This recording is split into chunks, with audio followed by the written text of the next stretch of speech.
DPA Open Mic. We are live. Join the debate, join the discussion. Share your voice, share your opinion. Swallow your ego, expand your mind. DPA Open Mic, free speech zone. DPA Open Mic.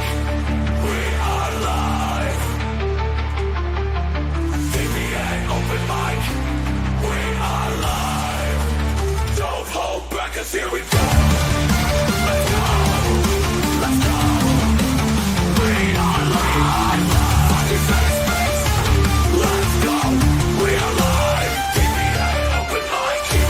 We are live. We are live. We are live.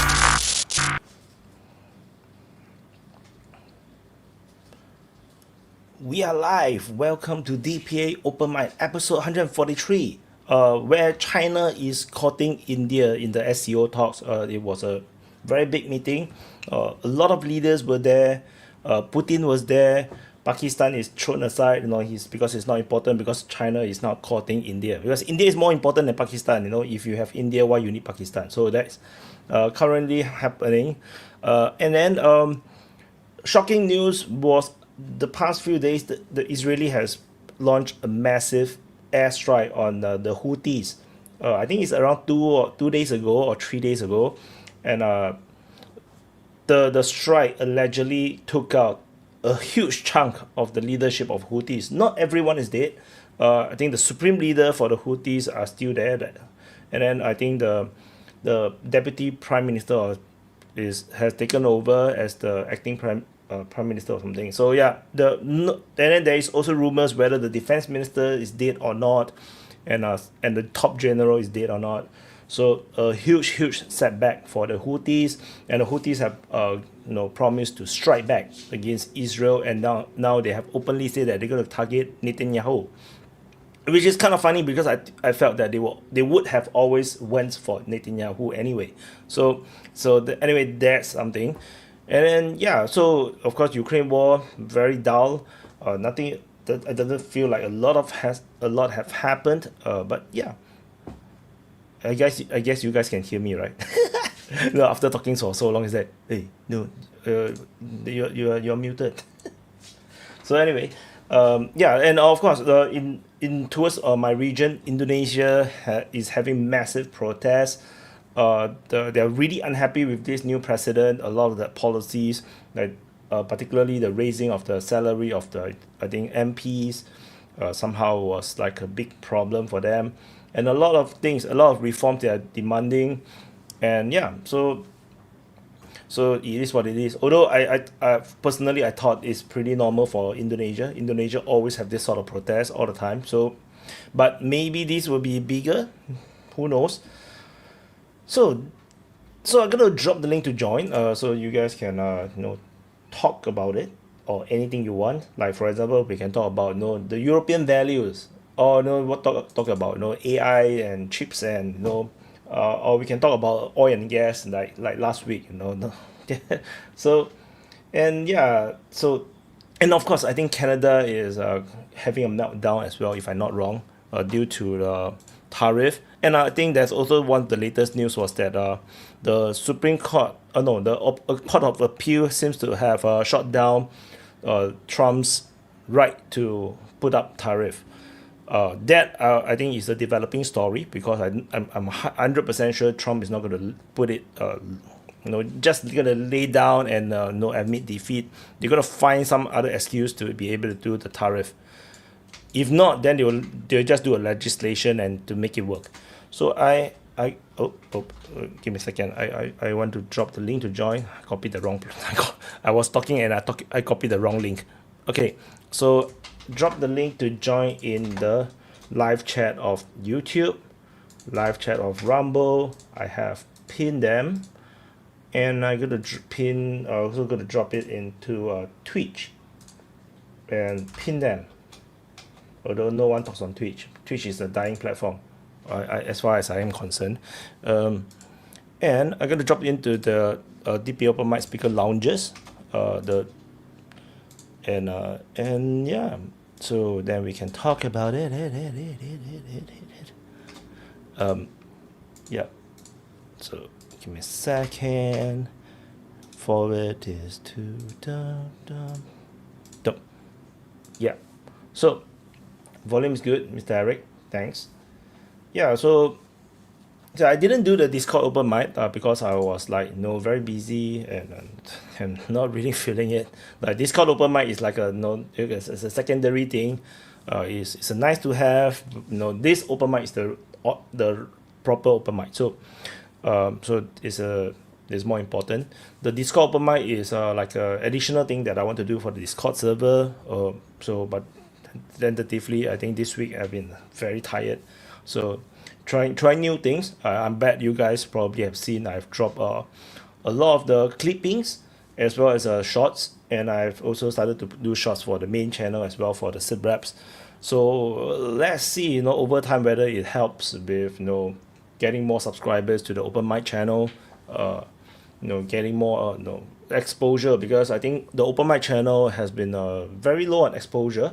The viewership is not high enough, I would say. I think we need 10 times more, at least, to 20 times more viewership, which is close to the viewership of the main channel, I would say, for the clippings, in order for this open mic to be viable on its own through advertising.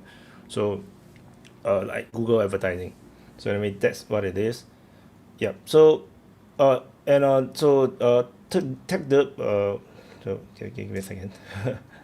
so this tech derp said that Discord version of the speaker launch VC. Actually, there is actually this thing called the launch mic, the DPA Open Mic launch mic. So I haven't done one. I only did one ever. Yeah, so basically I just pop in and then you just start. Then I just say I'm gonna start recording, and then then so it will be like a slice of the crazy conversations that happened on the open mic speaker lounge, but which I ever have a chance to do more, because like even covering the Ukraine war is quite painful. I'm still figure out the best way to manage these things. Yeah, so no one is going to come up to talk, and I'm going to talk to myself, or you guys. Yeah, so yeah, Twitch have no exposure, and it's, even if you look at the top, I think Twitch, top Twitch streamers, their viewership, like a live viewership, is not like super impressive.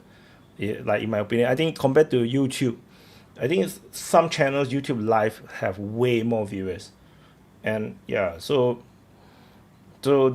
yeah, but it's a live stream. Live streams is not really for everyone. Like I go into Twitch, like I go into the live streams, a lot of the times I just like I just not interested to watch a live stream of people doing stuff or playing computer games. So like it doesn't feel very beneficial to my brain. Yeah. So Kick is gaining. I think Kick is mainly just eating into Twitch pie. I wouldn't. It's not like the. I don't think the viewership of the live streams increased per se. I think it's more like the Kick. The appearance of Kick basically eat into Twitch market share. I think that's mainly it. So yeah, so that's mainly what it is, I think. Anyway, I haven't been following the geopolitics much the past week or two. Like a lot of things, I'm just focusing on the Ukraine war, trying to get the content strategy right. So so just now before when I was doing the thumbnail, I was like looking at searching on what's the latest developments. I know Modi's meeting Xi Jinping, and then I know the airstrikes, but like I wasn't paying full attention on it. I know there's something about Gaza as well, with Israel, and yeah, but these are all very big things. I haven't even have chance to really do reporting on them. So yeah, so that's what it is. Would this be the shortest ever open mic channel, open mic episode, because no one is talking? Yeah, then I will monologue for 1 hour and then we just close shop. Yeah.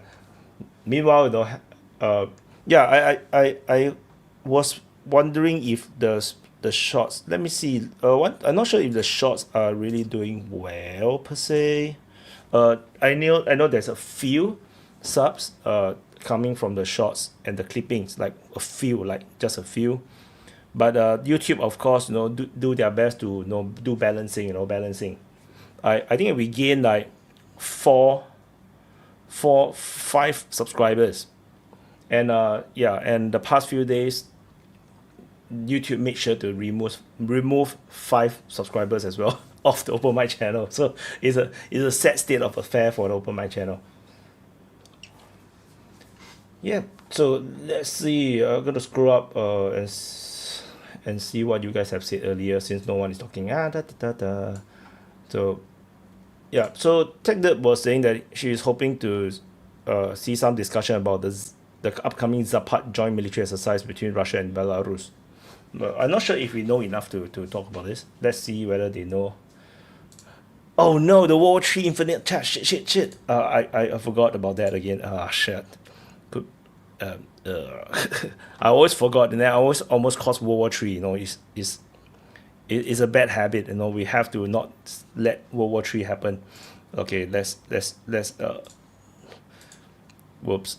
I'm so sorry. No wonder we have fewer viewers, because everybody is like running over to the to talk. Yeah, whoops. I'm so sorry. So a lot of people chatting over there just now. Yeah. Oh, so sad. Oh, yeah. So many South African babies see NGO crazy types in the bush. I mean, well, as an individual, I said there was not so much. I'm not sure what this means. Okay, so yeah. What?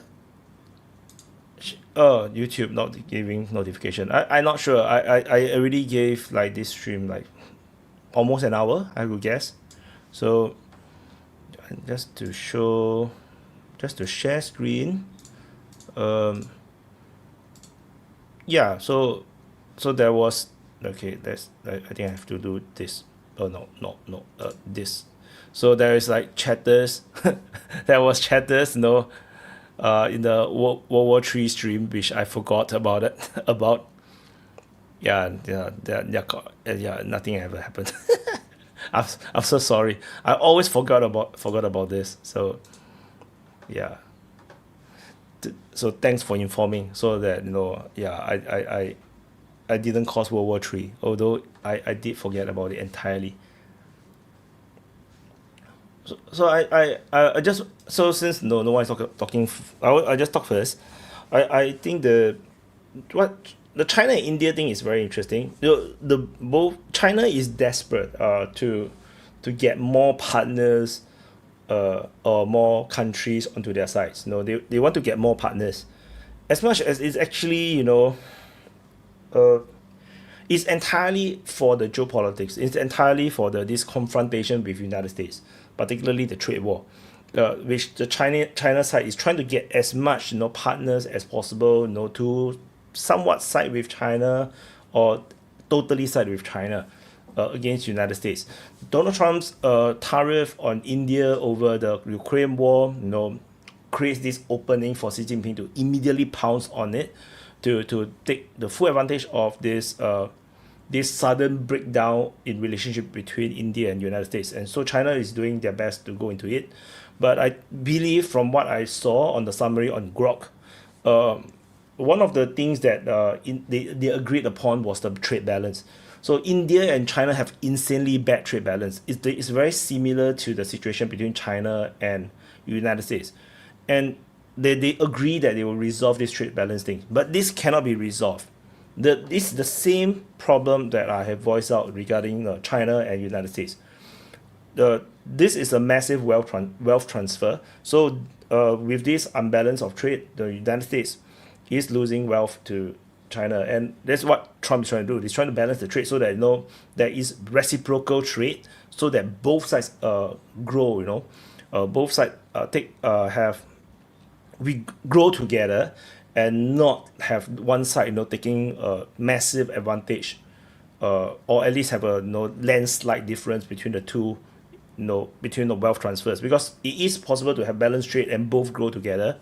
But when one side have insanely huge trade balance differences, then the benefit of the trade becomes very difficult to manage. And India having this problem because, like most country, we are all buying China goods. India is the same thing. They have very bad trade balance because everything is made in China, and China don't have much things to really buy from India, and that's a big problem because India is not really like a resource producing country. They don't have oil and gas. They don't yet, or at least not much if they have any. They don't sell minerals like Australia do to China. So this trade balance problem is really bad, and I did mention in my China reports that if China, but like China's internal situation is not good. They are going through some kind of deflation. It looks like it's not a spiral. It was in the beginning of the spiral, but so far seems to be all right, because ultimately they are a centralized government. They are able to do more things, but things of course is still not good. A lot of the manufacturing has moved out, so the problem is still remains. Real estate bubble was already burst, so they're having a lot of problems, and is this massive export industry that's helping to keep everything together and not so bad, things that become still manageable. And they want to increase this export market, but this trade war comes at is a bad thing for China. So the problem is that if they want to export more, you want India to import more, but then India already import a lot, and then now they want to have this balance of trade. They want China to buy more India goods, or India will buy less China goods. I mean, this thing very hard to resolve. I think on the surface it looks good to technically solve the problems between India and China. Like, border is not a problem. Border is a small thing, because it's in the mountains. It's super hard to fight in the war there, to fight a war there. But but in terms of trade, I think it's still pretty difficult. I think China don't have a lot of cards to play in that sense. Like how to buy, what do you want to buy from India? It's not so simple, I would say. As much of what I would say, China of course will want India to be on their side, but how to fulfill what India wants is going to be very challenging. And India is trapped in this no man's land. I think the problem, I think the main gist of the problem is Narendra Modi is trapped. Like, he put his bet on Trump, and Trump betrayed him by putting the tariff. Maybe I think it's because of Apple, wanting to make iPhones in India. I think that's the main thing. So, and Modi is betrayed. Putin, which is a very good friend of Modi, which is Russia is a very good friend of India, is trapped in their own conundrums. Because they are trapped in the war, they are totally sanctioned,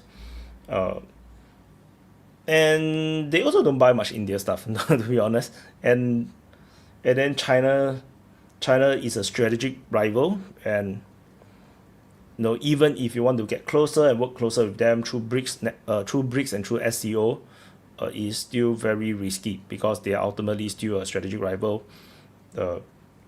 India on their own cannot defeat China. Xi Jinping tried to soften the thing, tried to say that it's the time for the dragon and the elephant to dance, to unite these two great civilizations together, to reshape the world. And of course, if they really succeed, like the BRICS countries, particularly Russia, China, India, if these three can able to work together, then of course they will become a very massive bloc, which I think the Western bloc easily can rival the Western bloc. Pretty much. But it's tentatively still very hard. It's still not easy, I would say. Hey, really? No one want to come on. So next time I do Saturday, or I will do later. Or we'll close down the channel. Woo! Yeah. I think maybe next time I'll do later. Because so far I think I do this timing tends to be. I think maybe because the Americans they are at church, they go to church, so it's still a church time. And yeah, Trump is not against India. No, he's just using India to whack someone else. Basically, to put pressure on Russia. Of course, that's the surface one, but I still think that it was to pressure Apple into focusing on building inside of the United States, and it was a show of power, against Apple to show Tim Cook that he's willing to sacrifice geopolitical chips just to put pressure on Apple. I think that's about it. I think there is not much other reasons. I felt like, at least from my point of view, there's not much other credible reasons for the tariff. Because, like, just to pressure on China, on Russia in terms of Ukraine war, to secondary tariff India, I think that's not very convincing. Because I'm quite sure Trump knows that it does nothing. It doesn't do a lot. So I think it's more towards the internal stuff. Watching soccer, yeah, it's true. I think EPL is back on. Who is playing right now? I also don't know. Liverpool is playing Arsenal. Oh, that could be it. Liverpool playing Arsenal. It's 0-0 right now. Yep. So I think a lot of people don't watch soccer nowadays. So $3,000 iPhone. Yeah, iPhone is ridiculously expensive. I think it's way too expensive. Jim, I've never seen you interview a Filipino fisherman or Taiwan nationalist. I've never interviewed anyone, for that matter. Since when did I interview people? I don't interview people, like, because it's not like, if I start to interview people, then I will basically step into the Duran or what's the Daniel Daniel Davis like realm, where they're already interviewing people. If I interview what's gonna make like, it's not the right time, because if I'm gonna start to do talk shows or interviews, then it's gonna be beyond it's gonna be when it's much bigger. Hi. Hi. Yvonne is here too. Vaughn is here. Okay. I was just going to say that the van der Leyen-Tusk show of force at the Polish border is going to intimidate Russia into surrender, that the Ukrainian gains are going to turn the tide, and Russia's economy is going to collapse. And, oh yeah, and as a woman, I'm obviously smarter than all of you guys down in the live chat. So, and I'm not scared to show my face. So we'll see if this gets people on the panel. You see, yeah, this is actually my. No, it's in Ukrainian colors. Come on, you see, I support Ukraine. I approve. I support Ukraine. Just don't look at the red part. Don't look at the red part. That is actually it's espionage. Thanks for coming on to accompany me. I didn't want you to end the stream early because usually people come on later. So yeah, if maybe I should do it later. I should start later next time. Maybe right? People will come on. I think I should start later next time. No, maybe it's too early.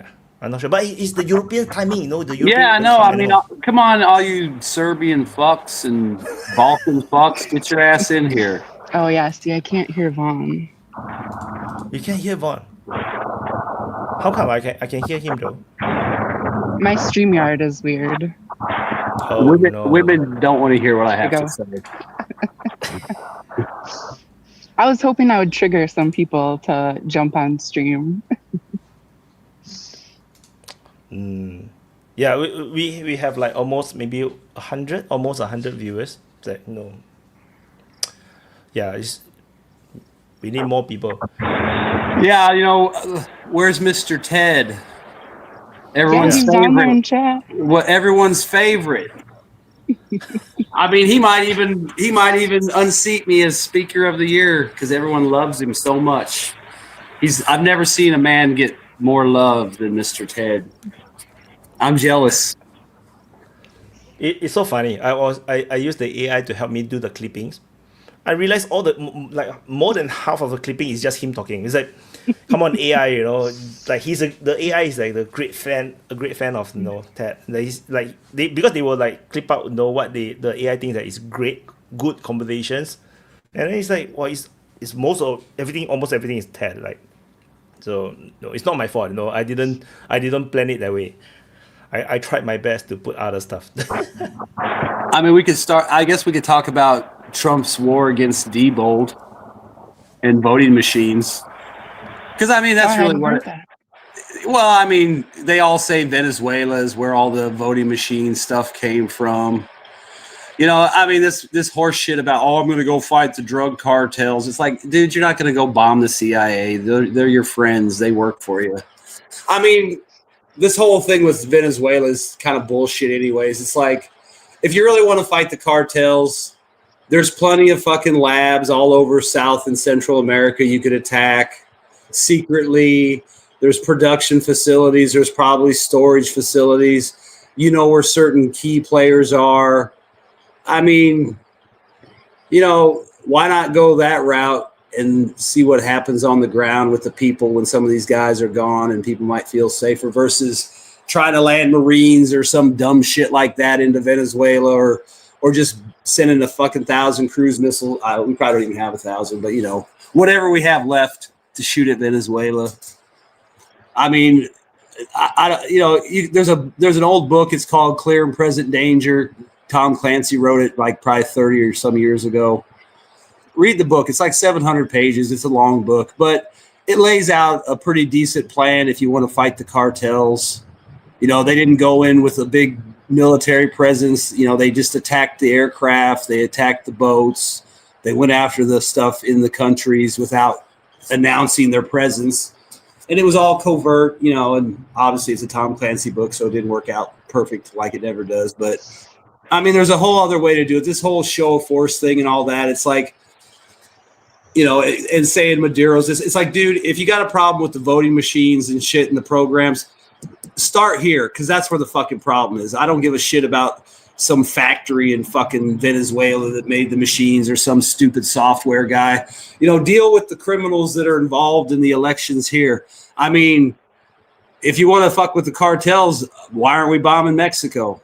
You got Sigonella, New Generation. There's a whole bunch down there. They know where they're at. Why aren't you going after their infrastructure? I mean, there's a lot of other places you can go before you ever fucking start bombing Venezuela outright. Do you see the Mexican lawmakers punching each other because of because the of United States wanting to strike the cartels inside Mexico? So it's already happening, But I'm not sure whether any operations have already been done. But it's funny to see them punching each other. A lot of people are saying that he's going to start shit tonight. I mean, that's just the hype. But you never know. I mean, with Trump, he's like, I'm not going to bomb you, and then you're oh, did I do that? But I mean, for all we know, there's already B-2s flying from somewhere, waiting for the call. But that's the kind of thing you want to do. It's like you can find these things. And another thing, too, why not target one cartel over another so that the other cartels go after the weaker guys? Kind of let it take care of itself. Pick one side, like you're going to not really support them, but you take out all their rivals or weaken them and let them go in there and finish off the scraps. And then when he's done, go back and kill him. I mean, if you want to get dark about it, I mean, probably this whole thing, if the United States wants to control the Western Hemisphere and be the dominant power here, then why shouldn't we control the drug business too? Because the drug business it comes out of the Western Hemisphere, and that's our backyard, and I don't feel like we're getting a fair piece of that action. So why not have the United States run the drug business?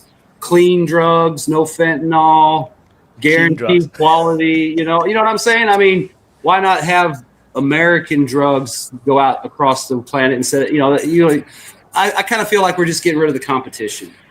The non-CIA affiliated drug labs. People will really argue that it's under the CIA control. Yeah, that's what I'm saying. I mean, maybe we're just getting rid of some middlemen, some competition.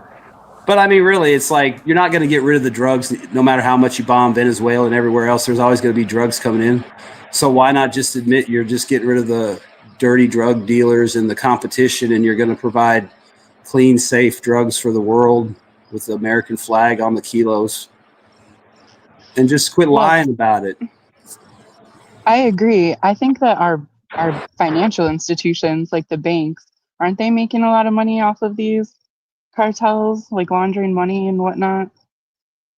Oh, did I freeze? You freeze, but we can still hear you. Oh, okay. Only your visual is froze freeze. up. We could hear you. Okay, so but then I was going to say about Venezuela, I don't think that is about cartels or drugs. They've been trying to get rid of Maduro for a while and put in that Juan Guaido. I think there's a different person they're trying to add or trying to get to take over now. But yeah, I don't think Venezuela is about cartels. I did speak to a Venezuelan like when Maduro first took over, early many years ago, and he was telling me that the situation in Venezuela is really bad. Like it's really actually bad. So it's not like some made up propaganda that that Maduro is lousy. But he's really lousy as a leader. He's he's really corrupted. But it's just weird that like the United States try to overthrow him, and then they cannot make a very good excuse. Like the excuse is always really poor. Like it's always when you hear it's like, what, are you sure? Even now, like you send the navy, to Venezuela's coast, and what under what context you gonna attack Venezuela under? Drugs, you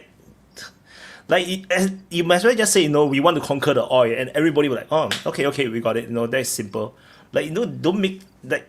Right? No, Americans, be honest a bit, no? Well, I mean, that's the thing. You've got, you got one side of the administration saying that, it's about the drug. And then you got other people talking about how much gold Venezuela has and how much oil and all this other shit. And it's like, yeah, you know why they're going down. And the thing is like, when's the regime change ever worked out in our favor?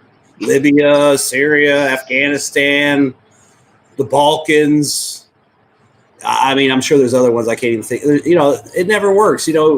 We did a regime change in Iran. Look what that got us. Oh, the Ayatollah. Now we want to get rid of the Ayatollah and put the Shah's kid back in. I thought we got rid of the Shah because he was bad. Now we're going to put him back in. It's like, why the fuck did you even get rid of the dad in the first place? It's like we're right back to square one.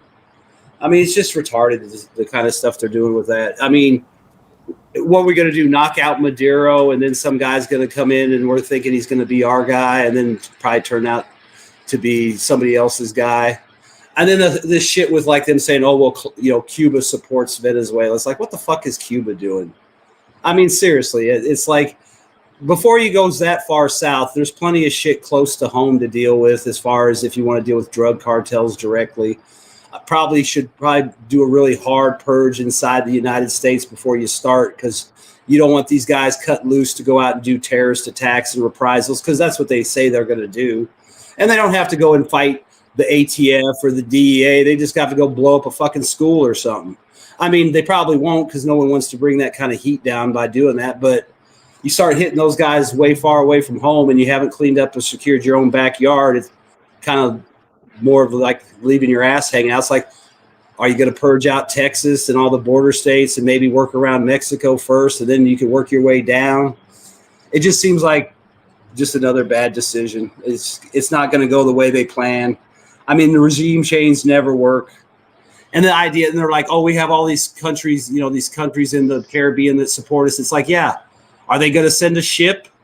Are they going to send a plane or a couple dudes? I mean, they don't even have militaries anyway.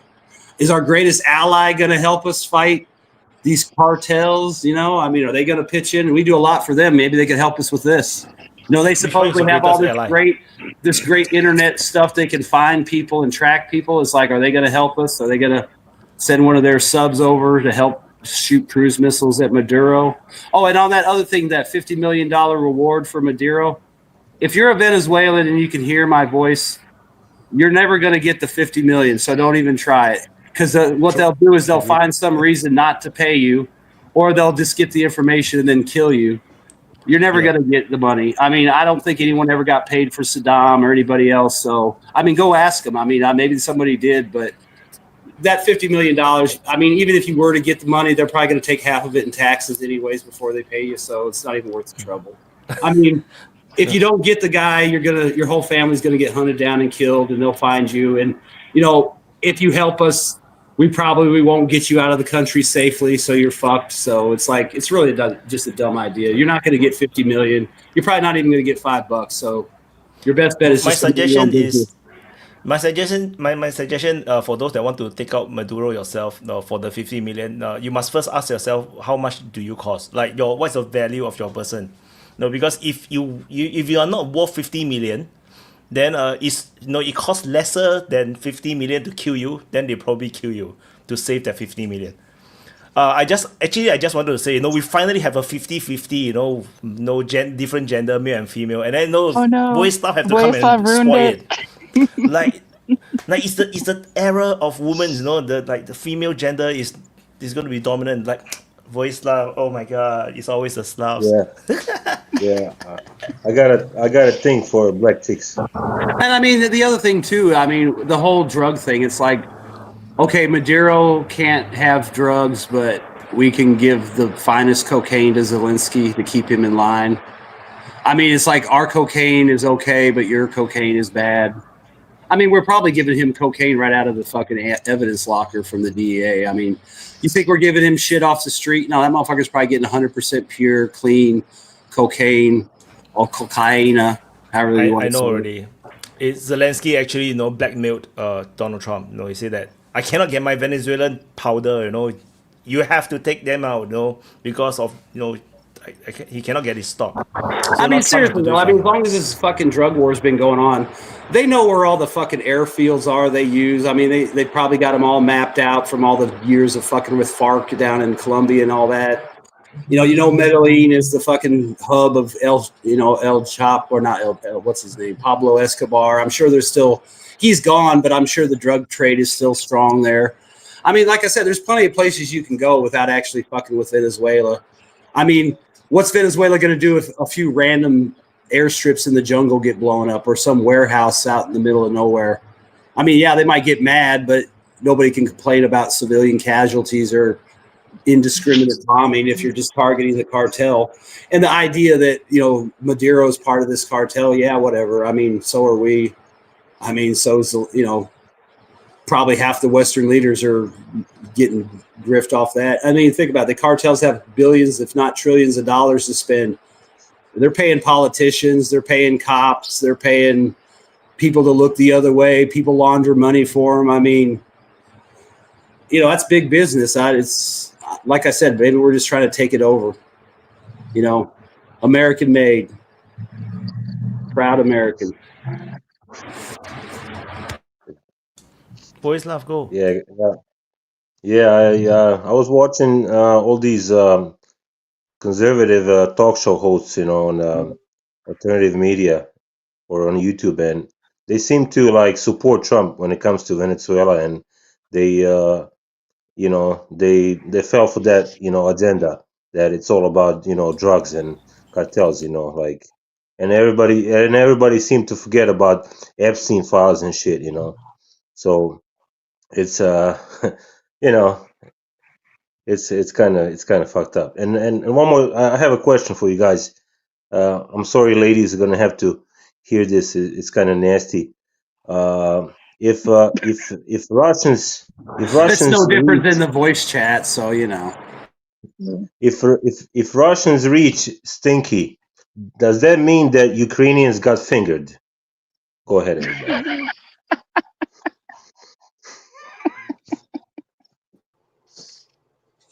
I'm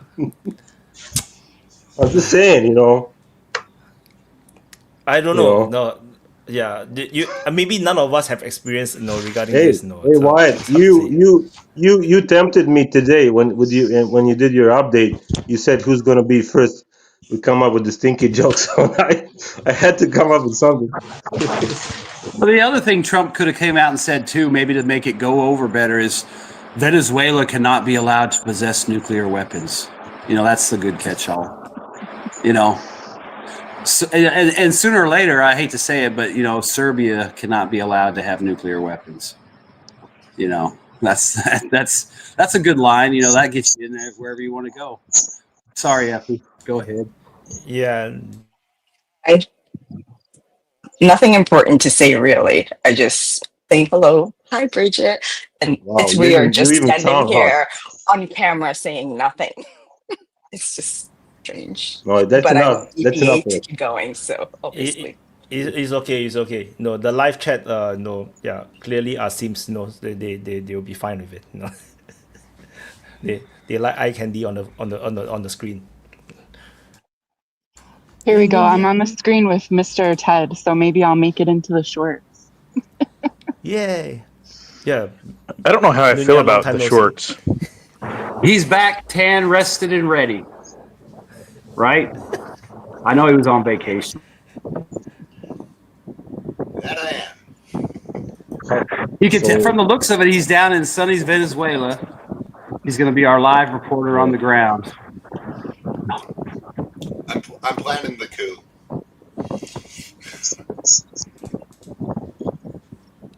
So yeah, Ted was gone. Ted's gone. Like yeah, he really should. Oh, Ted is back. Yeah, no, because Ted was like so active, last week. Like so, all the shots and clippings are just him. I have That's to why I was- consciously decide not to choose certain clips, because he's the one talking again. That's why I was hesitant to get on, and then More like no a one else Santa was Claus. getting on. No, it's okay. It's perfectly fine. It's an open mind. We are entirely open. Dude. I think Yeah, my technically you internet need to is mute going to if shit, you're not so, talking. It's very I'll- windy over on your side. Okay, I'm gonna go anyway, so thank you. See you in live chat. Oh no. Oh no, Bridget abandoned FE here. No. Well, now that you have more people, Yeah. I might say bye as well and just listen. Because I'm going to be Oh. moving back and forth, and it's 'cause Yeah, I'm doing just make stuff. sure you leave it on so he gets the views. At Yeah, least, and the consistent viewership. Okay, whatever, I guess. Yeah, we'll do our best to mansplain, like we will mansplain everything. So, open mic have proven, it's not that we want to mansplain, but it just happens naturally. It's all good. Yeah, so Nunya. What? Yes, sir. Any latest take on the crazy things that happened the past week? Or you Which didn't topic? read the news at all? Any topic that that is that a bomb? Well, I've kind of been out of it. I've kind of been out of it, but it seems to me just the same old in Project Ukraine. You've got the European folk still haven't figured out that America's dropped them, and now they're panicking because they don't know what to do, frankly. So, I mean, that's pretty much par for the course. I don't think there's much new to speak about there because it's really just a matter of time at this point, I think, before the Europeans kind of wake up to reality and start coming to grips with what they have to deal with, because, you still have the Mertzes of the world talking about rearming Germany and all that nonsense. They're all broke. They're all broke. So, the math just doesn't work at all on so many levels, whether we talk about money, whether we talk about people, whether we talk about, polls, opinion polls. Like, they don't have any support for this. So I think it'll wrap up sooner than later because things are getting pretty desperate in Europe right now. Like, you can feel it, and you could see it on the streets. Seems like every day there's some sort of, violent riot going on in Germany, for example. And, that's because it's a result of their economy. And, I've always said this, you start taking away somebody's standard of living, they'll do crazy shit. And that's what we're going to see. You're seeing it happen in the UK as well. UK big time. I mean, they're just an angry bunch right now, because I think they realize the end is near, And again, they don't know what to do. So that's basically my summary of Ukraine. And then the Palestine issue, again, same old stuff, nobody's listening to each other. There's no real need or want, I should say, on this side of the Israelis to do anything but go in and wipe the place out. That is their plan. And they're getting backed by America. And the rest of the world is just, slowly but surely kind of coming on the side of good. But it's too late, It's just too late at this point. And, all these Western governments who are standing up for the righteous cause now, fuck you, like my own included. Where were you a year ago? So like I said on this before, I don't have a whole lot of optimism for the folks in Palestine, because it doesn't seem like they've got anybody to champion them anymore. And, it is what it is. And then on the economic front, again, more continued of what we're seeing, just continued decline, and it's only going to accelerate now. Things will move a lot more rapidly now. The gloves are off, the mask is down. America hasn't won any friends in this battle with the whole tariff thing, and the world has just moved on. All these other countries are just making deals with each other. It's all going on in the background. You don't hear about it, in the mass media, because they don't want to, tip the cap to the folks that, yeah, guess what? The thing that you feel going on and you feel that there's something wrong, yeah, just listen to us. We'll keep telling you that everything's great. The stock market's booming. Whatever it is, we can tell you, just so you ignore the fact that we're, robbing whatever's left. So, again, that reality is going to come more evident to people in the coming months as prices go up, jobs losses accumulate, and you're going to see lots of problems. I think a lot of social unrest coming in the West. Yeah, that's kind of where we're at. And the other thing that kind of irritates me too, and I mean it's kind of, to me, it's disingenuous, because I guess Trump wants to blow up the trade deals that they were working out with Canada, because Canada wants to recognize a Palestinian state, or France. It's like, why do you care if they recognize it or not? Everyone knows it's not going to happen. It's like voting for something that is not going to pass, so you could say, well, I voted for it, even though you knew damn well. And you're like, you go ahead and vote for it. It's still not going to pass. We'll give you the political cover. It's the same thing. It's like, make the deals with these countries. Quit acting like their pronunciation means shit because, they recognized them. Oh, wow, I'm sure that makes the Palestinians feel great, they recognize us in France while the bombs are still falling. So it's kind of a meaningless gesture. I mean, yeah, maybe they really believe that and they really think that, but realistically, everyone knows it's never going to be a two-state solution, or there's never going to be any kind of peace between the two parties. So it's kind of like an empty gesture, and then to turn around and blow up trade deals over it is stupid. It's like the whole thing with India.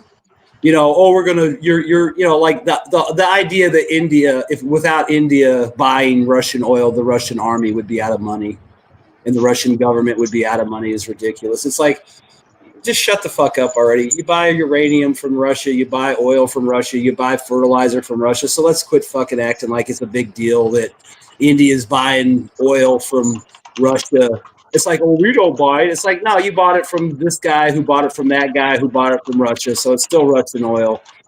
I mean, it's just a stupid ass idea. It's like, here, why don't you just get off their dick about buying $20 billion worth of fucking Russian oil every year and say, we won't bust your balls about buying Russian oil, but you got to give us access to your billion-person market. So, you're going to piss away making $100 billion a year off of India's market because they buy $20 billion of oil a year. It's stupid. It's like, you can still make money off of them and let them buy the oil, especially when you're buying shit from them too. Everyone's buying Russian stuff just because they bought it through a third party or a fourth party or some made up company that never existed until 2024. It's just ridiculous, and it's disingenuous, and it's garbage. It's like, you can make deals with India. They can get their oil. It's helping them. They have cheap energy. I mean, Desi was talking about cheap energy, free energy in some cases. People have more money to spend. Well, there's a market that's growing. Why not get your hands in the market by getting off their ass about the oil? I mean, especially when it'd be one thing if we didn't buy anything from Russia and totally cut them off, then maybe you'd have a case. But when everybody's buying stuff on the backside of the building, including you, quit acting like what India's doing is a bad thing. It's like China, what are you going to do? Bomb India next because they buy Russian oil? Are you going to attack? It's just pointless. It's not going to accomplish anything. And it's another giant red flag. Like, hey, there's this big neon sign, dollar sign. Oh no, fuck that. We're going to punish India and act like we're the good guys.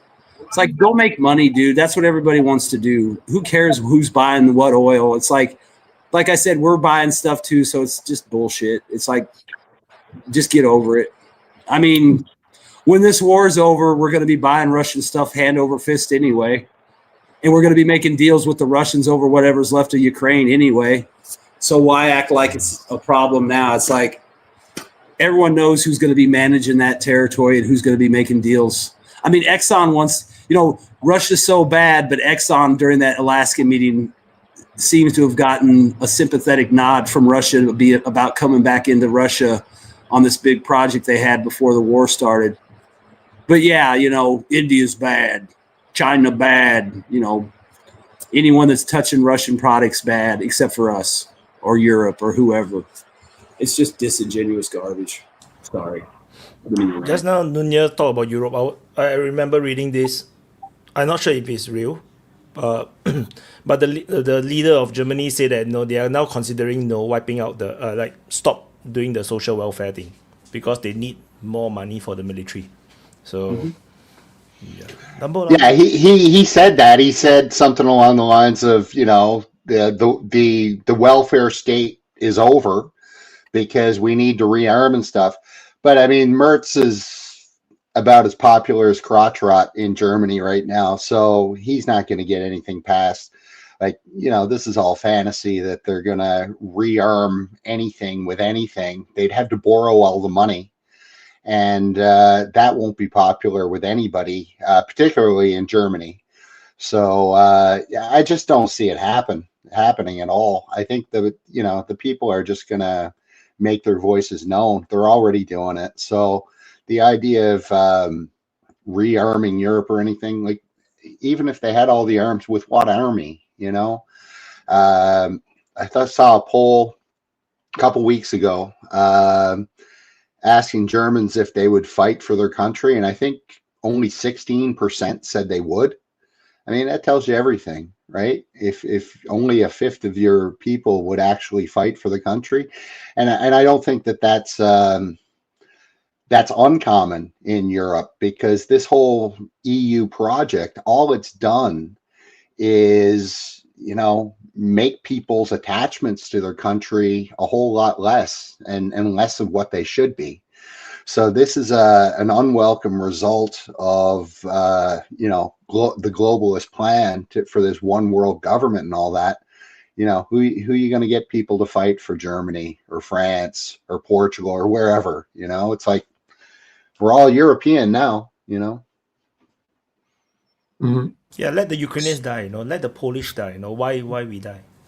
Number about the sanctions that you want to give to India and all that bullshit. It's just trying to weaken Russia at most as possible financially, and that's how they think they can end the war, is by making destroy the economics of Russia. That's the only thing they try to do, because they know there is no other real possibility. About Europe, Nunya, I can give you some good points, because a few open mics ago I said myself, if Europe coming to war and I myself need to defend the country, I prefer 1,000 times more to be part of the resistance grouping than in military itself, because I know we are fucked military.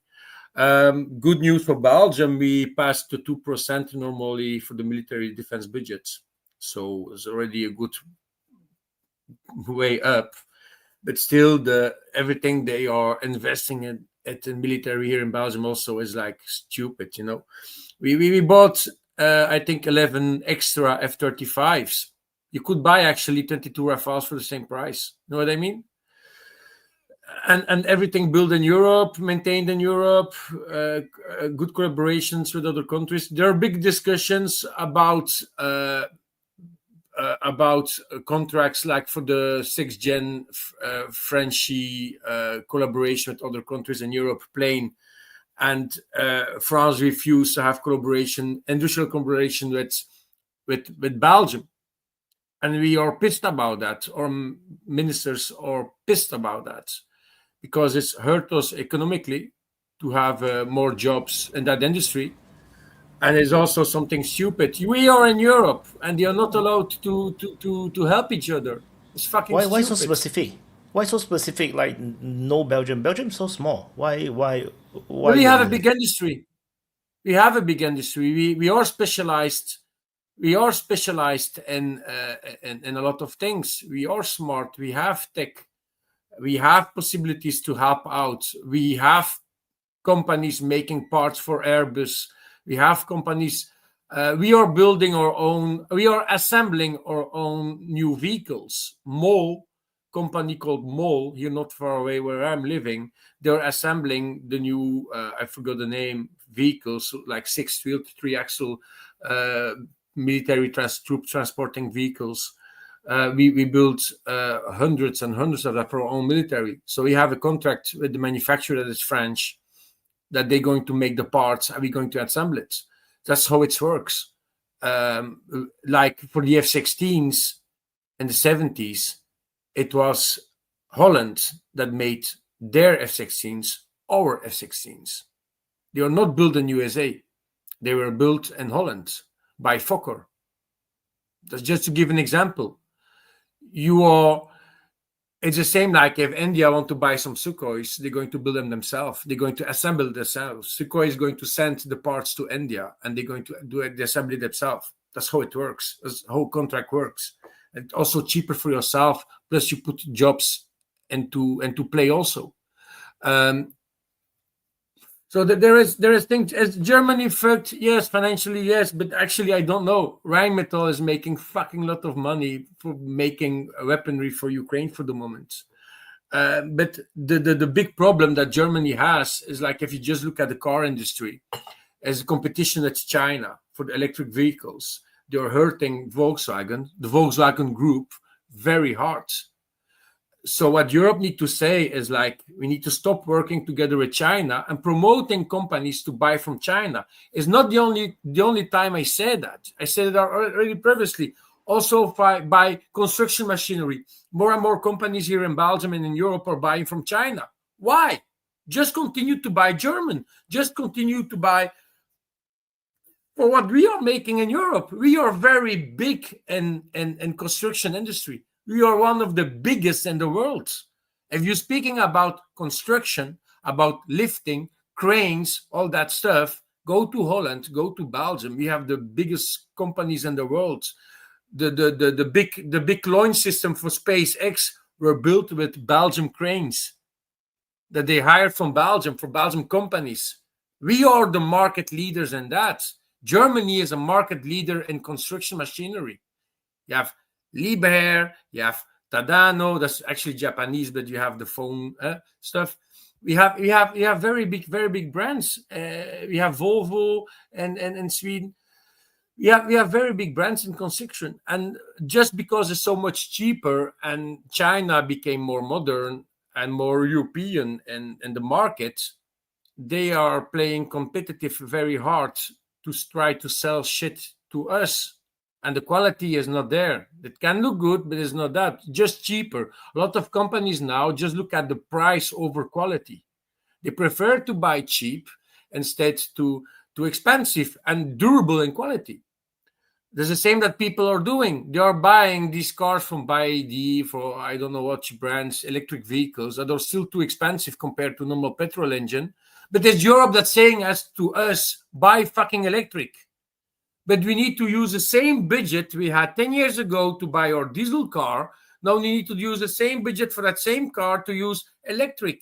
Just go to either which website of a car manufacturer and look to make the specification of your future car. Start with a diesel car, then go to a petrol car, and then go to electric car. You're going to be the price difference is just so disgusting. So you're not going to buy an Opel anymore. You're not going to buy a Volkswagen anymore. You're not going to buy an Audi anymore. You're not going to buy a Volvo anymore. You're going to buy Chinese, because for a cheaper price, actually for the price of a gas car, you can buy electric. That's fucked up. It's China that's playing that. If Trump is correct by saying that we need to take attention to China, he's 100%. What I mean? The economy, the industry, and Germany is the biggest industry in Europe, being destroyed is actually by China. Well, no, it's due to their lack of innovation. That's what it comes down to. No, it's bullshit. You're still more modern. No, it's not bullshit. Chinese make better quality cars at a cheaper price. That's the formula that Europe and the North American automakers can't beat. Like if Volvo or whoever made an actual good EV at an affordable price, people would buy it. They're not affordable. I looked at one 6 months ago or something, just priced it online, and it was like 120 grand for a sedan. It was insane. People can't afford that crap. That's the formula you're up against. It's not but the China. difference is the cost for an employee to work in a factory to build the shit. Europe is fucking expensive compared to China. China will not pay that's not the Chinese's fault. They're going to show you also why, and it's not even about, actually electric vehicle is stupid as fuck. It's no need to be there. Go to hybrid, maybe is good if you want to be a little bit ecology. Look at what Europe is focusing at, Nunya. That was high priority. I'm going to show you now. You see, there was an empty bottle of Coca-Cola, and it was a priority for them to make a cap. I'm going to show you. I'm well aware of it. It don't fall off. You see, it doesn't fall off. It was a major priority for Europe to make investing. We're saying the exact same thing. They didn't innovate, and that's where they're at. Europe, the problem is the ecology bullshit they are putting in our throats, making more green, the woke. We have a Dutch girl band that need to change the lyrics because it was not woke enough. It was an article, and Novan, let me speak. I also might have my time. After that, Desi. But that girl band was not woke enough. They literally say that in the article. The band is not woke enough. Right. We're saying the same thing. Like Europe did not innovate enough, and part of that is because they were preoccupied with nonsense. Totally get it. We are just too left. You guys not innovating enough. Even the woke thing is copied from the Americans. It's not even innovation. Yeah. But there was something I saw on the open mic last week of Eddie, like does Europe compared to? We are copying everything from the United States, even messages from the news. We are copying what CNN is saying us. We are copying pasting of CNN. And then you're going to say that USA compared to, I say, no, we are do everything what you are doing. We became woke because of the United States. It's not the opposite sides. United States didn't got woke because of Europe. It's Europe that became woke because of the United States. If there is like, you were laughing with me last week in the chat about my twerking. Twerking came from the United States, dudes. I didn't know the word before I saw Nicki Minaj or Cardi B doing it. I didn't even know the word before. Everything we are learning in Europe is coming from the United States, my dudes. I'm not even sure what is so attractive about twerking. I find it very disgusting. So that's very funny. I just did that. Oh, fuck. I twerked. Oh, my God. That's not working. Need to learn about it. Oh, my God. We have the first twerking on open mic ever. That's it. Yeah. I completely agree with Nunya and both Lambo, and I think they're talking about the same thing.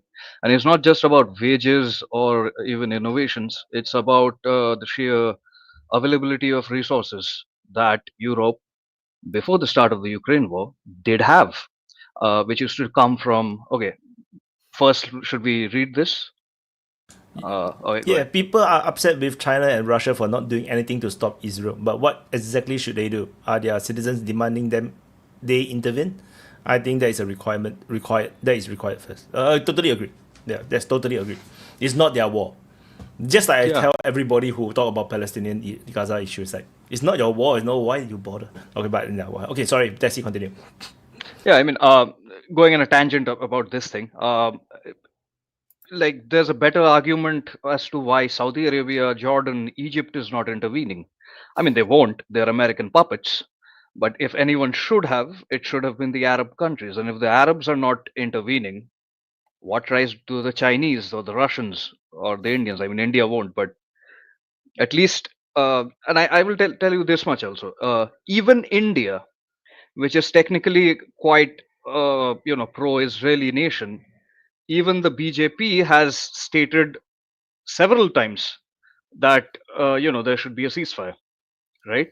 By now, even the BJP, which is quite pro-Israeli, um, we have said more than the Arab nations have, and well, I mean, the people of the region should step up. That's what I would say regarding this issue. And I mean, China already has to deal with its own geopolitical, pressures. Russia is already involved in a war. Uh, it's just not feasible. It's just not feasible for Russia, China, or any of the BRICS nations to intervene militarily in Gaza. Going back to the problem with Europe, European industry especially, Europe had access to vast amount of resources from West Africa, North Africa, Libya, even before 2012, right? Those bridges were burned by Europe themselves, right? The EU themselves burned those bridges, and the Ukraine were particularly hurt because the recent coups in Niger, Burkina Faso, um and like you know also like Congo has increased its price of like cobalt and stuff, including to the United States. Though these did not take place in a vacuum. I At least I believe that this was a direct result of seeing the failure of European deterrence. Um, Europe never had an army. Like NATO army is practically American army, but it was still quite a credible threat, at least perceived as a credible threat back in 2012, right? That's how Libya went to what Libya is now.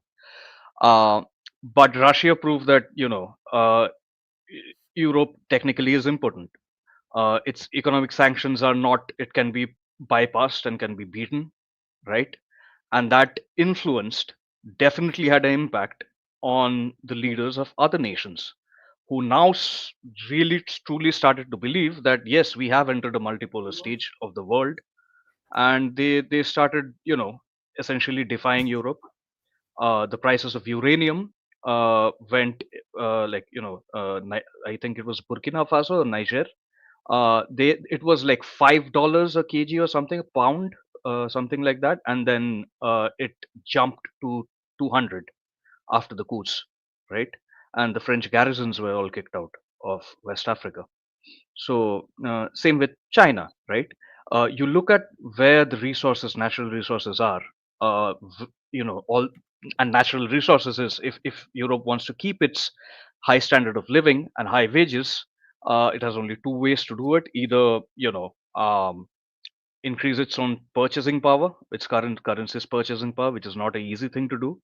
The other way is to secure your supply lines of raw resources, which it had, but it destroyed. So that's the main thing I wanted to say. Also, Chinese wages are rising. China's economic success just can't be, categorized into just sweatshops, right? I mean, yes, sure, there might be a lot of sweatshops in China, but at least in high manufacturing, like car industries and everything, sure, wages are lower than that in Europe, but it's still higher.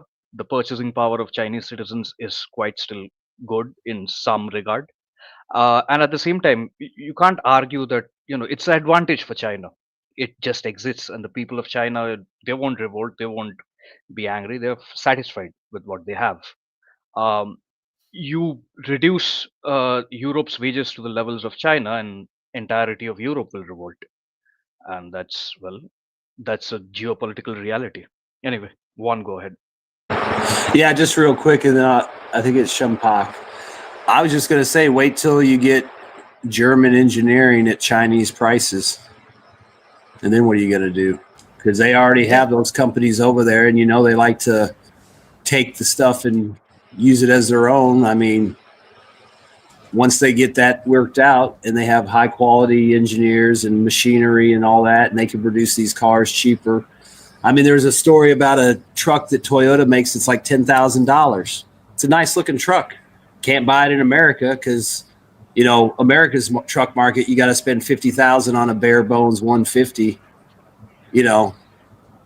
Now you got a truck that comes with basic stuff. It doesn't have electronics in it. It's all mechanical, but it's $10,000. It's so cheap and it's a nice truck that people who don't like trucks would probably buy the truck just to have one. But, nobody's going to go out and buy pickup trucks that are, made out of plastic and aluminum for $50,000 or more. You want a CD player and electric windows. Well, that's another $5,000. You want a pinstripe and a sunroof, that's another $5,000. It's ridiculous. But yeah, what are you going to do when China's producing stuff? I mean, the only way you can keep it out is by, I guess, banning it or putting ridiculous tariffs on it. But I mean, think about it. That $10,000 truck was available in the United States.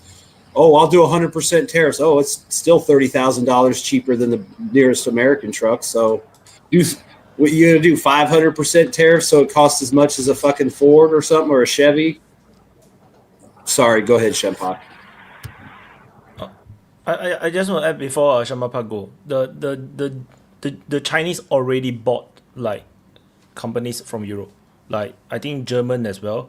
So that's because they got so much foreign exchange. They got so much money coming from the imports. They don't know what to do with the money. They either buy US bonds, they don't know where to spend it, so they start to buy out European companies, American companies, or companies around the world using all these US dollars or European dollars, whatever dollars they got, and start to buy out. So and then they get the technology, and that's why the Chinese car becomes so good. Now, so it already happened. The German engineering is already somewhat already part of this, Chinese car maker, and their life cycle is very fast. Their product cycle is super fast. Like the Europeans launch a car maybe every 2 years, 3 years. The Chinese launch a car every half a year or every 3 months, because the competition is too fierce. So, which means their evolution is super fast. So this is why their cars are actually super good. Okay, Shamapak. Thanks for the mic, Wyatt. First of all, I would like to address what Desi just said, that this Chinese economy thing. Definitely, they have successfully created a middle class which has more money than the elites and the poors combined. And they have put them into such economic situation that they are at this autonomy that where to spend, where not to spend. They are the ones who make the decision for themselves and not the government. And speaking of this, tariffs that have been imposed upon India for the sake of buying Russian oil, well, India has always been an ally to Russia since the very beginning of this particular nation's existence. And I think if you are increasing the tariffs for up to 50%, even up to 75%, since the movement or the rhetoric has been like make India great again, people are already building their own stuff. Like, for example, whilst there was this British Raj, Indians used to make their own gunpowder. They used to improvise. They have means of innovation, just that it doesn't come out in the market as easily as the other Western nations put it. China has its workforce. China is look up to for cheap labor. India is look up to for cheap labor. But now we are not into that narrative any longer because we have the capabilities to produce things by ourselves. And if US thinks that we are dependent on the US economy for the sake of the survival of our well-being or existence, US is very wrong. US always has this attitude towards all other nations, even to the Western world as a collective, for example Europe, that everyone is dependent unto me, but it is not so. Europe, like Desi pointed out, Europe burnt its own bridges. Europe got so confident with this support of the big brother US, it burnt its own bridges and its own colonies in Africa or Southeast Asia or whatever. India, on the other hand, at this point, is actually taking a stance which is closer to that of Singapore's, making good relations with everyone. And I am not supporting the nationalist government. I am not supporting BJP since I am from opposition. But what is true has to be acknowledged. And moreover, Europe needs to come out of this narrative that is the world's problems are not our problem, but our problem is the world's problem. That is the first thing Europe needs to do. Because if the Middle East itself, in a larger count, doesn't get involved in this Israel and Iran war, why would other people who are not even like flinching onto this problem, why would they concern themselves regarding something which doesn't affect them anyhow? For example, we were having that conversation that oh, if Pakistan releases a nuclear launch onto Israel, India would open up its nuclear shutters and everything. It was never going to happen. It was never a possibility. It was never happening, especially the nationalist government or pseudo-nationalist government having this stance against the Muslim community. It never was a possibility. It was never possible because it would create a global catastrophe and it would create a global political unrest. Why would I try to botch up my own setup home? I won't do that, right? I won't intervene into somebody else's personal matters. And US, on the other hand, US thinks these tariffs imposed onto China, India, and such allied nations, BRICS basically, it's not going to affect much. If US is constantly going on to this particular path of theirs, it's going to affect US eventually. And moreover, at this point of time, the world is right at that standstill moment where it was back during just before the initiation of World War II. Everyone is collecting their own companies and bringing them in. Nobody is getting into a globalization. Nobody is supporting globalization as much as they used to. China is just like right now, China is actually following a path which post World War II Japan followed, focusing on consumer goods. What does that do? Bring in money. If you have money, you control the narrative. If you don't have money, you are going to face troubles. That's all. There you go. Yeah, I just wanted to throw in on top of that, we need a bit of a reality check on what China is in 2025, because I get the sense, if you listen to the idiots like Howard Lutnick or Peter Navarro, you get the sense that they think that there's a bunch of like middle-aged women in textile factories sewing t-shirts together or something. That's not China. That's not China. Maybe that was China 35, 40 years ago. It's not China now. Everybody there, this is high tech stuff that they are into and that they're growing their industries in. Computer chips, solar, EVs, cars, train technology, airplanes. They've got the engineers for it. They graduate something like 2 million engineers a year or something like that. And that shouldn't surprise us because, think of all the Chinese people in your day-to-day work. They're all really smart, right? And they all do that stuff here. So, it shouldn't come as a shock to us, but we kind of get blinded by the propaganda to think that China is some sort of backward economy, and it is not. They've surpassed us in every single way, guys, when it comes to their infrastructure, when it comes to their technology, when it comes to the workforce of the 21st century.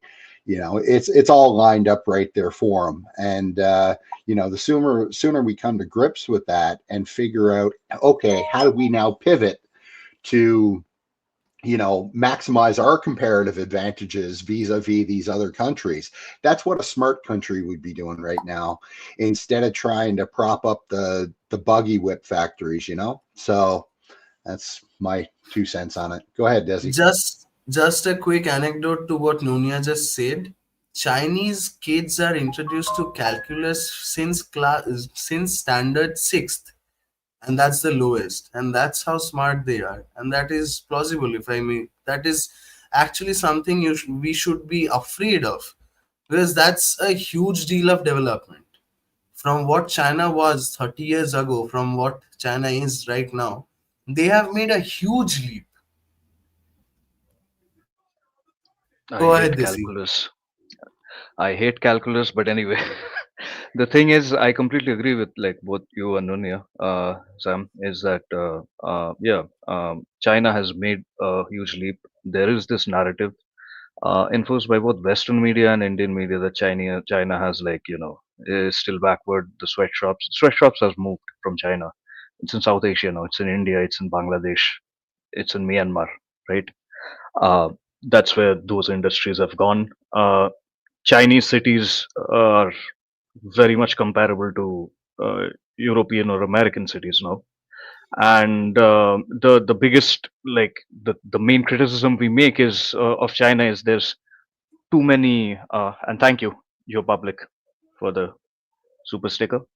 And the biggest criticism that we keep making about China over here is the Chinese have too many houses, right? Their infrastructure is insane. It's like they have too much infrastructure. They can build a lot, They have and coops.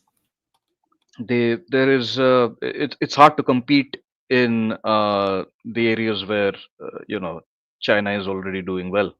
I mean, John, a while ago, he was, a few open mics back, he told that India should not try to be China, and I completely agree with, John, because um, the things that China is good at, it's very hard to beat them at, right?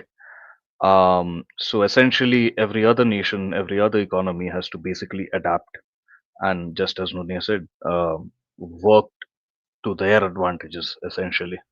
I think the Europe's advantage was its great soft power, its great network that it had to its past colonial it had good relations. Essentially, Europe had good relations with a lot of people will say puppet governments, but essentially these were friendly governments in Africa, in Southeast Asia. But it's breaking these for no good reason, I think, and including America's relationship with India. There was no reason, there was no practical reason to do what Trump did, but it has pushed India towards China more. Modi is going to have a meeting with Xi Jinping, and the foreign minister of China had visited, and we are growing a relation. I think The I'd finance support it. minister. The Yeah. finance minister of Finance China. minister. Yeah, the finance minister of you're right, Sam. And it's it's a good I think at least good for India. I think. Anyway, go ahead, one. No, I was just gonna say, like, with what Nunya was saying about like Peter Navarro and stuff. It's like some of these guys just need to shut the hell up. I mean, it's like you're trying to make deals with people, and you've got a guy like Navarro, which he's good on stuff. He's a good mouthpiece for Trump. But it's like, dude, you're talking about China and India like they're backwater third world countries. They got nukes, they got navies, they got they got industry and stuff. It's like, to come out and be, if China doesn't stop doing this and India doesn't do this, how dare they buy Russian oil? It's like, shut up, dude. All you're doing is talking out your ass, making bottomless threats that you can't fulfill. You can't back up anything you're saying. I mean, that's why you want a ceasefire in Ukraine, because you can't fight Ukraine, you can't fight in Africa, you can't fight in the Middle East, and you can't fight China all at the same time. So you want to freeze this conflict so you can go fuck around somewhere else, probably freeze that up, then go down to Venezuela and bomb them and say you did some great fucking thing against the cartels so you can get some good election results, I guess. Which, I mean, that's kind of a dumb play, I think, because a lot of people aren't really down for war. And then, I mean, like I said, if you want to make a splash with the drug war, then go out and seize ships and capture drug dealers and shoot down planes and, have the Coast Guard show up with their fucking deck full of AKs and cocaine and look what we did for you, but they're not going to do that. I mean, just to, like that really rubbed me the wrong the other day when Navarro was just running his mouth. It's like you're talking about Somalia or something. Like you want to talk shit like that, maybe you can talk shit about Somalia or North, Yemen or something like that. Some country that can't really do anything. But to talk that shit about India and China, it's like, dude, you're not even trying to make a deal. You're not even trying to work this out. You're just trying to be hostile. And I guess they think the hostility is going to break China or Russia's will or, India's will. And they're going to cave in. Oh, yeah, we'll do whatever you want, please. We want to buy more Pokemon cards. I mean, bring something to the table besides rhetoric all the time, and stupid threats that you can't even fucking carry out. I mean, seriously.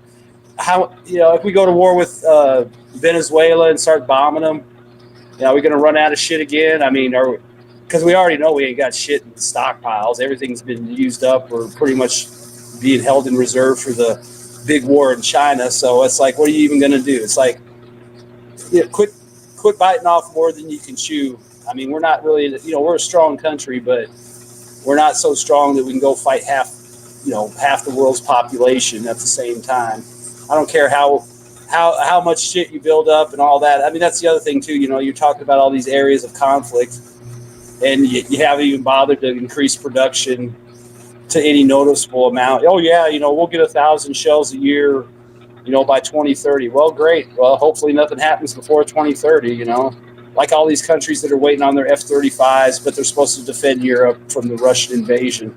Well, hopefully Russia knows that, and they just, we better wait until 2035 when France finally gets all its F-35s and Belgium gets, and Poland.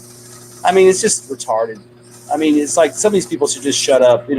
If he wants to talk about a certain policy or something that could help America and work a deal, talk about that. But going out and making stupid threats on Fox Business Sunday is just retarded, and it's really low class. Yeah, I want to add on is that the move to to tariff India more is a horrible move. Like it totally, like I did mention when it happened, or when he was threatening to do it, like this is going to go against their own plan. There's this big plan to reform the global economic order. It will go against that because you cannot have no India in that order. And the way how he have done it basically have forced Modi into a corner. He have no choice. Like he cannot talk to Trump anymore. Like he cannot work a deal with United States anymore without him losing face or losing his entire political capital. He have no choice. The only thing that can happen right now is for the American sides to bring in the olive leaf, or is it olive leaf? No, the basically olive branch, olive branch, not the leaf, not the branch. Give to basically to India and basically give some good deals to India to make Modi look good or feel better. And I'm quite sure Modi himself don't really he have no like negative feelings about Trump per se, but he cannot politically move to be closer to United States anymore, and he cannot do anything. So he have to coerced into the situation. He has no choice. He has no choice. Yeah, so and he have to make some moves. So to work with China to go to this SEO, shake hands, have some big PR moves. It helps with the internal politics to at least the Indians in the country, his supporters, the party followers, at least feel like. Not bad. At least Modi immediately pivots, to China, and then.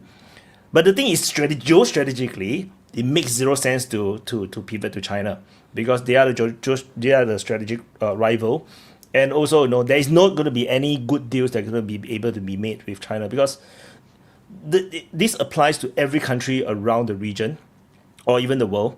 Everyone that want to work with China, what do we want from China? We want their technology, their know-how, their factories, their business, and the way how you build a business. We want that. Every country in the region, including India, Vietnam, we can totally see what's happening in Vietnam. They did it, Vietnam did it.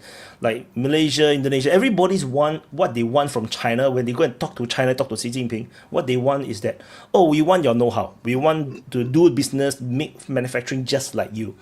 We want you to teach us, to invest in us, build the factories in our country. That's what everybody wants. And this is totally going against China's national interest because then you're creating competition to yourself.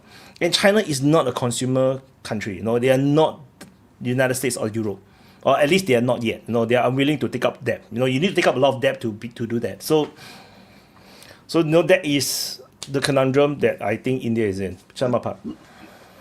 This particular issue that is being the delegates this time regarding this particular situation of tariffs and everything, India and China might actually end up finding a solution to the Siachen question. And moreover, regarding US, the narrative that leader of the free world, that rhetoric is slowly breaking down, and people are actually seeing US as it actually is for the first time. And now US leadership is faltering. For example, I would like to point this out. US is run by lawyers. China is run by engineers. India is run by politicians. Back to Desi. Oh, my go? Yeah, just to follow up on Wyatt's point where he says that, India and China are strategic rivals. And, I don't think they have to be. And if you listen to the statement that President Xi made today, I think it was today, I'm paraphrasing, but he said something along those lines. He said, India and China don't have to be rivals. We can be friends and partners. And he said something along the lines of this, we're looking at this for the long term and not a short term thing. And that to me says something that a lot of people in the West, we tend to forget, India is not a country. Like, there's however many countries, couple hundred countries in the world. But, then you have countries, then you have civilizations. India is a civilization. China's a civilization, okay? Very different. These two have been living next to each other for the last 5,000 years, guys. And, correct me if I'm wrong. I'm sure there's been battles over something over the years, but I don't think it was that The much as it Siachen was, question. The Siachen question. Very little. In fact, these two civilizations don't really fight wars because they were cut off by the mountains. And therein lies my point. Like they've figured out a way to live in relative harmony for 5,000 years. Yeah. Yes. And they know that they're going to be there in another 5,000 years, and that's my point. Like they don't even have the to cultures. be rivals. Even these two nations, cultures are very lenient to each other. Yeah. Very lenient. Yeah. The stories can be drawn parallels to. Yeah, and I think we're just getting back to how history has always been. Like the last 80 years or so has been a real aberration when you think about it, right? You're not wrong.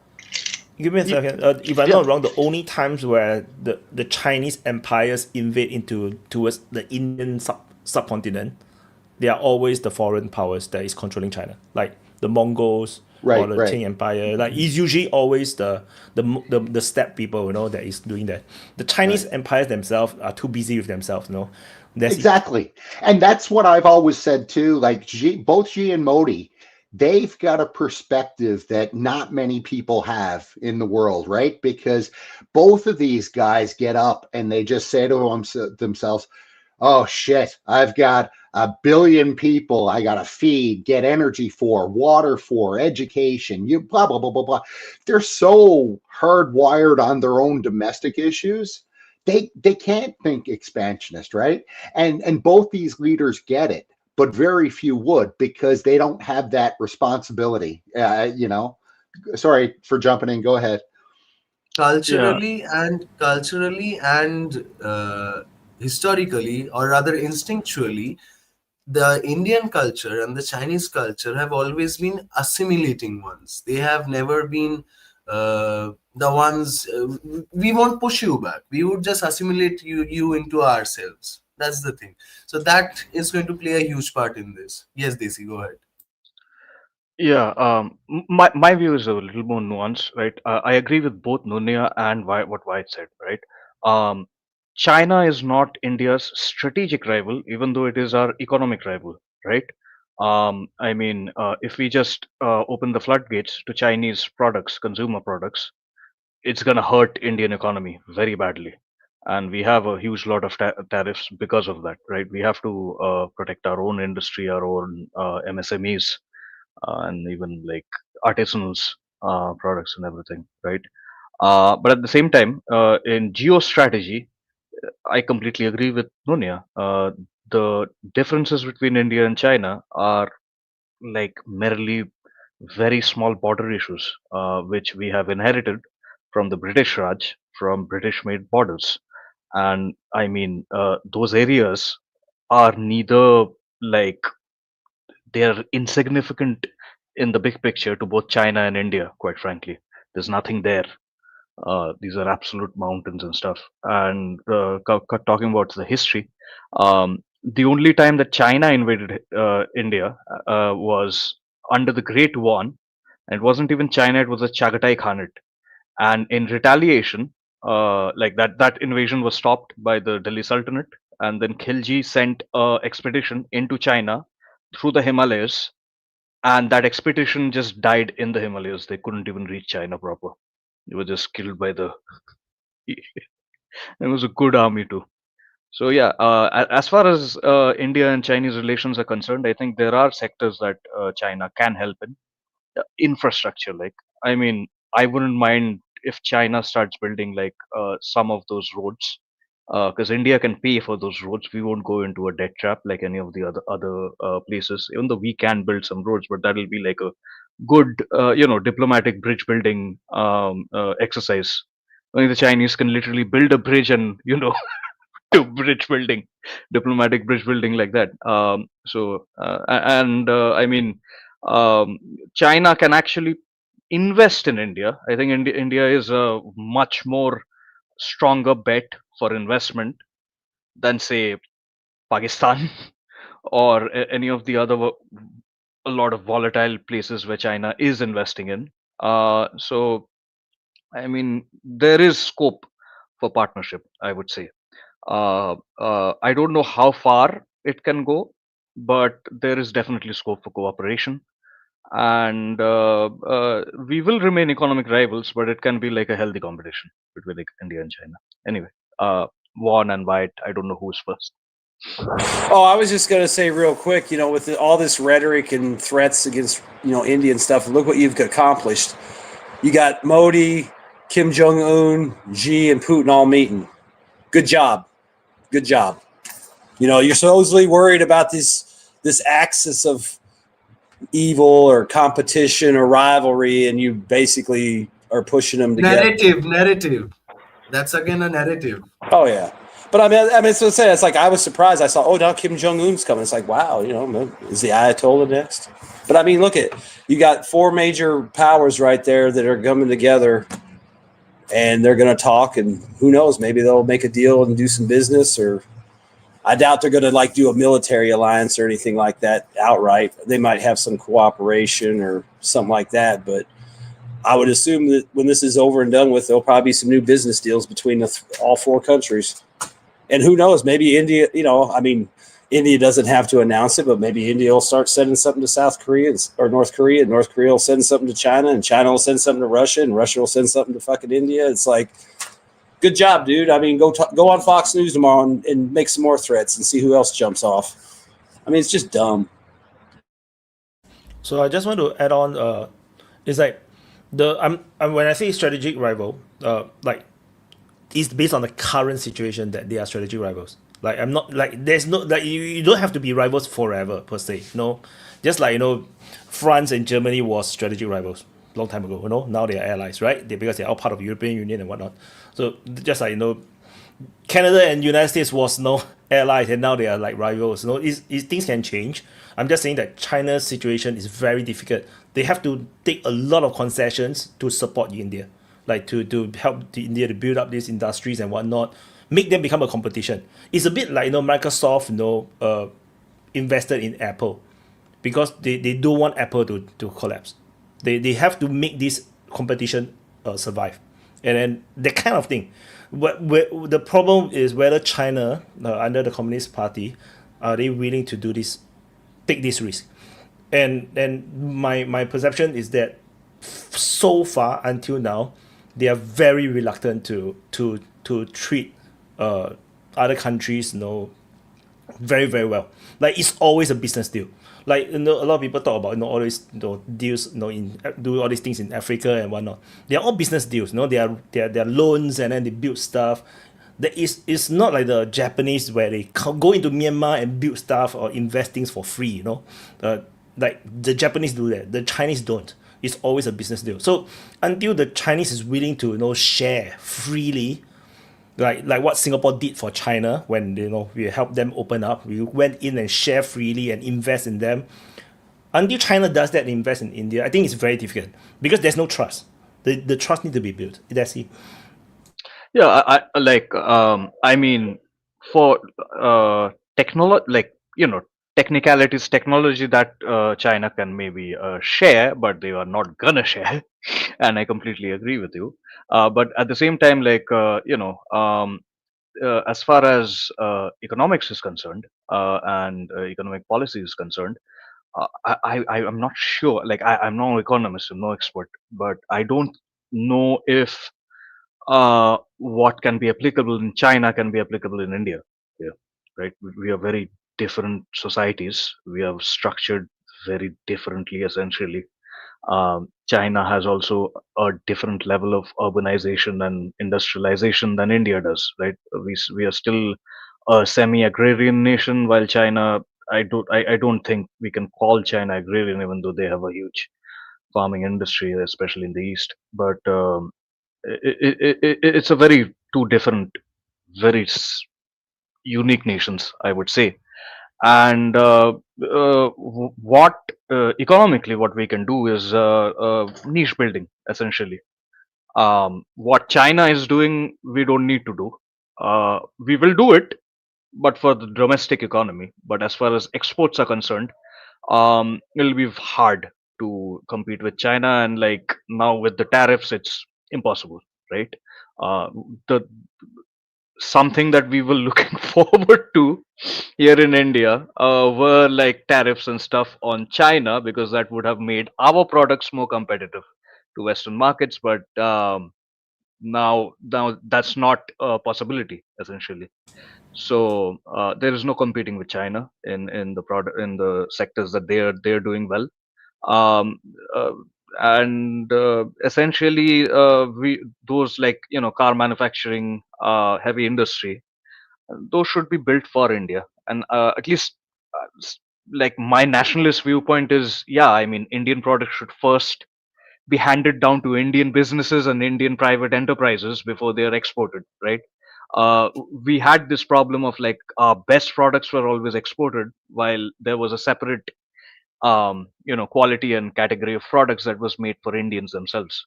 And that's an advantage that Indian consumers and businesses will have in the supply chain itself.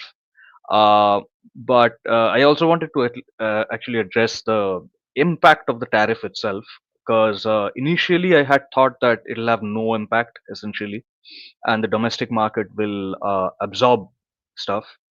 But there has been a slight impact. There has been falls in the Indian stock market, and few of some sectors have actually shut production. Leather industries, fisheries, a lot of fabrics and t-shirt making and all those stuff, essentially. Textile industries has completely collapsed here in India because of the tariffs. That I was kind of wrong about when I initially thought that it'll have no effect. And it'll take time, essentially. I think this tariff, this wake up call for India to seek to diversify, essentially, our trade partners, is a good thing in the long run. But it is having slight effect on the Indian economy, which I am actually surprised by. I didn't think it'll happen, but it did. Turns out $86 billion of trade is quite significant. So yeah. Go ahead, Sam. India certainly has the manpower. It just needs to implement these. What do you call them? These plans need to be implemented. India definitely does possess Yeah. the manpower. We have the manpower. We can acquire the technical know-how, like we do it for our military program from Russia. Um, I think, but we have to do it independently, right? We cannot. We have sites as well. We It's have sites where it can be implemented upon as well. It's just that the government needs to take initiative. It will. It Yeah. will. It. This is a slow process. It'll take time. Hopefully. It will. It will. I mean, lot of things like the Modi government has done financially the UPA payment system. That was revolutionary. Now I can essentially I don't carry any wallet. I don't have any. I don't use cash. Hardly anyone uses cash anymore here in India, and that has helped the economy quite a lot, right? But it'll take time. It'll take time, and but the main thing is we cannot be dependent on anyone else. We are not gonna get handouts. India, especially not, right? I mean, Japan might help like poor nations, maybe Bangladesh. Bangladesh still doesn't have any tariffs on it, just 10%. But I think I forgot. Someone was telling me in VC. I think it was Archimedes or Vaughan who said India is now a regional power where we cannot expect handouts anymore, right? We have to stand Yeah. up on our 2 feet, and It's yeah. true. That's why So, yeah. India need to play the chess move very carefully. Like you cannot be careless because India today is not the India post World War II. Now post World War II, India is the leader of the non alignment movement. Like it's really like go for pure peace. Oh my god. Von didn't make it so noisy. Well, Yeah, sorry. Well, I think you're going to see stuff move fast now because, now that the ice is broken with India and China, you're seeing everything is lining up perfectly. They had the BRICS meeting, which went well. They talked about financial integration. They talked about, cooperation in developing some of those back-end systems. They actually mentioned Chinese and India cooperation there. You've also got the SEO that's meeting this weekend. Nothing but a love fest coming out of there. So I think you're going to see a lot more cooperation and investment, vice versa, in both economies moving forward in the coming years. And it's going to go quick because the Chinese know that they need to bail out their BRICS partners here, because they're going to have to weather the storm the next several years, and China is ready to step up and do that. Russia is willing to step up and do that. Looks now like India is fully on board to step up and do that. So, the pieces are all coming together. I just want to add there's a very positive result of this meeting between Modi and Xi Jinping. Like this warming relationship between India and China is that the warmer India and China's relationship is, the less likely there will be war over Taiwan. Because I have said like I think a few months ago, like maybe half a year by now, so that the danger of cutting China off, like what United States seem to be trying to do from the rest of the world or whatnot, to force them into playing by the American rules, is that if they really they don't want to follow the US rules, then they are totally cut off, then they will go to war because there's no more options. Just like Hitler in World War II. They go to war because if they don't go to war, they will have to face the debt, because they massively invested in infrastructure and they overbuilt it, and they have no more money. So so going to war solved the problem. So China might do the same thing, but with the warming relationship means China have a way out, of this geopolitical problem. So I think that's the most positive things that is developing. So it's not all negative. But definitely it's not the positive situation for the Americans. Like, from the American point of view, it's like they totally lost India, like for real, until America is going to willing to suck it up a bit. Vaughn, Von? Yeah, I was just going to say, and the whole thing too is like, you got all these guys talking about we got to contain China, we got to contain China. It's like, well, dude, maybe if you weren't a dick all through the 90s and 2000s, you'd have a friendly Russia that might be down for a little pressure. You'd have a friendly India. I mean, if you really want to contain China, I mean, you just pissed off. You're basically fighting a war with Russia, and you're pissing off India and driving them towards China. It's like, I mean, the Pacific side, you can't really contain them because, I mean, the Philippines are useless and all those little islands ain't going to do shit. Maybe Vietnam would last for a few minutes, but I don't think Vietnam's looking for a fight anyway. I mean, if they could coexist with China, they'd probably be fine with that. They just don't want China to run their asses, but who does? But yeah, it's like, this whole containment. It's like, well, the back door to Siberia is wide open, and now they can go across the fucking Himalayas. I mean, good job on containment. Now you got the Russian Navy, the Indian Navy, and the Chinese Navy, and they're all kind of friendly now. So good job. Again, another, we want to do, yeah, well, I mean, I just wonder where these people fucking get these jobs, and they're the ones making the pronouncements. It's like, you want to contain China, but you've basically made sure the biggest two players in the neighborhood are on China's side now.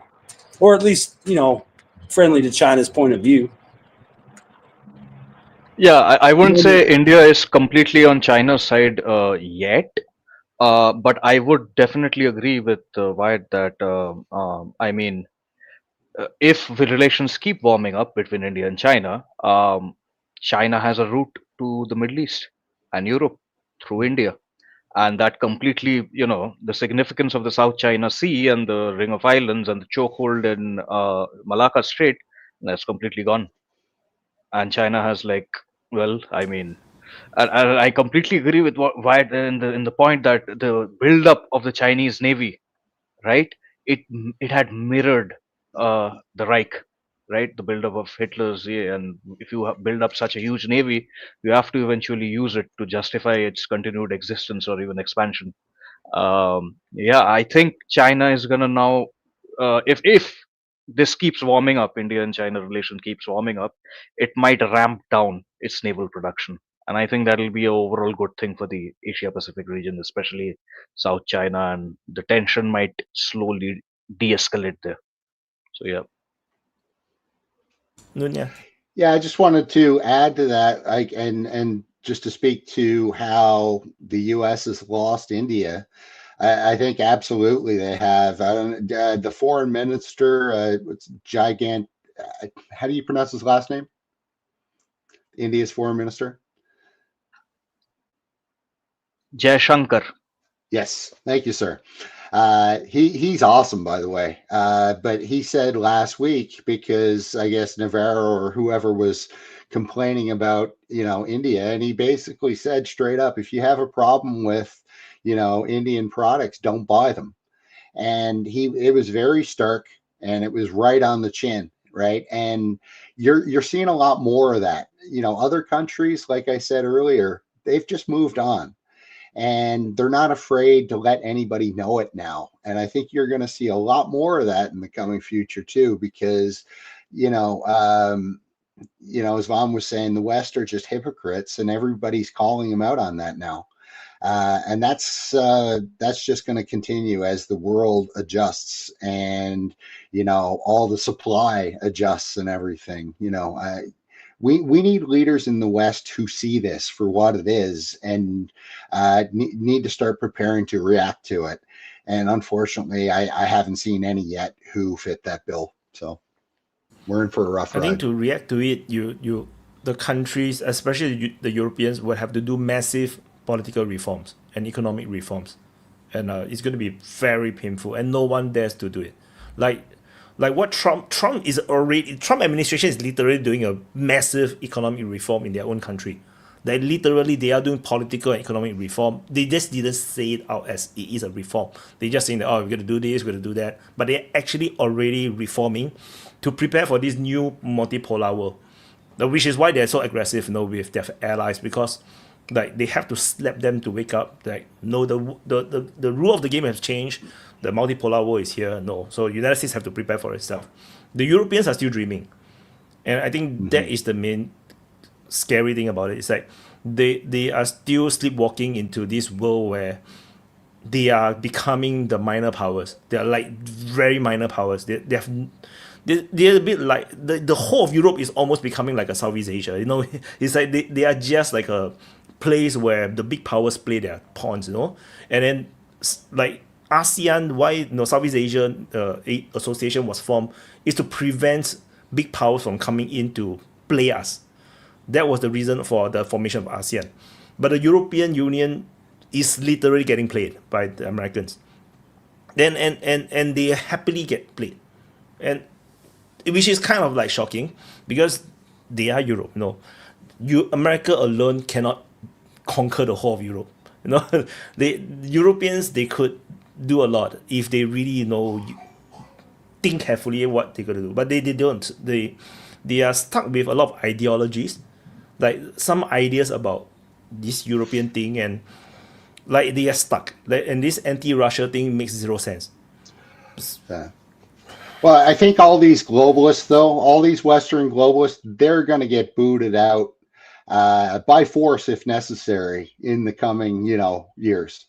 So I think the people there, to your point, they're not going to buy into any sort of, rearmament program, none of that crap, none of the crackdown on, free speech that's going on, all of that. I firmly believe that you're going to see a lot of social unrest in Europe. And the people are just so sick of these governments at this point. They're craving for anything different. And, they'll get it.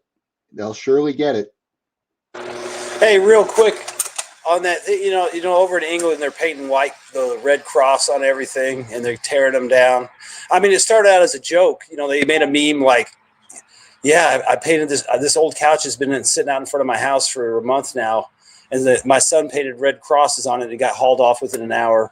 Another guy comes out with white garbage bags with the red cross. He's like, yeah, now that I put red crosses on my garbage, the city comes by real quick and picks up my shit. And then today I saw a picture somebody posted from England somewhere. There was actually a couch sitting on the side of a building and someone put red crosses on it. And it's probably true. Yeah, they'll come get rid of it real quick. That's how dysfunctional they are. It's literally a joke, but it's real life. You want to get your trash picked up, put a white cross or a red cross on it. You want to get help by the police, probably paint a red cross on yourself. It's like it's a joke. I mean, it's how far they've fallen, how just pathetic they are. I mean, it's insane. Like, quite frankly, in England, I think, you expect such things from Germany, the kind of government that they have, but it is absolutely insane that drawing both the cross, the symbol of Christianity, and the literal English flag on a white wall will land up youths in jail is to an Indian, it's insane. If I draw the Indian flag green, orange and white, I mean, and if someone tries to remove that person will be sent to jail. Yeah. Right? You cannot desecrate the Indian flag. So I just got back from England, and guys, the place is just finished, absolutely finished. The big story when I was over there, I don't know if it was over here, but a shopkeeper who kept getting robbed, people coming in and jacking his shit. He put up a sign basically calling them, asshole shoplifters or something. And the police came in and they made him take down the sign because it might cause offense. And the guy is like, cops came, made him take down the sign. And the sign was just like, Well, look at that one guy that they sentenced him to 20 months in jail because he posted that I don't want my tax dollars going to migrants. 20 months in jail. Yeah. For complaining about how your government spends its taxes. Yeah. But he successfully not have to pay tax to the migrants, right? For 20 months, you don't have to pay tax to the migrants. There's the life hack. Go to jail, don't pay taxes. Yeah. Place is going up shortly. But England is lucky their flag is easy to paint, Imagine you have to paint like Sri Lanka flag. You're like, oh, fire to draw a freaking lion. It's gonna be so difficult. Spain. Imagine Spain with the Oh, you coat have of to wear the arms, freaking crown. the coat of arms and everything. The small castles here. It's about Hello, what? Nika. I miss that part. Hi guys. Hi. Hey, No problem. You don't miss a lot. We are just talking about the countries in the Far East. Not important at all. No, Every like country is nothing ever important. happens here. Every country is important. No, Asia, a lot like that, a lot of big hoo-ha. Then in the end, if you look through the history, nothing much happens. In a way, like China, India, wow, a lot of tension. Yeah, but then nothing this ever is happens. this is Asia. This is how things done. Things done like for tens of or hundreds of years. That's how it's done forever. Not Yeah. every part of Asia, though. I mean, the steppes. Steppes was always very dynamic. I mean, Yeah. the north of Iran. I mean, the Afghanistan. thing north of Afghanistan. Afghanistan was actually quite stable, right? Before the 20th century. I mean, in periods, Afghanistan used to turn into India, right? It used to basically conquer all of India. But Afghanistan itself used to remain quite stable. Yeah, I think But the was Mughals are like ethnically Afghan. No, yeah. the Mughals. Yeah. So Afghan, semi-Afghan, semi-Mongol, right? They descend from Yeah. like both Timur and So is Mongol. the freaking Afghan that made Southeast Asia Muslim. The Taliban have such huge reach.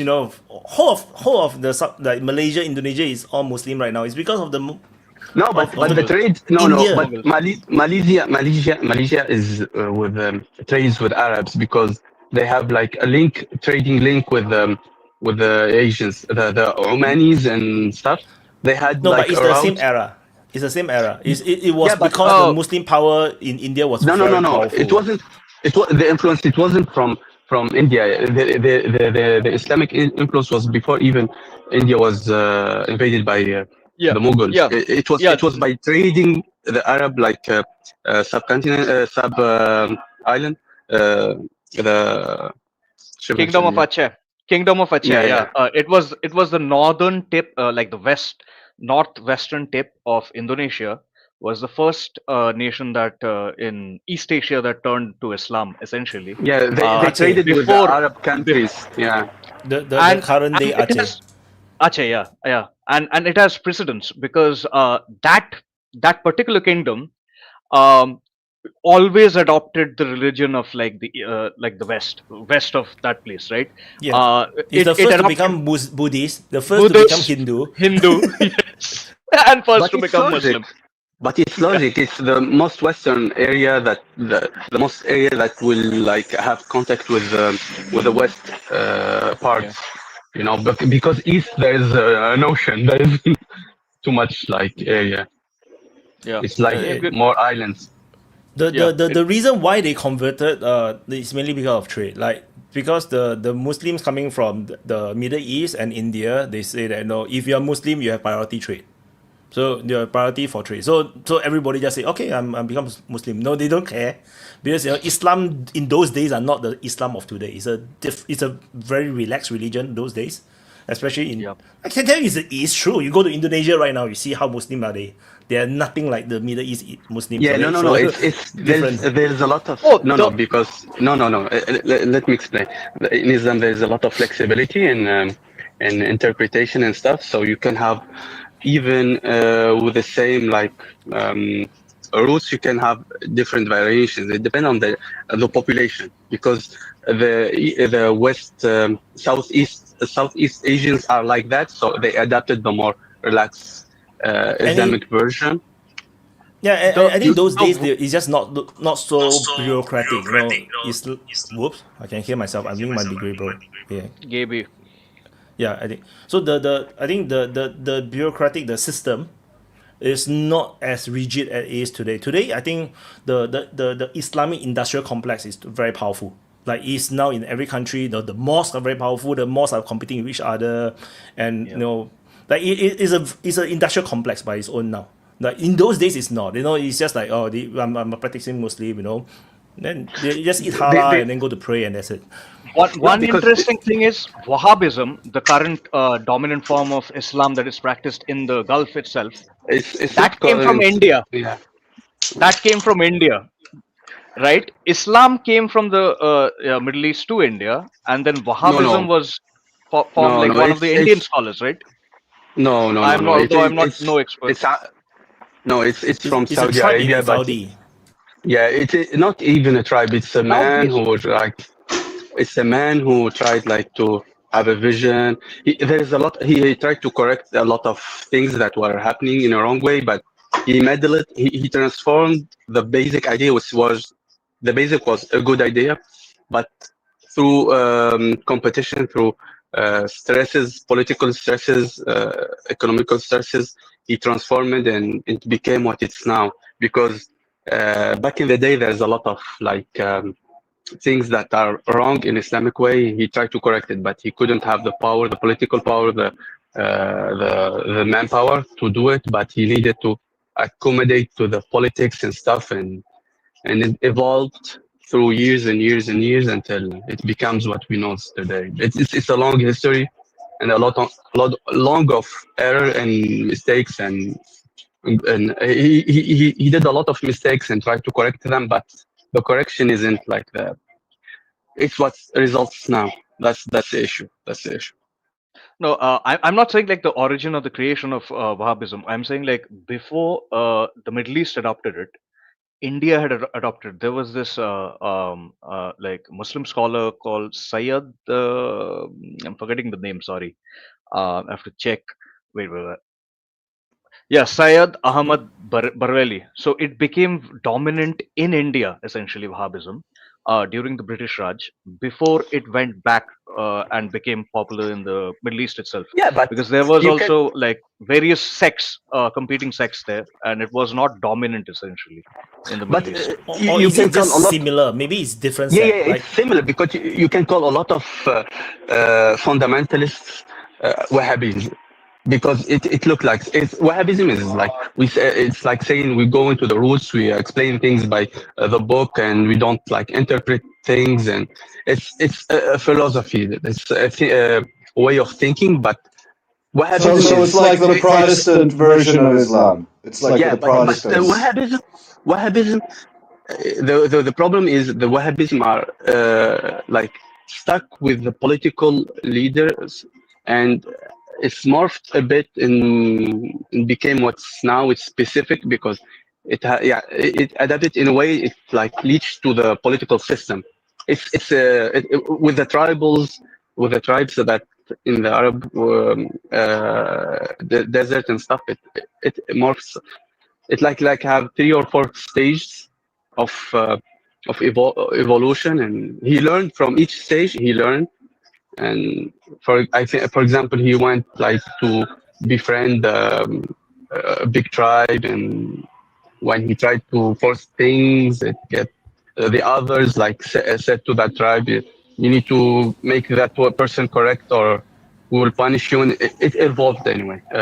I saw a YouTube video. The Wahhabism thing is that that sect or that group was in the central of Saudi, which is where the royal family is from. And so he needed the power, this religious group influence to help to control the country, or at least his army or something. Then they went out, invade and conquer the whole of Saudi. So there was a deal between the religious sect or the group with the royal family, and it's just that and then they helped to fund, and that's why they exported the Wahhabism thing, and they started to create quite a bit of chaos around the world, because people, not everybody can understand the same thing, and I think over time.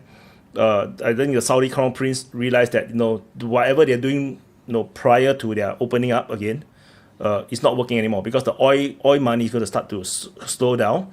Then they realize they need to modernize and everything. Then the Wahhabism thing just gave Saudi Arabia a very, very bad name in the eyes of non-Muslims. It's not like the Muslim world. I don't think they care that much. So they started to cut them off. That's not true. There is a lot of pushback from Muslim area because, for example, in North Africa, there is like Maliki and Hanbali and other variation of other interpretations, and there is a lot of pushback. But the political pressure from the current governments that like oppress the religious moderates, like let that Wahhabism spread. Because, for example, I'm Tunisian, and in Tunisia, the ancient government, they were anti-Islamic, and they try to suppress the moderates. So when you suppress the moderates, what happens? It's you leave the field open for Wahhabism, and Wahhabism is very appealing to the people who don't understand a lot and who are not like very cultivated and who want like very strict rulings Simple and rules to follow. Just yeah, everything it's simple. simple. Yeah. You do this or you do that in other way. Otherwise, it's very simplistic way of seeing religion. Anyway, sorry, Mehdi. Mehdi. Hi, Mehdi. Good to see you, man. Can't hear you. You're muted. Oh, you're muted. What, the old Never man's learn. on mute again? Go figure that'll happen. I just want to ask, because question, when you were talking about this, what about countries like Myanmar? Things like that where the Muslims are prevalent and are having a big battle right now. Where does that stand? I'm totally don't know much about it. That's why I'm asking, because there's people here that do. You mean Myanmar? The Rohingya genocide, you mean, Mehdi? Yeah. Or I don't know if it's a massacre rather, not a genocide even. Yeah, I mean, that's more of a, it does have a religious aspect to it, but it's also like a ethnic conflict, right? Okay. The Rohingyas essentially are Bengalis, right? They were, they had migrated from Bangladesh during the Great Bengal Famine, several waves actually, since there were several Bengal famines, but most notably during World War II, right? And they were residing within Myanmar, which is majority Mon and Khmer, essentially. That's just one correction. Just explain to Yep. them why there was a famine, because Bengal area is very fertile. Explain them why Yeah, there was a famine.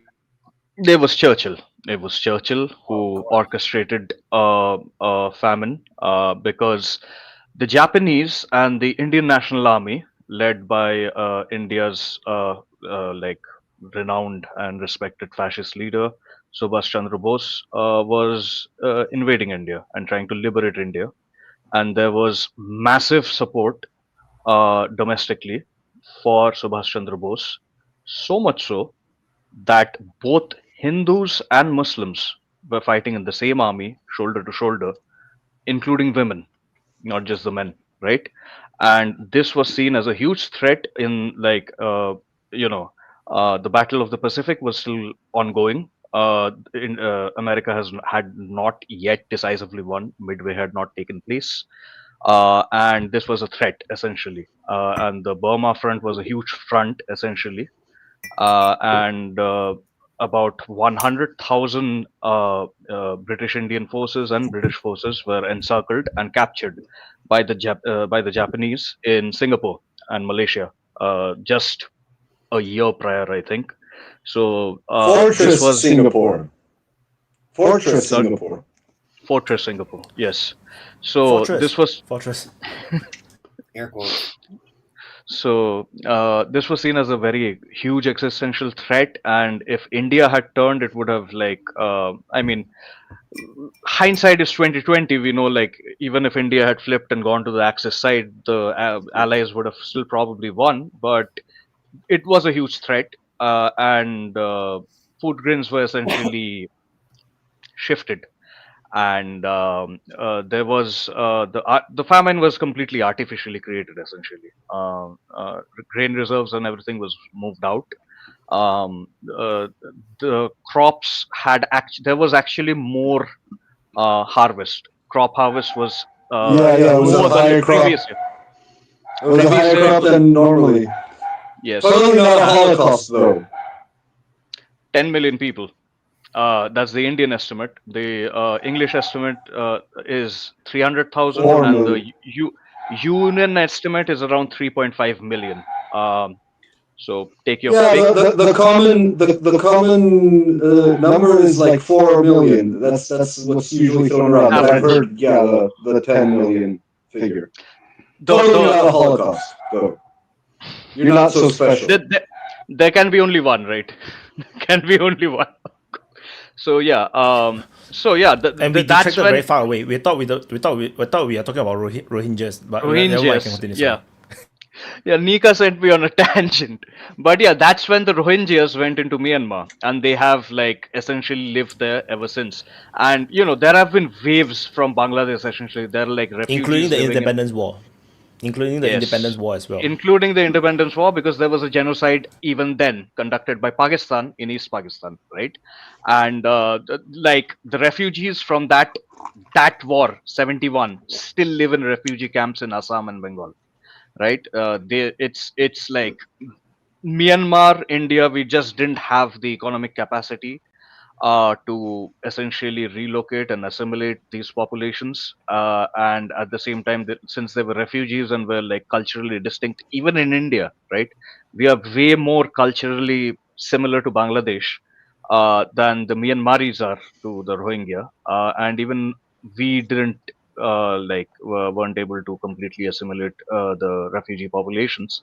So essentially, they lived as an outgroup in Myanmar, right? Both a religious as well as an ethnic outgroup. And when the Myanmar military was losing popularity, essentially, the junta just thought, hey, let's create an outgroup. Let's create something that will, breed unity. And that was the Rohingya massacre that happened. It was conducted by the military. The propaganda was done by some Buddhist monks. Even the Dalai Lama has disowned these monks, right? But yeah, it was horrible. But that's that. Nonia, go ahead. Yeah, real quick on the Indian famines. It's funny we're talking about this. I was watching something just last night, and the guy had mentioned this, and he brought up some stats. I assume they're correct, but he said something during the UK, the English colonial rule of England. There was some crazy number of famines, like over 100 or something, and he said, how many famines have happened since the end of colonial rule? 0. And he said there had been, I believe he said, 8 recorded famines in India's entire recorded history prior to colonial rule. So just to put into context what Desi was saying. Go ahead, Gabe. Yeah, good that you bring that up because, like it's a feature of sort of the Anglo-Saxon colonial model to control the productivity of the holding as for the interests of its own financial system, and therefore to exclude like subsistence crops and all forms of subsistence activity. So like a colony becomes the exclusive producer of certain commodity that is easy to produce in that area, and fuck all the rest. And so it depends exclusively on its trade with a colonial master. And if for whatever reason, so like when in South America there was several of such like not particularly famine but extremely severe economic crisis, because like for example when saltpeter was outdated by synthetic nitrates, like massive swaths of the altiplanic economies, collapsed and people starved because of that and shit like that. So it's a common feature of that. But more back on the religious topic, like usually religions are adopted for interests of power. Okay, so there is some certain benefit to adopt a certain ideology and therefore the power uses it. Like that's why the European kings adopted Christianity, because it was better for trade and for establishing their own legitimacy. And same thing with Islam and with Buddhism.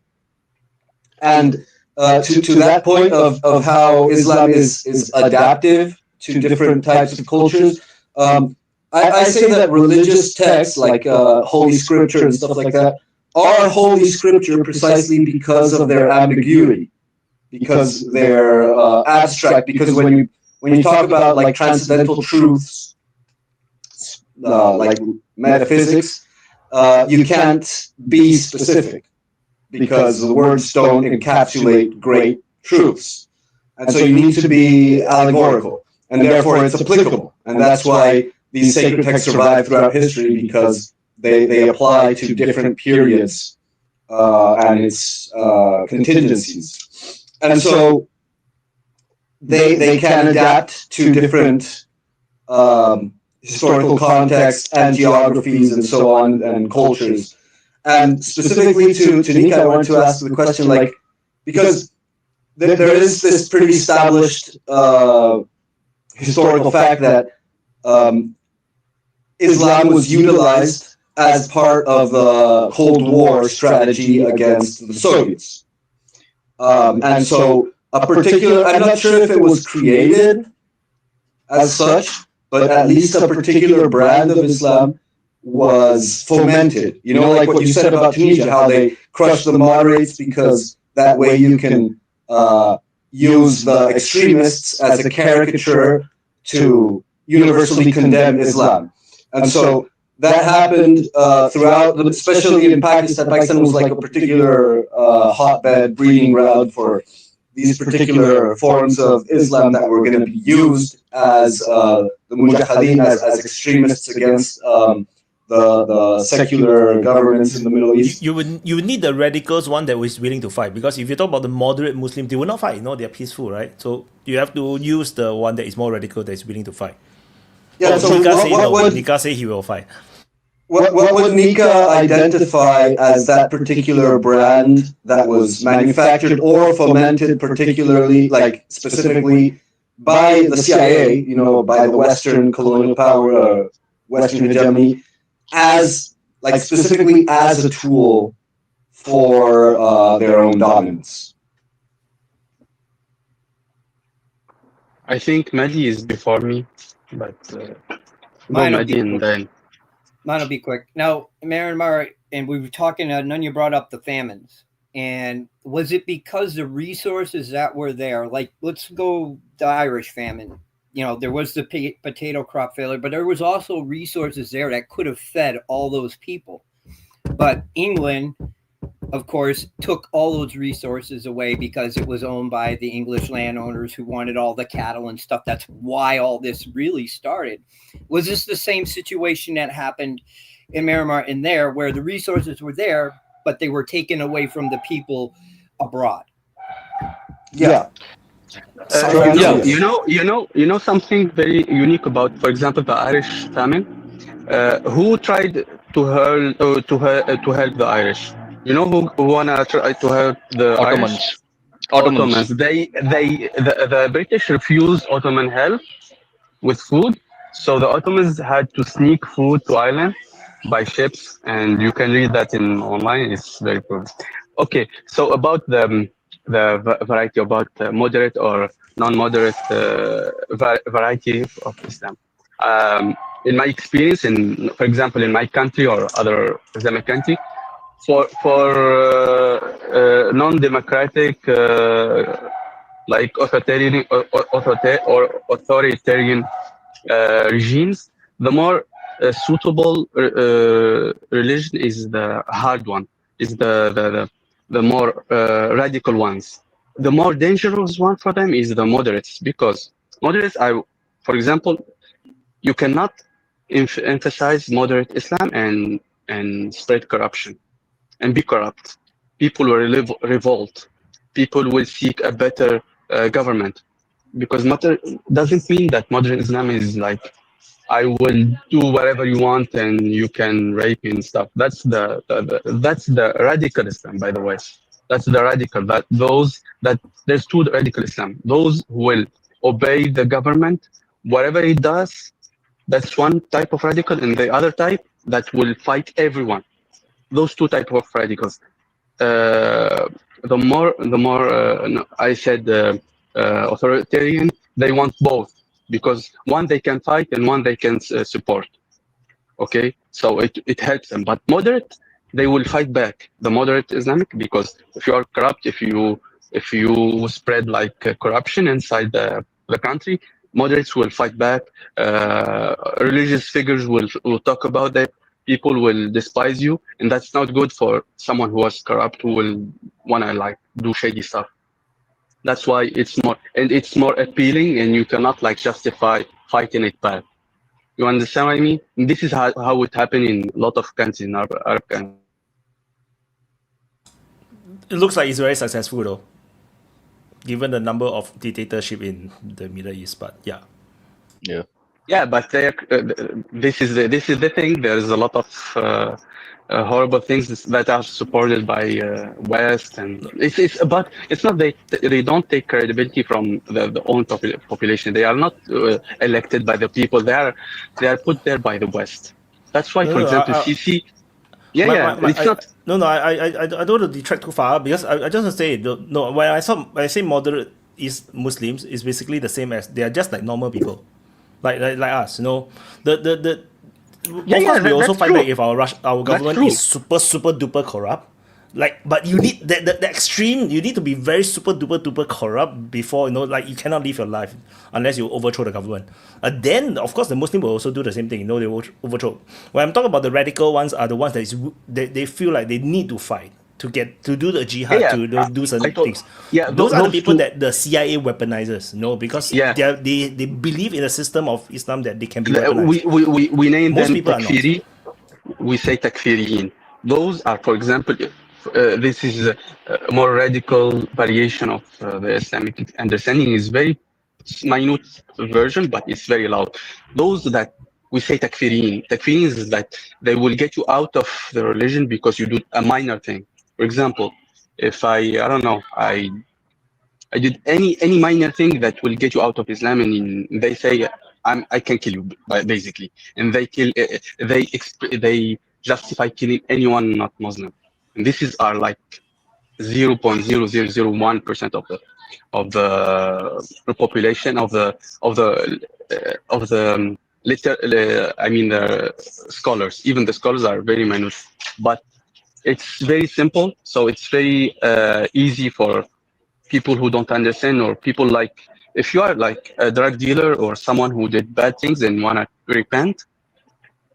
If I say take it easy and go slowly, it feel like wrong. I need to go to the very like harsh Islamic, it's like the Crusaders, right? Like the Crusaders, exactly, that's what they do. Well, I was going to say it's very similar to the evangelicals. Like most people who are criminals, alcoholic, at least here in South America, like criminals, alcoholics, drug addicts, or drug traffickers, they like when they want to rehabilitate, they become like extremist evangelicals. Like exactly, they it's like they go straight to the simplest, most extreme form of the religion. Exactly, and you don't need the millions of them. You need like 10, 100 to create heaven.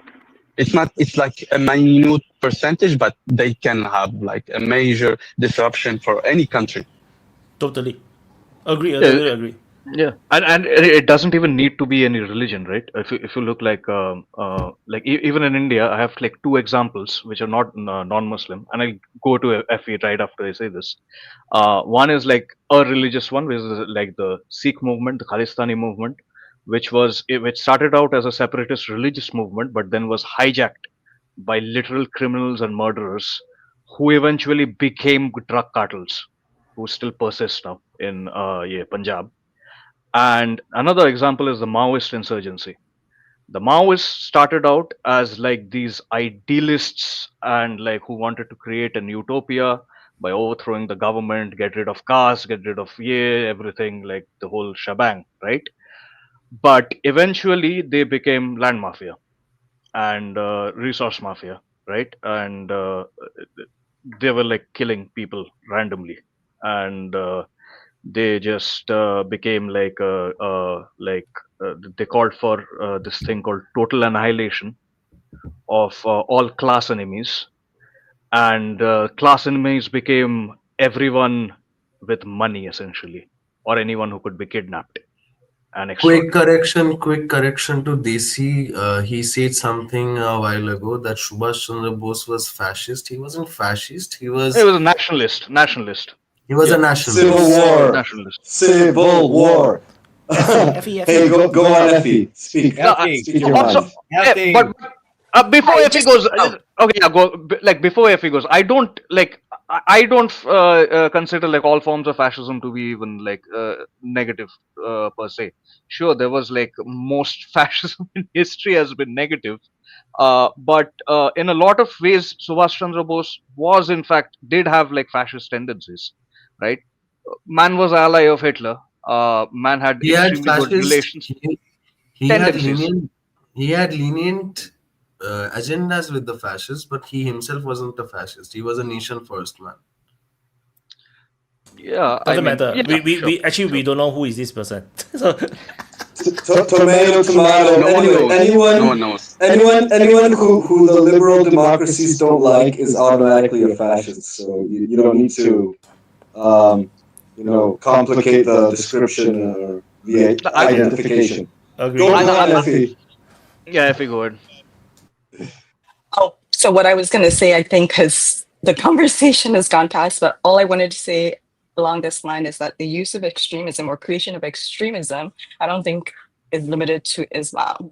No, not And at I all. think we're seeing that Eastern Europe has dormant extremist cells that could be kind of, I guess, erupt at any time. Go back to the Perhaps days of the that's all. Crusade. That's all.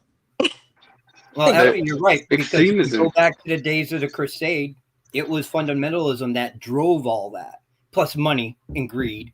So there's all that goes in it. But that, Islam is not the first religion to do this, and it ain't going to be the last either. No, but Exactly. extremism is a natural thing. It can it's harbor a part of the human thinking. Like some human are naturally leaning to extreme things. It's normal because the majority are in the middle, and you will find the fringes. Those are the most susceptible Yeah. to extremism, and it's normal. It's in any religion, any region, any era of time. The danger is the system. So when the system weaponizes it, especially like during the Dark Ages, when the Catholic Church was super powerful in Europe, like they basically weaponizes the entire religion, and then they create the Crusades and everything. Like, I mean, they have their own reasons. So they want their holy lands or whatnot. But they weaponize the religion.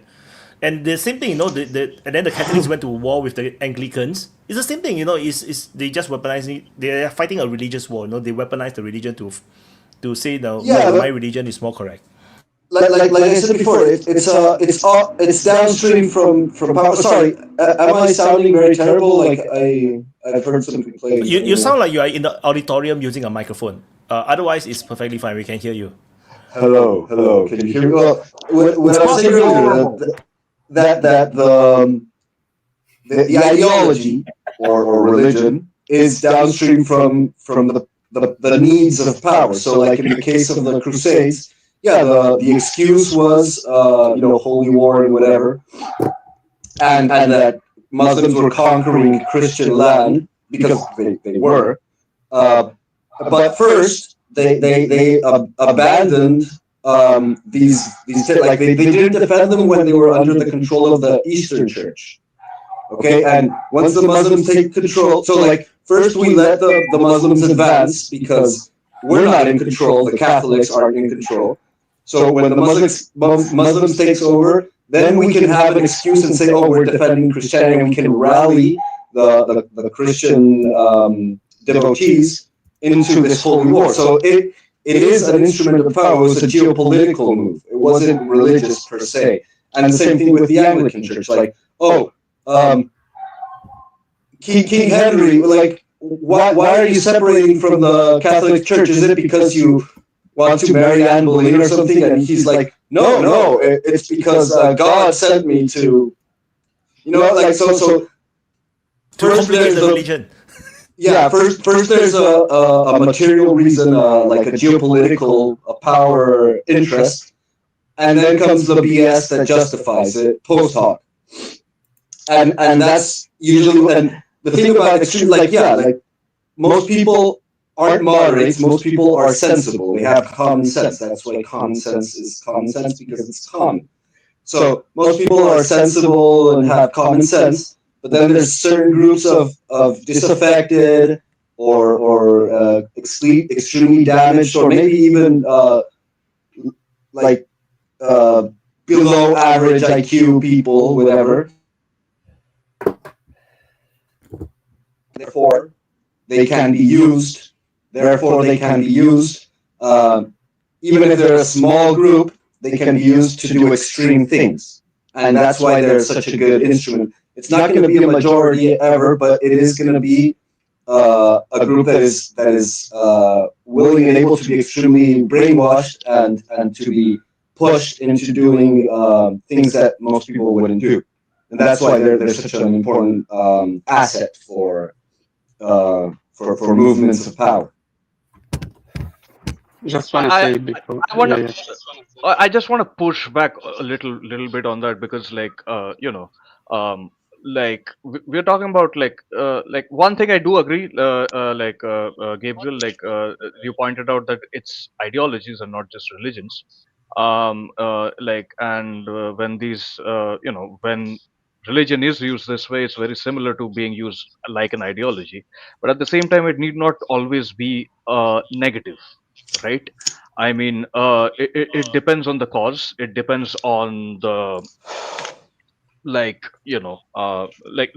can be sure we can look at the Crusades and go like it was bad, but a lot of people also argue that the Crusades was like a defensive war that was necessary. I don't think, I'm not saying it's a bad thing. Yeah, I mean, it can be, there can be actual real reasons to mobilize the people, and radical religion or even radical ideology can be I'm not saying it as a bad thing. Like the movement of power is change. Okay, so the effective power is to be able to affect change, and that is usually good for the one who does it, and bad for the one who's on the receiving end of whatever that is. So, like in the case of the Crusades, it was good for the Western European powers and bad for Eastern European powers and for the Muslims. But anyway, it can be good or bad depending on like the material conditions. So, for example, if the French Revolution wouldn't have happened, we wouldn't have like liberal democracies, human rights, whatever. But for the people of France, it was terrible, and arguably, you can say it's actually terrible for us today because but it depends on where you stand on the position. Anyways, like I think that the value judgment can be done according to preferences or to your own ideological structure or your own inclination, but some things, however, are ill-fated. Like there is things that can be done for gain, but that have a long-term terrible consequence. Like the corn laws, like when Britain revoked the corn laws and destroyed its internal like productivity priority for transnational or globalist ideals. And so that is good for profits, but it is terrible for your standing as a nation, and it ended up destroying the British Empire and putting the British people in the misery that they are today. Poor things. Hope God blesses their souls. Gabe. Go. Gabriel, can you check your mic setting? I think your mic is catching feedbacks, but I'm not sure why it feedbacks your own voice. Like there's a double sound on your voice. I'm not sure. Usually the feedback is Yeah, the people are whining that like quite a number of them is like they are dying from your voice. Like they say that it's like God talking to them. It's the voice inside his head, their heads. I'll be back. I'll be back. So I You wanna refresh the browser and see how. while Gabriel is fixing his mic, I wanna say something very important that Wyatt said. I think it's the core thing. This is the most important thing. Uh, as we say, radical thinking and radical ideologies and any kind of radicalism is natural in any human society, in any human grouping. But the if there is like liberty of speech, there is rules, there is no oppression, you can express that radicalism, and the society will appease that, and it will absorb the good things, the good radical things in it, because not all radical things are bad in itself.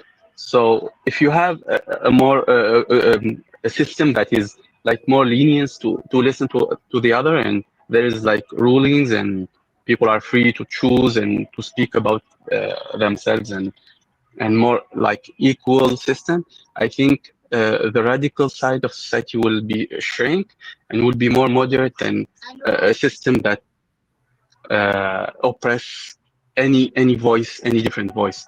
So that's why we see a lot of violent radicals in Muslim countries, because there's a lot of oppressive governments that, like, if you keep the pressure will explode in your face. So I think that's the difference. If you have a more lenient, more listening system, it can flourish by even with the radical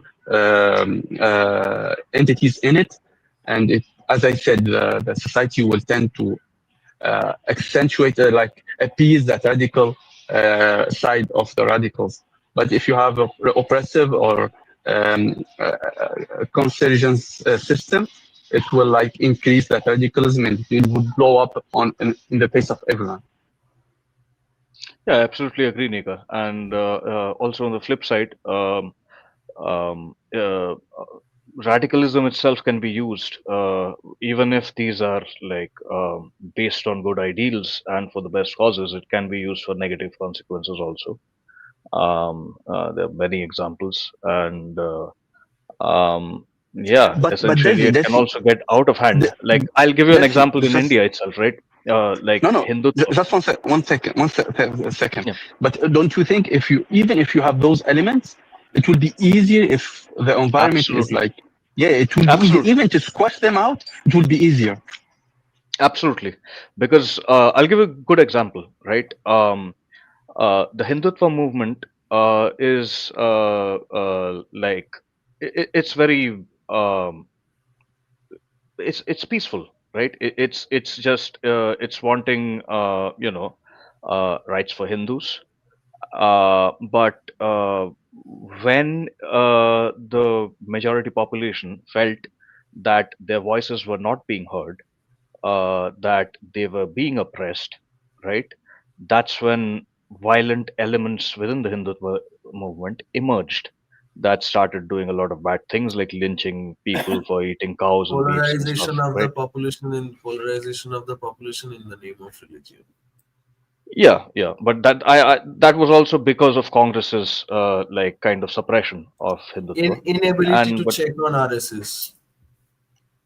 yeah, I mean, like RSS's like Golwarkar became radical because RSS was banned in India, if you remember, and RSS was never this was banned. RSS was made illegal after independence, right? And like Hello. That it was was Testing, CPI heavily testing. Maoism. suppressed. It no, it was suppressed. I mean, there's no argument about it. Like maybe there It are was arguments that it suppressed, was but not. It was suppressed, not banned. Who is RSS? We have no is idea the who are you talking about. Is the it's the president of parent BJP? organization. Is It's the the parent parent. organization of BJP?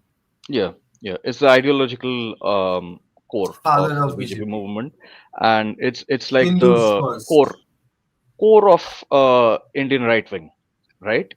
and the violent element, and including the the ideological elements that propose violence, it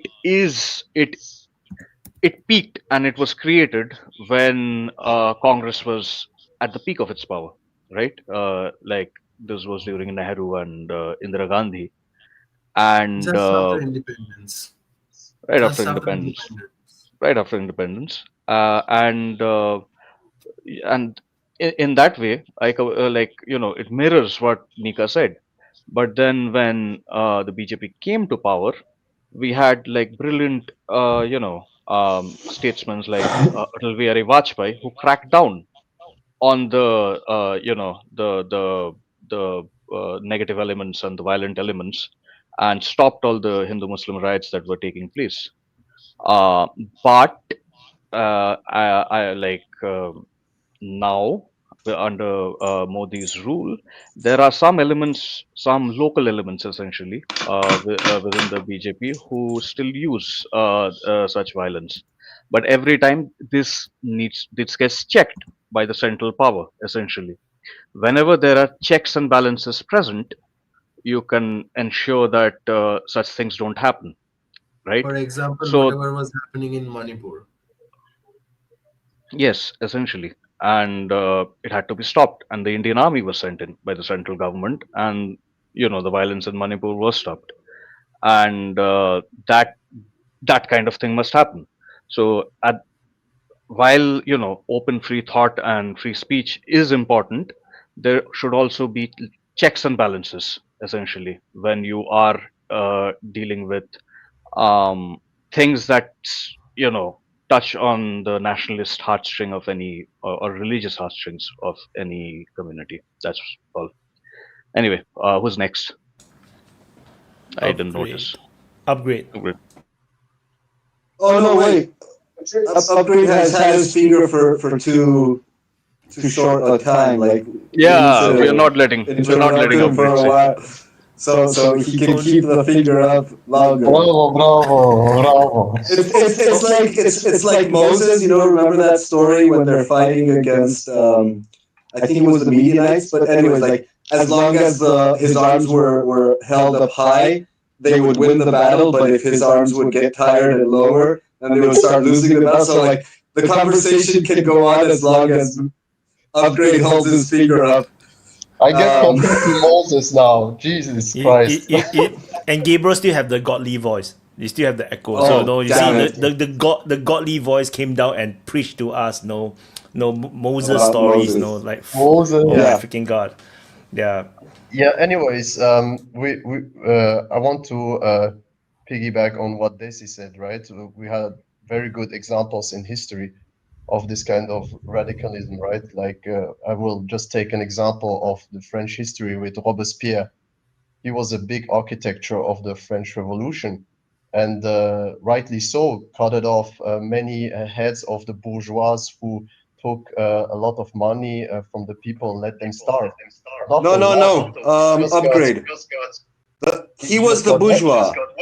He was the bourgeois. It was the bourgeois against the aristocrats. Whatever. Let me just finish my point. My point was just that he did something radical, right?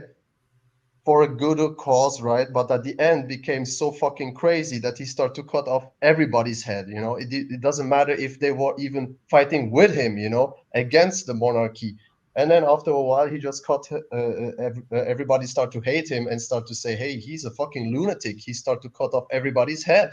And even if we helped him, then he got cut his head by himself, by other people. So that shows that radicalism can be used sometimes for good purposes because there's a good intention behind it, until it's not checked anymore and it can just flow, freely and just take over the normal society parts. Yeah. Come on, we already have good example of this in the open mic. We have radicals on the open mic. It's good to have them, but it's not good for them to dominate the conversation. Exactly. That's true. Many.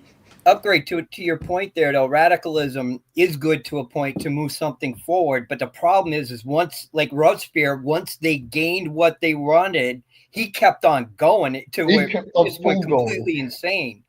So that's the thing. Radicalism can move things, but does it know when to stop is the problem.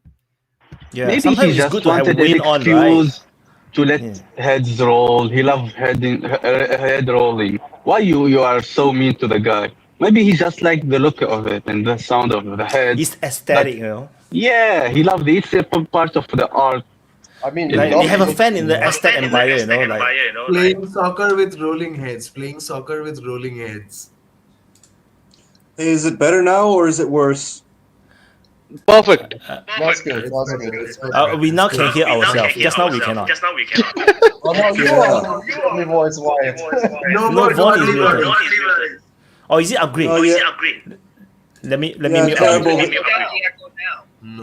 They No, wouldn't let you still hear Robespierre it. have his.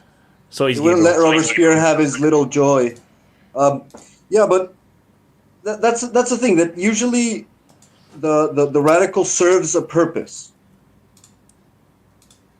I think I'm gone, and that purpose is to move the levers of power, either to establish some change for increasing the power of an existing elite, or to switch the elites for a upcoming elite that is trying to take power for itself.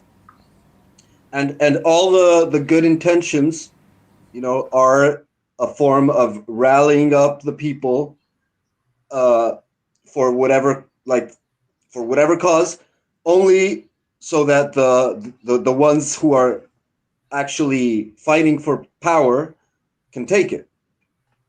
And arguably, whatever was suffering the people had during the monarchy period got pretty much worse after the revolution. Similar to what happened in Britain with their own civil war, and also with the Spanish. You know, those are like early examples of regime change operations, of color revolutions.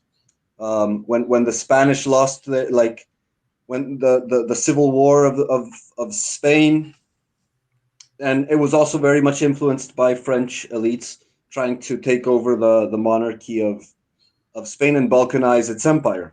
And so, you know, like the intentions of the people or their interests are only important insofar as it gives power to a particular group or the existing group in power.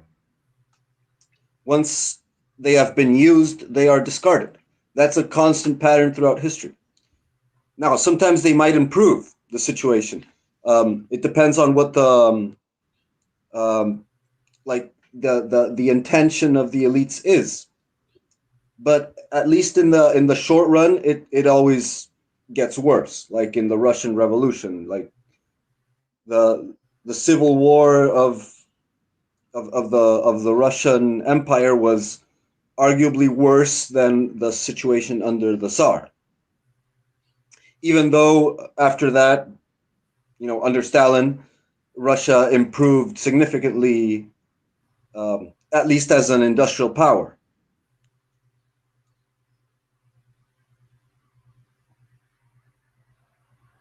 Yeah, Gabriel, so you no longer have the God's voice, but we can all hear ourselves. So when you don't talk, you just mute. Yeah. Today you have too much godly powers. Who's next? Just now, who wanted to talk? Yeah, me. Okay.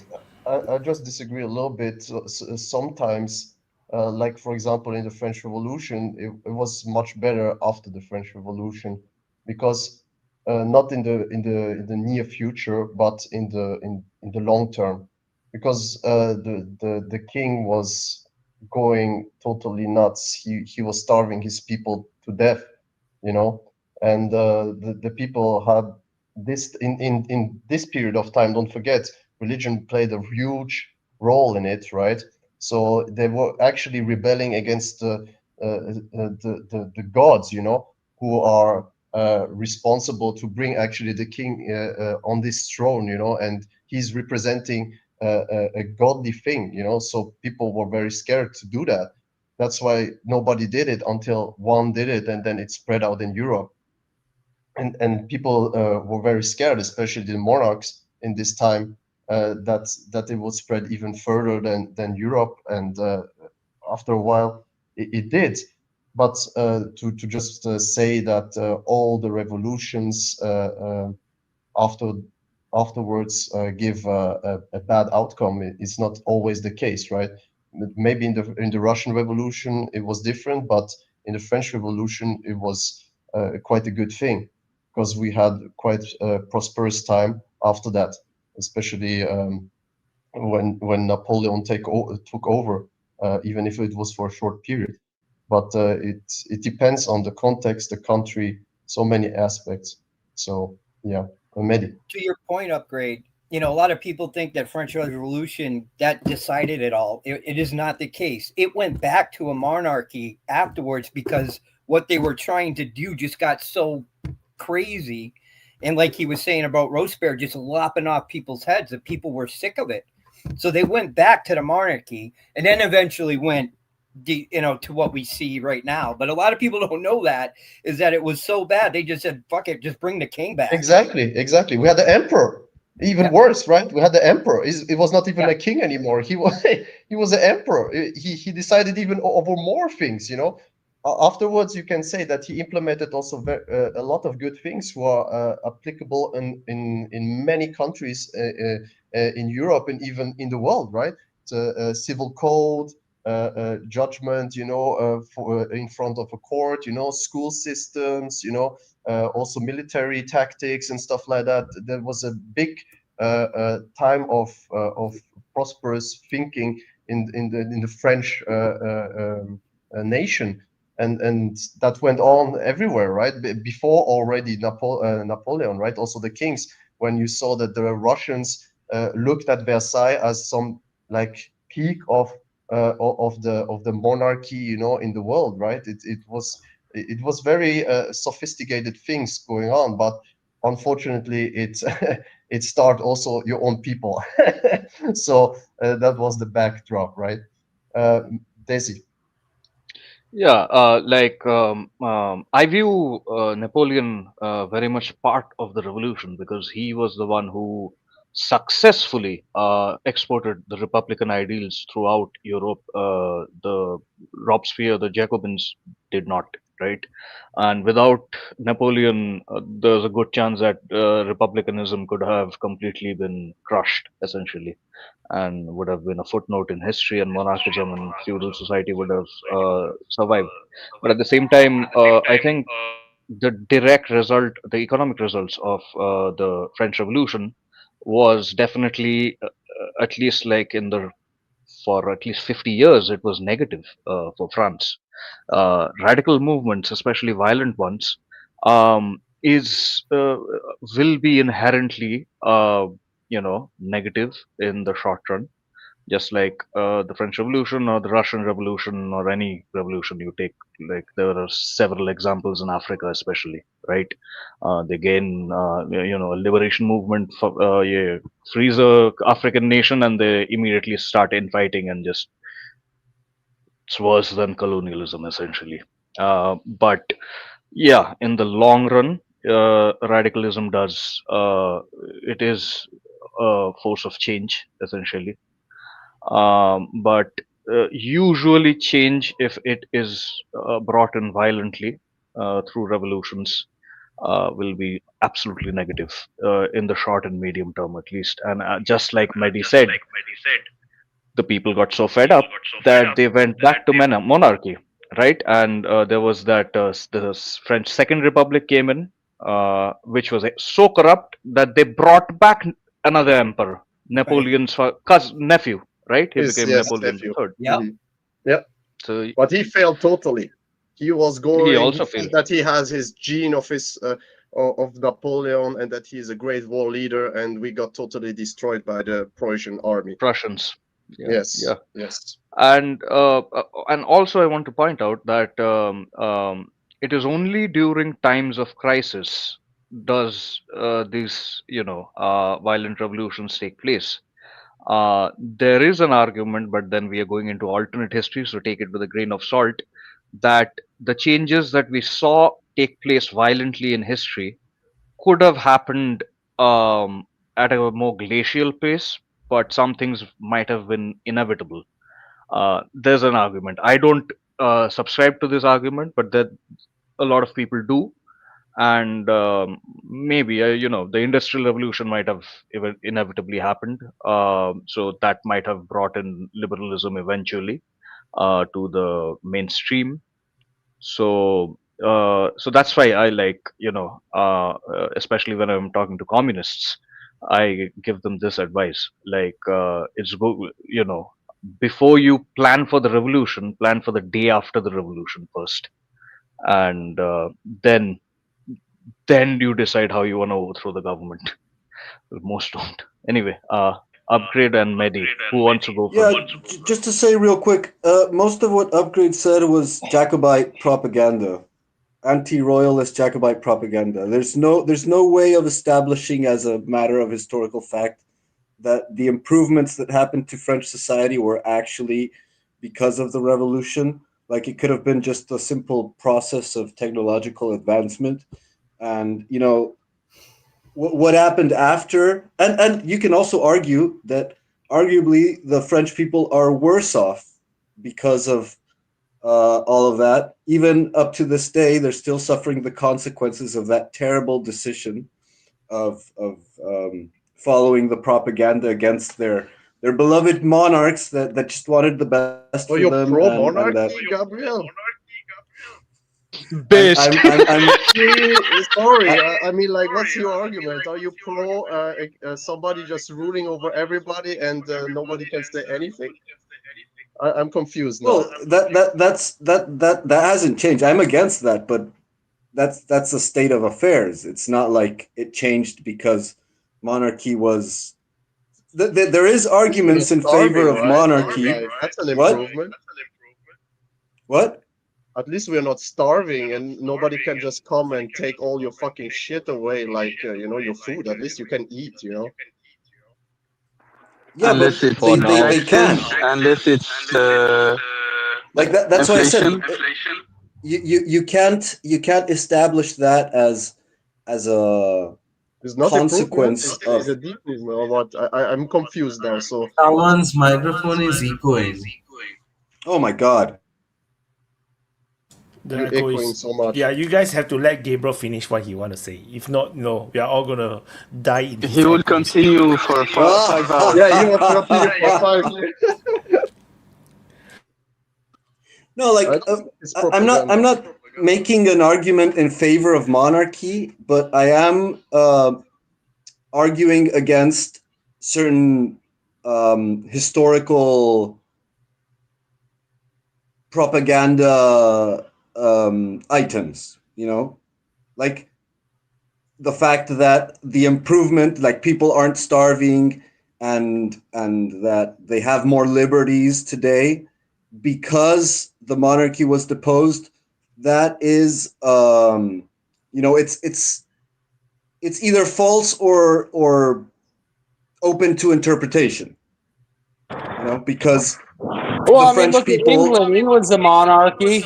England's a monarchy, and if you say that you don't want your tax dollars to go to migrants, you go to jail. So how's a fucking monarchy good? Thank you, Vaughn. I mean, then you got fat sausage fingers. You can't draw a cross on a pothole. You can't draw a cross on a trash bag. You can't hang one off a flagpole. I mean, monarchies ain't all that. I mean, unless you like fucking your sister and marrying your cousin. Habsburgs. With the chin that comes down to here. The Habsburg chin. I was just going to say, though, about what we're talking about, it didn't just end with the French Revolution and was stuck with the France. There was a scare in 1848 where many of the monarchies thought that their citizenship were going to overthrow them, like happened in France. It was pure hyperbole, and it didn't really exist, but these countries went absolutely batshit trying to stem anything that was happening that was like that. So you know, it rippled out from there, and it probably still did. It may be the reason why Europe went more, you know, towards I don't know how you put it, more democratic type of government with the monarchy still in place, with the parliament type of deal where the parliament checks the monarchy. But, you know, that's the one thing. What happened in France didn't just stick with France. It scared the shit out of all the monarchy in Europe. Yeah, and that hysteria, the monarchist hysteria and the repression that followed it to suppress republicanism in Europe, it essentially culminated in like 1848, all the revolutions that took place across Europe, right? The people were radicalized, like going back to what Nika said, right? Uh, it was the oppression that radicalized the people and sent them towards violent, uprisings across Europe. And I view parliamentary republicanism and democracy as like the middle ground that was reached between the aristocrats and the bourgeoisie, or whatever you want to call them, the middle class. And that's what liberal European, at least European liberal democracy is. It's the middle ground. It's not this way or that way, Good right? point. It was the middle ground that was reached, that was amenable to all powers, all estates in Europe. So yeah. Yes, sorry, I cut out, but to what Vaughn was saying, like, yeah, you're right. Britain is nominally a monarchy, and it has all this, suicidal tendencies for a nation. But the same thing happens with Germany, which is not a monarchy, and the same thing happens with France, which is not a monarchy. So it's not an issue, like, and that's my point, that it's not an issue of monarchy versus republicanism. It's an issue of priorities, and incentives of profit for the ruling class, and so it's not that it improves if you take out monarchy, or it improves if you put in a monarchy. It's a different issue altogether. Well, the entire EU is a monarchy. I mean, it's Queen von der Leyen, and you all do what you're told by the Queen, or you don't get more money, you get penalized, you get fined. I mean, it's a monarchy. That's why it's fucked up. I think the issue is accountability, right? If a monarch who is accountable to his people, it can be a better alternative to democracy. I think, like I personally think, right? If the government is accountable to It a would be people, more stable. It would be more yeah, stable, yeah. that's the concept of the philosophy king, right? And it'll be more stable. It'll be beneficial to the people. There will be less corruption and the whole shebang. But then it's hard. The concept of the philosopher king, the ideal monarch, the divine monarch, is also kind of a utopia, right? But the thing is, in the East, for example, in Muslim countries, a good percentage, we didn't have like a heavenly. Sorry, but the noise. I will wait for the noise going up. Yeah. It wasn't divine, right? Like you cannot claim in Islam, you cannot claim to be divine. There's only the prophet, of course. But there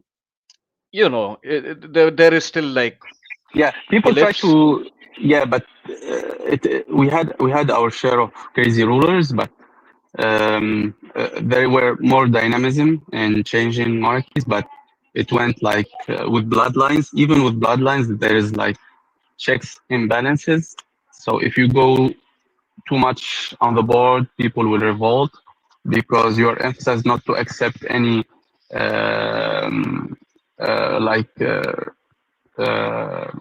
the ruler have some limitations. Not he's not he cannot like say no, it's my godly right to do that and this. No, you will be accountable for the population. There's a threshold in increase or decrease, but for example, as I told you, it's even from the same family, if they think that the threat of that crazy monarch will threaten the whole family, the whole ruling family, they will like even banish him or put him in prison or kill him and replace him with a more modern way. So it's like a kind of like medieval balance and check. Yeah, that was also present in Europe. Also, same thing. Well, the thing is, guys, that at least in modern history, the deposition of a ruler, of a monarchic ruler, like tied to the land and to the people, has been consistent with a collapse of living standard for the population. It has been the case. Like the only exception might be the Soviet Union, but it's hard to argue for that, like without more information on it. But the like when Cromwell executes the King of England, after that comes the enclosure of the Commons, where like all the people who lived off the land for centuries suddenly become vagrants and have to be deported or imprisoned. France after the revolution, they have social chaos, collapse of institutions, reign of terror, and then they get Napoleonic Wars where hundreds of thousands of them die and all the resources are siphoned into a project of controlling Europe that ends up leaving them broke, destitute, demilitarized, and back with the monarchy. Then when the Spanish ruler was replaced by the French monarchs, the Bourbons. So it was basically like a political takeover of Spain, and the rulers collapsed. The Austrian rulers collapsed. And that was also a civil war. And it was also like inspired by Enlightenment ideals. So like we're gonna modernize to French standards and abandon these old ways of the Spanish monarchy. Also, again, like all the public lands that were used for shepherding and for herding and for agriculture, they were all privatized, and the population of Spain collapsed. Like as a economically collapsed. All their source of income. Not to mention the later destruction of their own economy and empire. So, like again, there can be good ideals, and maybe there's some form of progress, but the consistent pattern has been like the disenfranchisement of the people and the loss of accountability on the leaders. And like to what Vaughn was saying about Ursula von der Leyen being a monarch, she's the absolute opposite of a monarch. She's a nobody who has no stake in the game, who's just there for the grabs, and that's going to be kicked out into another cushy position whenever her destruction rampage is over. Like it's the opposite of a monarch. It's someone who has no ties to, no stakes in the game, and who's just there to grab whatever it can while it can. And that's the pattern of democracies. Like politicians are there for the grabs. But there's exceptions, and maybe there's democracies that actually work, but it depends again on the like national interest of the rulers. Is that a thing, or is it just propaganda? And that's what you see in on the ground. You see it in the facts. Like, does a nation actually protect its interests and its people or not? I don't know. Maybe in Sweden they do. It seems like they probably do, but who knows? No, before I let Mehdi and Upgrade speak, I just wanted to add that um, it's it's easier to combat corruption and look after the national interest or the interests of the people in a non-democratic country where you are the absolute ruler, not a non-absolute ruler, but the absolute ruler without authority, like without question, right? Then you are directly only accountable to the people, and the only thing that can remove you from power are the people revolting. And a good example of this is Joseph Stalin, right? Brutal ruler, undoubtedly did horrible stuff, but he uplifted the fucking Soviet Union from a little agrarian uh, dump to a little superpower. And his paranoia played part in it because he was afraid of his people. And this ties into what Gabriel said. Uh, like leaders like Van der Leyen and other of this EU, they are not afraid of the people.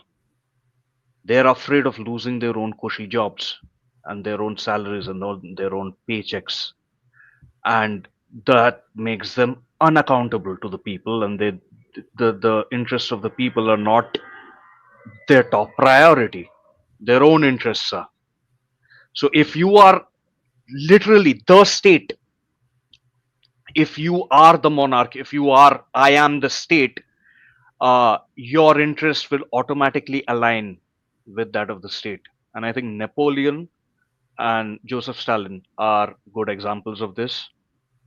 But there are very little else that I know of.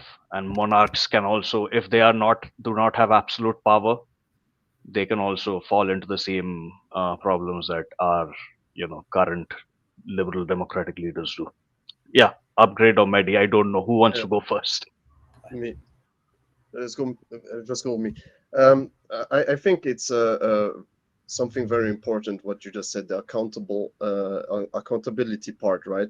Like you said, Ursula is not accountable to anybody because she was not elected, so she don't care if she's doing mistakes, because she can do mistakes because she has the connections and can threaten people in a certain way, so she keeps the power.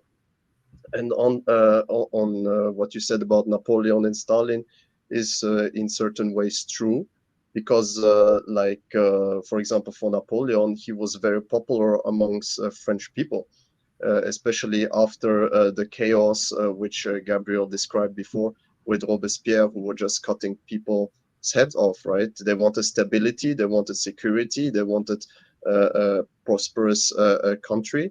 Obviously, the wars didn't help because there was these campaigns from Napoleon, because all great rulers have this certain narcissistic, crazy behavior in it. If not, they will not be rulers. Most of the rulers are like this because they need to have this aspect. If not, they will not be able to rule these huge countries. And on the part that Napoleon, on one hand, did wars, yes, but he did not only do wars. It was also, like Mehdi said, it was a reaction from the other superpowers who were very scared of his as a persona and his as a ideal, right? Of the people can actually unite against something, they don't want to anymore, like the kings. And they didn't want that at all. They wanted to suppress that. They wanted to keep the power. And that's why they united in 5 coalitions against him. He always wanted to have peace. He did many treaties, and many of these countries stabbed him in the back, like the Russians, like the Prussian, like especially English, who always, even if they signed documents, they always did bad thing behind the Napoleon's back. But as usual with the Anglo-Saxons, it's nothing new. We had 100 years of war against them. They're basically our cousins, but we don't like each other so much, culturally, language, and so on. Same here. Nika, Cousins, but we don't like. You know about it. It's just history. Sometimes the things happen in a way, and when it's one superpower emerges, the collective try to downgrade it and try to oppress it, because they don't want a majority rule in Europe, because this could be very dangerous for the world. Because if there would be a united Europe, that would be a very strong superpower, and that was always suppressed in all wars which we had. Why we had so many wars? Because of supremacy of European continent, and nobody could do it because everybody wanted to be the superpower, but nobody achieved it. Not Hitler, not Napoleon, not the Italians with Caesar. We can go back in time, right? But that's just some examples. Maybe Mehdi, you will taking a long time, right? Oh, just to point out what you said, usually with everything that you were talking about, the English crown was involved in some sort of subterfuge behind it all. But I think what we're talking about really is it comes down to the benevolence of the leader. It doesn't matter what form of government you have. Are they working for the good or in goodwill of the people? If they're not, What does it matter if it's democracy? What does it matter if it's a king, if you're all living in a pile of shit? It doesn't matter. As I spit, I'll be right back. Yeah, that So I wanna. demonstrates So I accountability wanna. story. It's a Can you really hear? fake story that if there's accountability of the leader, there's gonna be a better. No, it doesn't. There's no accountability, or there's some vague notion of accountability to someone of the leadership, right? But there is no type of the system that works without benevolence of the leadership, and it becomes obvious by their proclamations what they want. They say it like Trump is mentioning MAGA, make America great again. That's what he wants. But is the question: does he want to make it as imperial America like it was in the 50s, or internally great? It seems like that's conflicting. But another problem is kings, kingship system, royal Kangs. system doesn't work. Why it works better, why it seems better, is because king was always occupied with a nobleman. He never cared about proles, right? It was the noblemen that were taking care of the small people. He was taking care of the noblemen. His competitors are. Is someone gonna take too much power and become his competitor? Want to take? That's what he cared about. He basically king left alone the proles, and that's why for proles it seems good.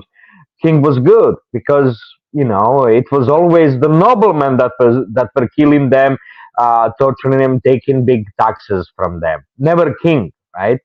So that's why they could celebrate the king, and that's why the remnants of what you're saying is, oh, kingship can be, royal system might be better. No, that's completely wrong, completely wrong. But there's some kind of accountability that comes with that. uh, what the difference in democracy is that, let's say, king can be good, but he'll get tired after 10 years, right? Everyone gets tired after a while, uh, tired of the monotones, the court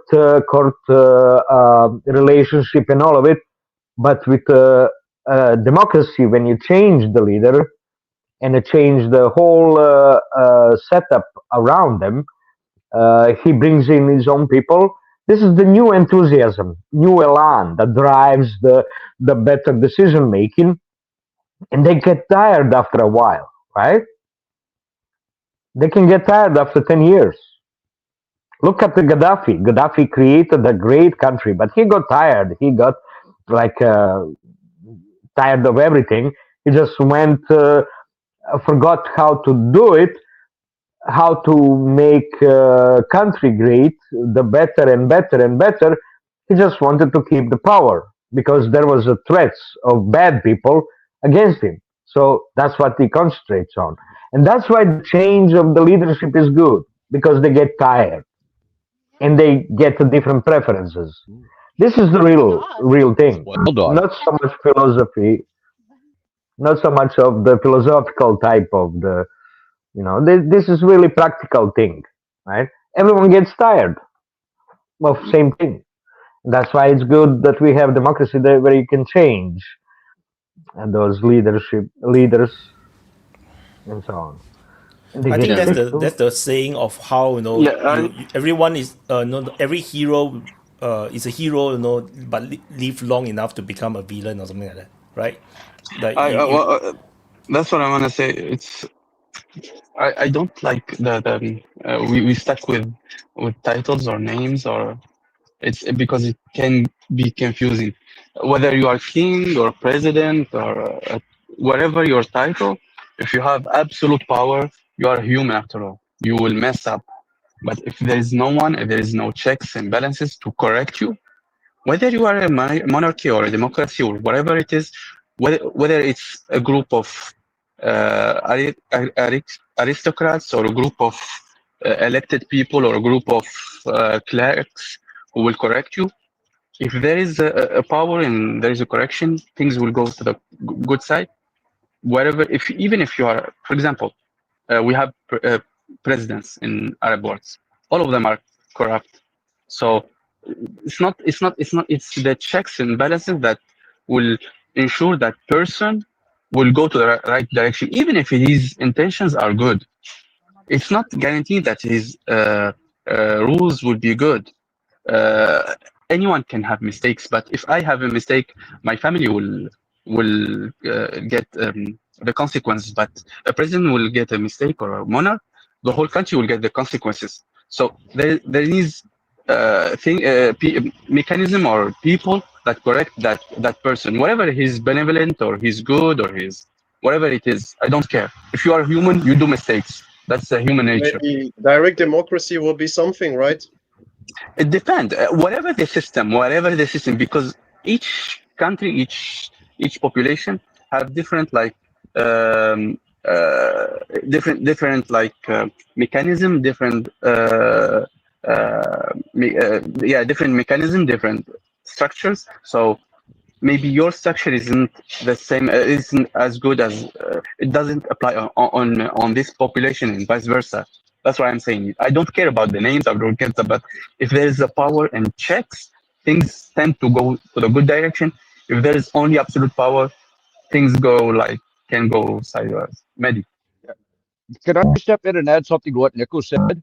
What Nico is basically saying is that you need an effective feedback mechanism to get information from the base to the top. If you don't have an effective feedback mechanism, the government ain't got a clue what it's doing. We have feedback mechanism from your sound. Oh, sorry. Yeah. Can you hear me now? It's not only feedback. You need to enforce it. You need to enforce that feedback. Otherwise, they will cut that feedback. If it's not like, if I don't like that feedback, I can cut it. But you need to enforce that feedback. I mean, look, that's a good example. Sorry, I don't want to cut you off, Manny, but yeah, look at the feedback in America. People are pissed about Epstein and all that stuff. Nobody gives a fuck. I mean, he says he does. He says he's listening, but you can see where things are moving and where things ain't. A good that's why I said you need power to enforce that feedback, to make it because as I said, it's like cutting that feedback. It's as easy as that. Yeah, I will cut you off. It's all right. I was just going to say China, the history of China is really cognizant to what we're talking about right now, because throughout its dynasties, it's been through all of this. They tried leading with scholars. They tried leading with empire. They tried leading with eunuchs. They did everything, but it all turned out in the end. And what Jury said, it would happen about 10 to 15 years afterwards. The emperor at the time would kind of lose interest. He would start out like a ball of fire. And then afterwards, he'd start getting into, because the decadence of the court would eventually get him. And then he would start to slack off. And then you would find, then here comes the new form of government after the dynasty ran itself out. But it is kind of amazing how China and all its different dynasties have tried almost everything we were talking about, and they wind up in the same place we all are in. So one of the greatest emperor of the Han Dynasty, so 2000 years ago. So is the warrior emperor, so known as Han Wuti. So he basically is the one that wiped out or totally dismantled the Xiongnu horde.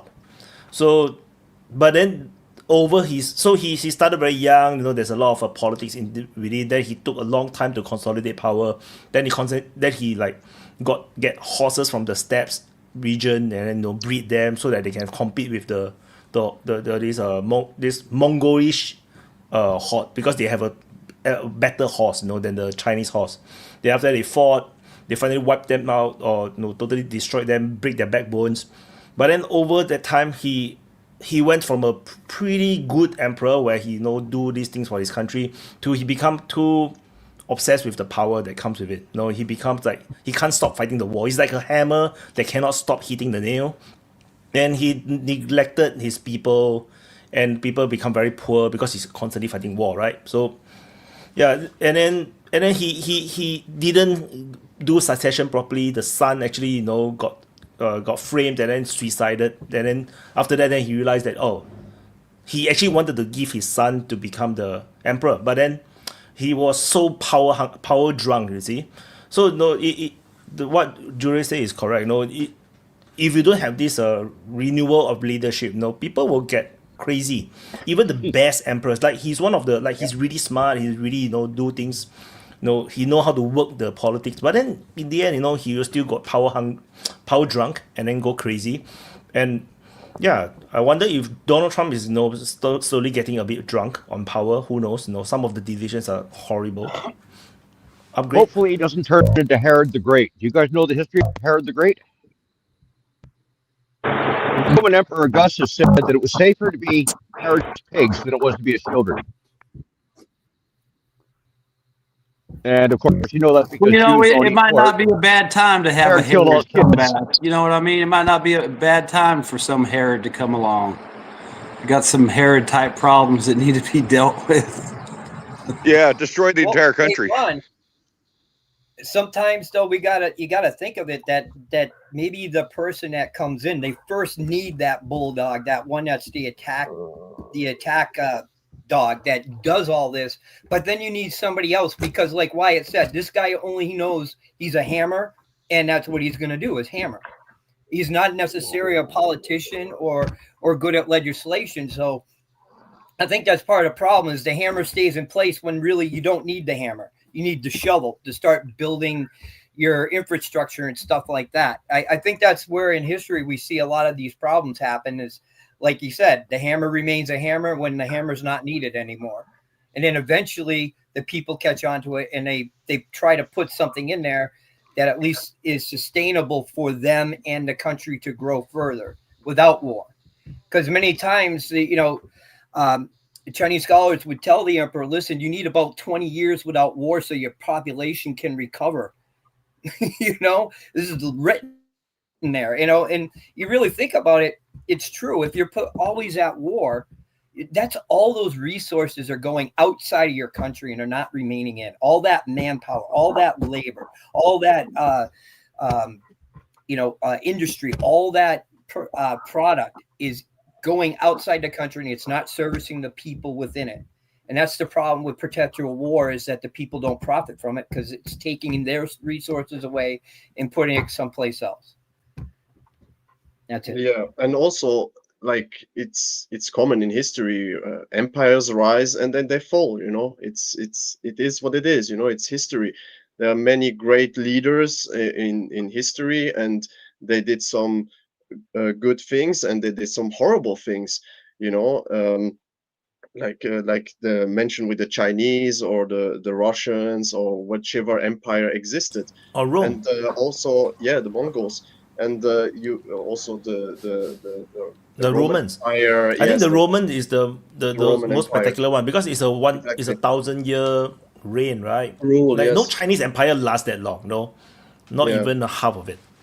And also some things like what Mehdi said is totally true. If you just keep continuing making war, then after a while you just have war. You don't have anything else, and you can't prosperous with just continuously making war. You cannot improve, like what Mehdi said, many things, right? The infrastructure, the overall health of the people, the improvement of the country. And if you just continuously doing war, it's not going to help anybody. Not especially not your people. And if you don't have friends because you want to be an empire, because everybody's scared about you to become to invade to be invaded, then obviously you're going to have a much bigger problems, you know, to keep this cohesion. That's why also the Roman Empire, why it's broke up apart, because many people start to think differently about things and they start to break up, you know. And it's the same with many empires.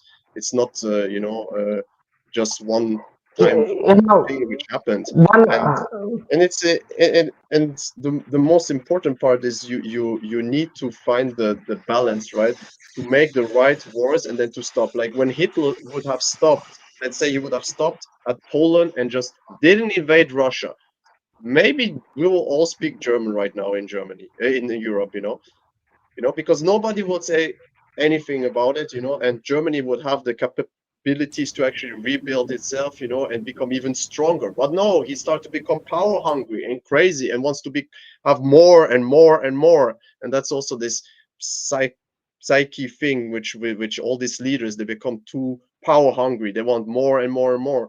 And after a while, they do mistakes because, like I said before, we are all humans and we do mistakes. And then we attack the wrong, opponent, or we attack the wrong, country. And all of a sudden, then your empire dissolves and your country gets worse off than previous. Or support the wrong country. Or support the wrong country. That's also a thing, Nika. Yes, you're right. Yeah, when they talk about the lasting of the Roman Empire, I found one really interesting question. I mean, interesting topic, that what held the Roman Empire together was also Roman baths, right? Where people socialized, where people were naked, so you wouldn't know their status by the clothing. They were like public baths were kind of almost a must for anyone, right? So once they allowed the aqueducts and those baths to denigrate, to collapse, one big example is here in Croatia, Diocletian Palace. They call it Diocletian Palace, but it looks more, it was just a typical Roman, huge Roman bath place. When after the earthquake, those gases stopped coming up that interacted with water and changed it to, probably opium type, of treatment that actually everything started collapsing, right? Because earthquake stopped this benefit coming from the Roman baths that were keeping the society together. Where they could discuss and talk bullshit, criticize the emperor or so on, right? Where they could voice their ideas. So I found this is part of the bread and circuses, right? It's not just circuses, but this was more important than circuses themselves, right? Even though this is where all these crazy and extremist ideas of the people can be spilled away or thrown away because they watched this carnage in the circuses, right? They watched the gladiator fights and all of it. This could all psychological tension can all be thrown away or discarded at the time, where they forget about everything. Just like sport events today is where you really ride for your team and you forget everything. This is where you express all your grievances, expand it, and throw it away or forget it, basically, but at least temporarily. So. Super chat by off. Elected politicians should go straight to the jail and earn their way out through good policies. I call it democratic cynicism. Yeah. Yeah, it will never work. Why? Who would want to run for politics like this? Yeah. I heard something. Listen. I heard something. Maybe it's like crazy, or maybe it's correct. I think maybe they do lottery. I don't know. I heard it online. Maybe they need to do lottery to be like a president, because for example, if you do lottery for the jury, everyone hates it. Everyone wants like to do it quickly and get out because there is no benefits. You're chosen like very quick and stuff. Maybe if they do like presidency with no benefits, and they're trying to do it like with a lottery system, there's of course there's like conditions. But if they do it like this, maybe it can work. It's just a crazy idea, I'm but all it can for work it. too. Yeah, we I'm just all have a for lot it of because corruption. I'm all for it because I'm not good in the lottery. I don't have luck, so I'm all for it. No, but the thing, if you don't have good compensation, what will happen is that they will find ways to monetize it.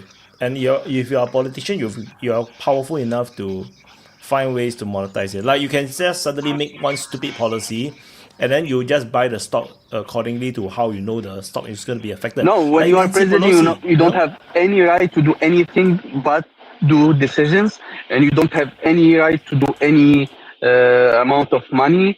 And it's like strict rules. It's like you will hate it more than you will like it, and you wanna finish it as cleanly as possible. You will be like you will be punished for any mistake you will do it in that presidency. And this is like I'm trying to create it in a certain way, but like that it's like more painful, so you need to go out. It's like jury, it's like practically jury, but for extended 2 years, let's say 2 years period.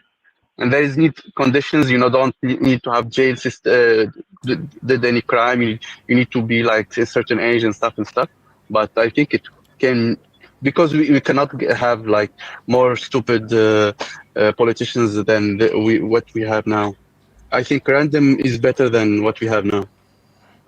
Super chat. Presidents don't have that much power to be responsible for mistakes. Presidents themselves don't have power, don't decide so much, except biggest power of a president is in Russia and United States. That's two examples. The rest of it is not so much.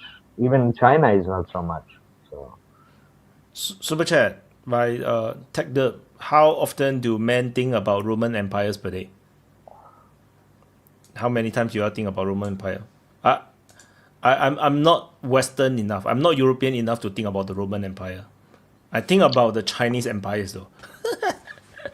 I'm not. I'm like, yeah. I'm not Western enough, but I think about the Mauryan Empire and the Roman Empire at least once a day. I do think about it. It is. I think the Roman Empire thought process is it's more like your origin story, the origin story of your society, like wherever your society is. But yeah, like every man thinks about that large chunks of the day.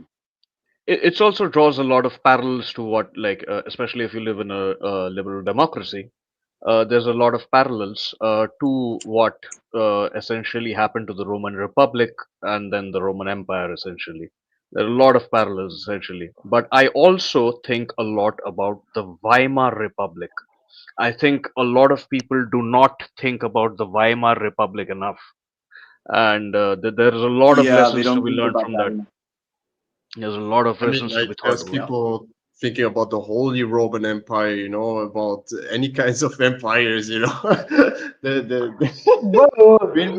is limits good. about empires, they love empires, they love this kind of structure, Changes. this kind of strong man leadership, top above, government style, and I think everybody here also played some games, about history with like crusades or World War One or World War Two, and depending on geographic, also some national conflicts, like you can go so deep in that, and like I'm also have like thoughts about sometimes about like the Khmer Rouge, or the shogun in Japan, or the Americans before the USA even existed, or the Aztec Empire. We shouldn't forget about them, huge empire, and so on. I mean, like you can pick and Well, but choose which one you like. the thing you didn't mention, and which goes to my point, that people definitely don't think about the Spanish Empire enough. Oh yeah, they are totally Or the forgotten, Dutch. The They are Dutch also, overshadowed by the British, as far as I am concerned, Yep. but more recent, it's more conducive to. I mean, more recent empires are more applicable to today because of the similarity with the banking, right? The banking, how the banks work. That's what influenced today the latest empires, and this what we can learn from. We don't know so much about banking from the past, but we know it from the last 300-400 years ago. How many times do you Also, think about Yugoslavia? You should think about Yugoslavia Quite a lot. quite a lot, right? no, I did when I found interesting new informations. Then I tried to figure out how it worked throughout the system, how this information was working throughout the system to find if it's really influential, and then consider it as influential fact throughout period, right? Not just at one point. How it changed the system over time. So it's only on occasion. But mostly I like to compare the Yugoslavian system to German system to American system. That's what I prefer to do to see what really matters. Because if things are the same, that means that didn't affect the change, right? Only things that are not present in one system, that means this is what drives it, right? What affects it. So it's a variable that affects it, right? So this is how I worked it. That's why I would think about Yugoslavia. But I would say the most important, when you mention Weimar, it's not about Weimar, but the change from Weimar to the republic system. That's where it's a big influence you can find, big present factors that play today. I find this very important part because, like, the introduction of MEFO bills and the, the parliamentarian system against kingship, right? Against the royals and nobles. This is what changed in Weimar. With Weimar, basically they removed the kingship, put the king in a really state of non-consequential factor, and the parliament started ruling. Of course, yeah, it was the Hitler with his group, but that can be also called as parliament, right? Because they were deciding everything as a parliament together as a group, and so on. But introducing of the finances post Weimar is how you can affect economy, how you can change that. I mean, it's not for nothing that people really loved Hitler, because he changed the finances of the Weimar, introduced MEFO bills. The state became all powerful. It can save the people from the troubles, right? And you should know, you should upgrade, you should know about Wehrbank credit in Switzerland. You should know that that's actually what they learned from MEFO bills, how to finance some part of the economy. It's really interesting information. It's interesting, but it's dying out now. It was going up a certain time, but right now nobody's talking about it anymore. It's unfortunately dying out. Super chat. Why no one thing about the Portuguese Empire? Why would anyone think about the Portuguese Empire? Like I said, we can talk about all empires in the human history. You know, if somebody gets offended because we don't mention one thing, I mean, it is what it is, right? Because the Portuguese Empire was fake. You know, it was just the Spanish Empire with another name. The Spanish, the Spanish speakers talking about Portuguese Empire. Practically the same language. practically the same region, practically the same area. So yeah, maybe Gab have Yeah, have a good reason. Portuguese is just Spanish with weird sound. You know, it's Totally. For me, it's that I know the difference between Spanish and Portuguese. I understand a bit of it, but for me, Portuguese is a more beautiful language than Spanish. But yeah, it's a variation for me. But I just really I think about it. What which like historical entities I think about the most, like maybe lately, like or nowadays or the past few years, is I think really is Nazi Germany.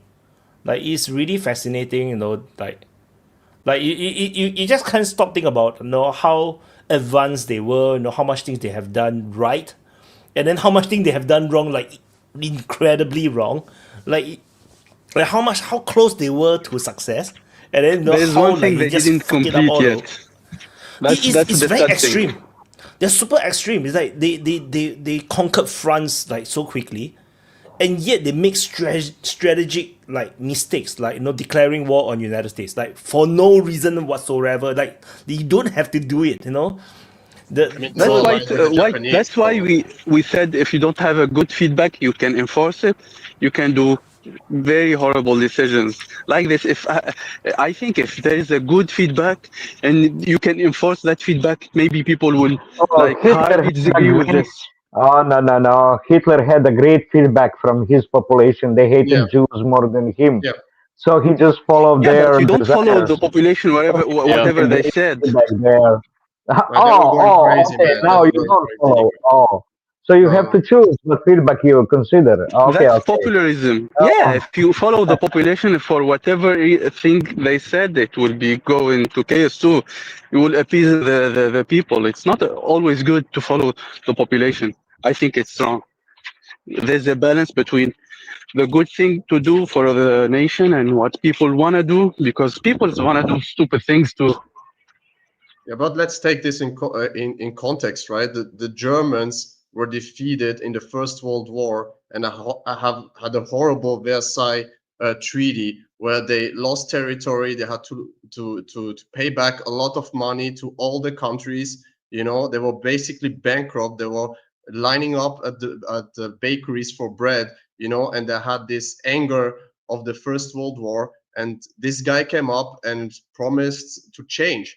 And at the beginning, like said, it was economic recovery and so on. And he took all this, like we call it in German, Schwung, to make crazy stuff, to become totally insane, to have a dictatorial tendencies, which goes with the SS, who totally controls the population, what they say, what they do.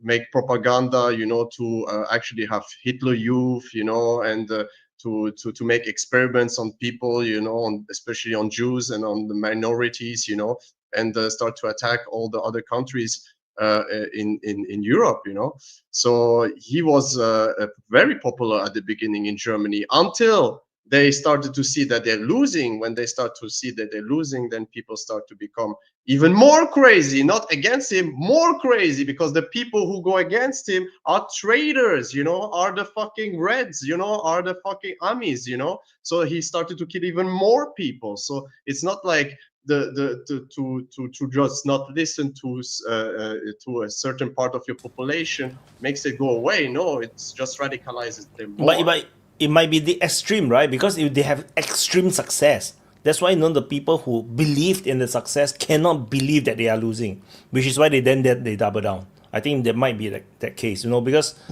how do you but go as a from leader, like conquering as a leader, France to suddenly you can't defeat the Russians?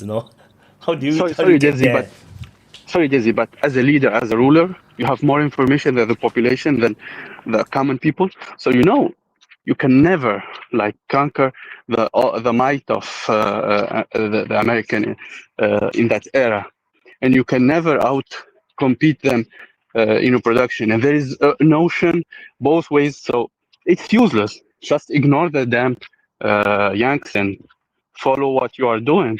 But just the populism and the bad decisions are. That's why we said absolute power is not good. Whatever, Desi. Yeah, I agree. I agree with most of what you guys said. But you have to also remember that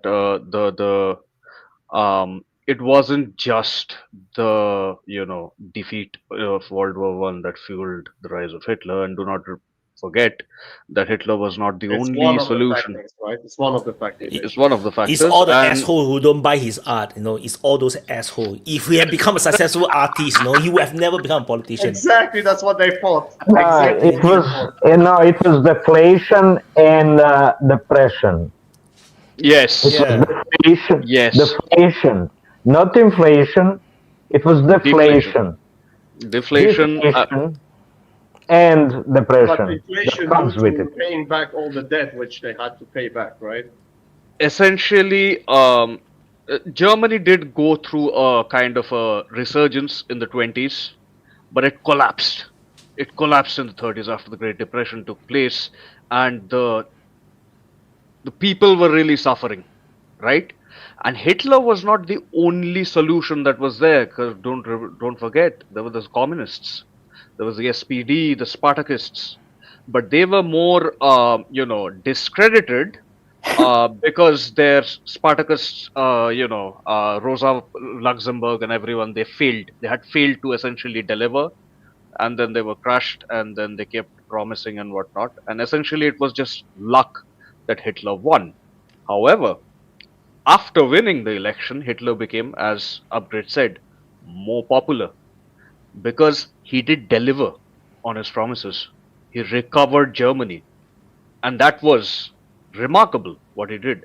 From going to from the most depressed state, the worst affected European nation, or rather Western nation, from the Great Depression, to becoming like a great power even before World War II. I'm talking about like the 1936 Olympics. The display that they put up, that was impressive, and he became like the Times Man of the Year and everything, and he was praised across the world for the Olympics and everything. So and I completely agree with White. Like the English looked favorably on Hitler and wanted Hitler to become a bulwark against communism, against the Soviet Union. But it also ties down to what both Wyatt said and what Juroda said, is the benevolence of the leader. It always depends on the leader itself. And if you rule long enough, you will go crazy. And if you have, like what Upgrade said, absolute power drives to absolute madness, which did happen with Hitler. Um, Invading the Soviet Union was crazy enough, but the only way you can beat the Soviet Union is if you have America as an ally, but you declare war on America, and then game over, right? Uh, he should have at least waited to sign a peace deal with Britain or something, at the very least, or maybe go after easier targets. Like, why not turn on fascist Italy? Because that's what you promised on your manifesto. Like, you do view them like you view the Jews and whatnot. So, yeah, I mean, um, there are very, very many contradictions of the fascist state, but you have to also realize that these guys were usurpers. This was not a long term political movement.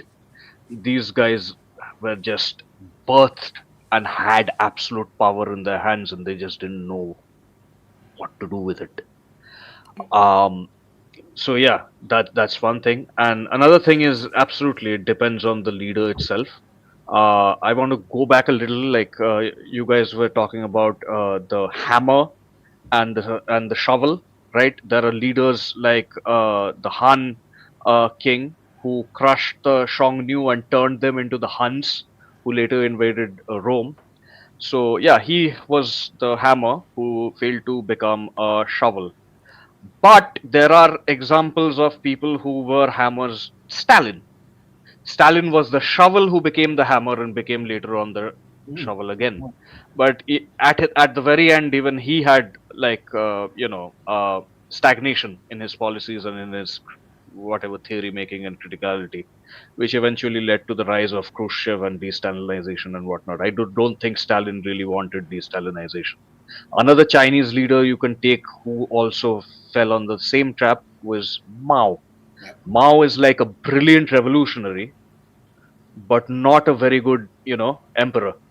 Uh, he's a very good theorist also, and a lot of his theories were later on adopted, maybe even in like Vietnam and elsewhere, and caused chaos in Cambodia and India. But he was a great revolutionary, and but it didn't translate into rule essentially until like Deng Xiaoping came in. But anyway, I'm digressing, and I completely forgot what my ultimate point was. I'll give Okay, it off to Wyatt. so my turn. So the core of the lesson is, even you have no money, buy art. If not, you'll cause Hitler to come back again. And on the but no, this talk about the Nazi Germany reminds me of the neo-Nazis, right, which is in Ukraine, where they are like trying to copy, the Nazi Germany's, but they only copy in very superficial the form, like not the substance. You see, just now you guys mentioned very important point. Hitler delivered politically and economically, at least on the surface, because he could have just print a lot of money and build a lot of infrastructure, make the facade of the economy is booming, but actually it's all funded with credit and future money, which later they need to pay back. That's why they start a war. That's what I think. They have no.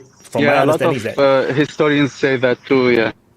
yeah, so my understanding is that he printed a lot of money, or somewhat or owe a lot of money from other people through bonds or whatnot, then funded all the infrastructure, created that thing. Then when he need to pay back, then he start to go to war, because then he don't have to pay. The Ukrainians don't have that. The Ukrainians never invested heavily in the country. They never create that facade of success, of superiority. They don't have it. In fact, they became the famous for becoming the corruption capital of Europe. They are the most corrupted country in the world. Even even people who came from corrupted countries, like they went to Ukraine, they got shocked by the corruption over there, because it's like, this is insane. So the lack of this pride, in themselves to build something, and the Nazis built a lot of things, beautiful uniforms, beautiful tanks, beautiful ships, beautiful, they built a super highway. Ukraine did nothing of that. Everything in Ukraine is almost everything is Soviet, and that, I think, is a failure. Why they cannot get the people to believe in their message and go to war with Russia, with the kind of fervor that Nazi Germans have. Ukrainians don't have. Mehdi. Wyatt, you are so evil, Wyatt. It's a version in democracy. How you say that? What Wyatt was saying is that there's another part to it too, is the morale of a country. I mean, they just lost the war, and they're flagging as a country, their economies, that shit, all that's going on. Hitler comes in and gives them a little bit of, it's fanatical, but he gives them a little bit of pride back, and they rebuild with the pride. And like you said, Desi said, he delivered on the promises he did. But once the war started, did it get to his head or whatever? We can go to that point. He was an evil man no matter what. But you'd be ignorant to say that he didn't bring a form of stability back to Germany that at least brought them to the point where they became a world threat, because without him, they would have still been mired in the mud at the time, because there was nobody else coming to save them.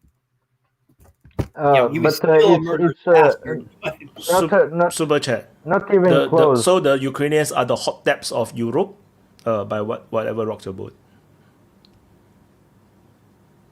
Who are the hot taps? But the story about the death of Hitler,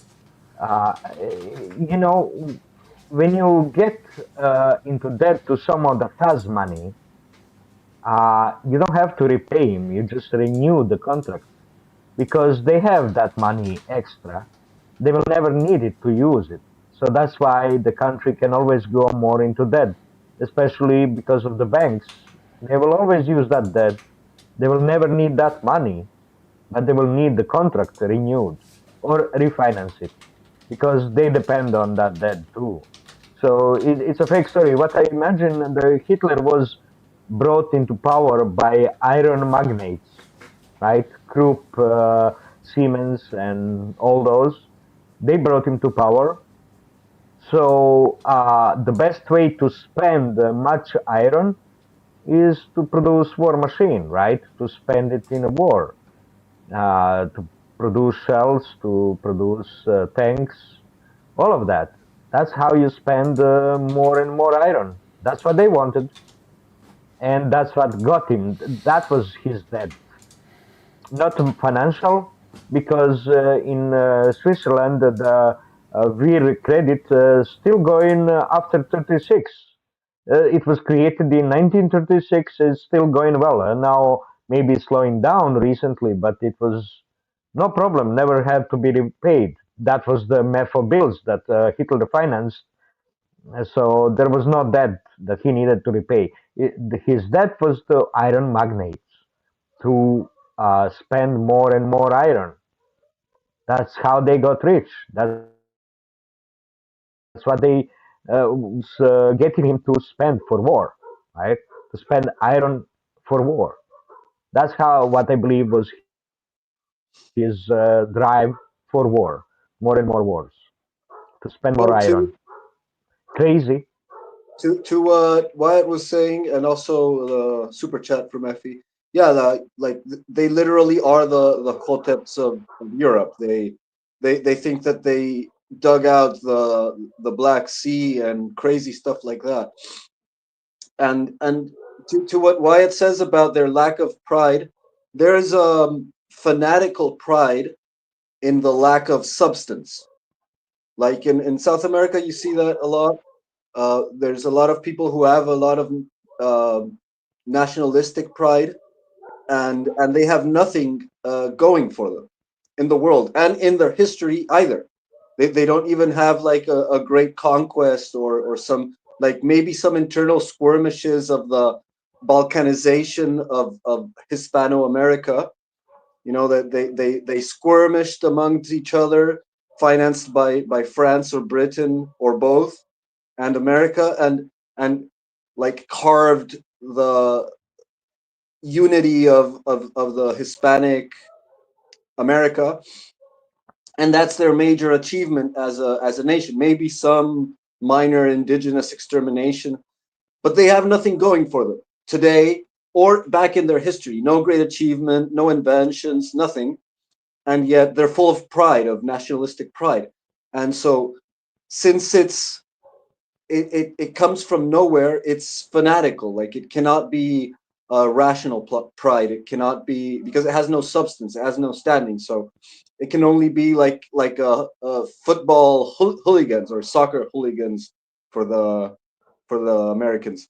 And that's something that you can see in Ukraine. And that type of substanceless pride is, since it's so irrational, it drives people to madness and to do stupid things on account of their pride. And I guess that's one of the reasons why you still have Ukrainians fighting against Russia. Like, why would they fight against Russia? It's ridiculous. It makes no sense. But there they are, and they're still going at it, and one wonders why. Now, sure, probably half of their forces are conscripted and, you know, pushed into the battle at gunpoint, but there still is the people putting the gunpoint at the conscripts, so you still have fanatics in there. And so maybe that explains the irrationality of fighting against. It's like a artificial pride, completely build up. It's only hot air, and so it necessarily has to be irrational. That's why it does irrational and stupid things, like going to fight against Russia. Like, what the fuck? Maddie, you're muted. Of course. As always. Yeah, as always. Hitler didn't have, like, the history, as you were saying, Hitler didn't have the history behind him to be able to build upon. So he created a myth, the Aryan myth that he used to drive his people forward. Do you know that the Donbass was considered a sacred place to them? And that's part of the reason it's being fought over so heavily. Well, I can't say that. I would say is they use that myth and he used that myth to get the Germans to go to places and fight in things, thinking it was part of their culture to do so. It's their right to own that territory. And that's what Hitler built that part on, because he didn't have a history, like you said, Gabriel, to reflect back on. So he built a myth, and then he used it. And the Ukrainians, at least some of the Nazi ones, they're the ones that still believe in that myth. They're the ones with the tattoos on their arms that go back to the Nordic legends and all that stuff. That was what Hitler used to get his people to fight there, or at least partially. And I'll stop there. Well, yeah. I think also it was because he mentioned a lot. map? He mentioned a lot. He mentioned a lot that he wants more Lebensraum for the German people, to rely the German to unite the German people. That was also something to exterminate also the communists, who was something also in his speech. So he had a lot of points what he wanted to sell or to make propaganda to the German people, and they believed in him because, like I said, at the beginning everything went very well. Afterwards, everything went very bad. But at the beginning, everything went well. So the people followed him in his, in his crazy adventure. And like you said, maybe some of the Crimea or Donbass, something like that, they thought that was Holy Rome, like Holy German land, and they need to reconquer it because it belongs to the German, So that was also a part. Yeah. Super chat. Right. Sorry, Euro. Give me a second. Super chat. FE super chatter. What's really messed up? The Russians are probably the only ones that's willing to die for Ukraine. So, and yeah, Joy. That's interesting. Yeah, Wyatt, did you talk about Gerasimov map? No. And rabbit ears? No. No, we haven't talked one goddamn minute about Ukraine yet. So go ahead. Yeah, Von is pissed. No, No, we're done. We're done with the history lesson. Let's go on to Ukraine. Go ahead, Yura.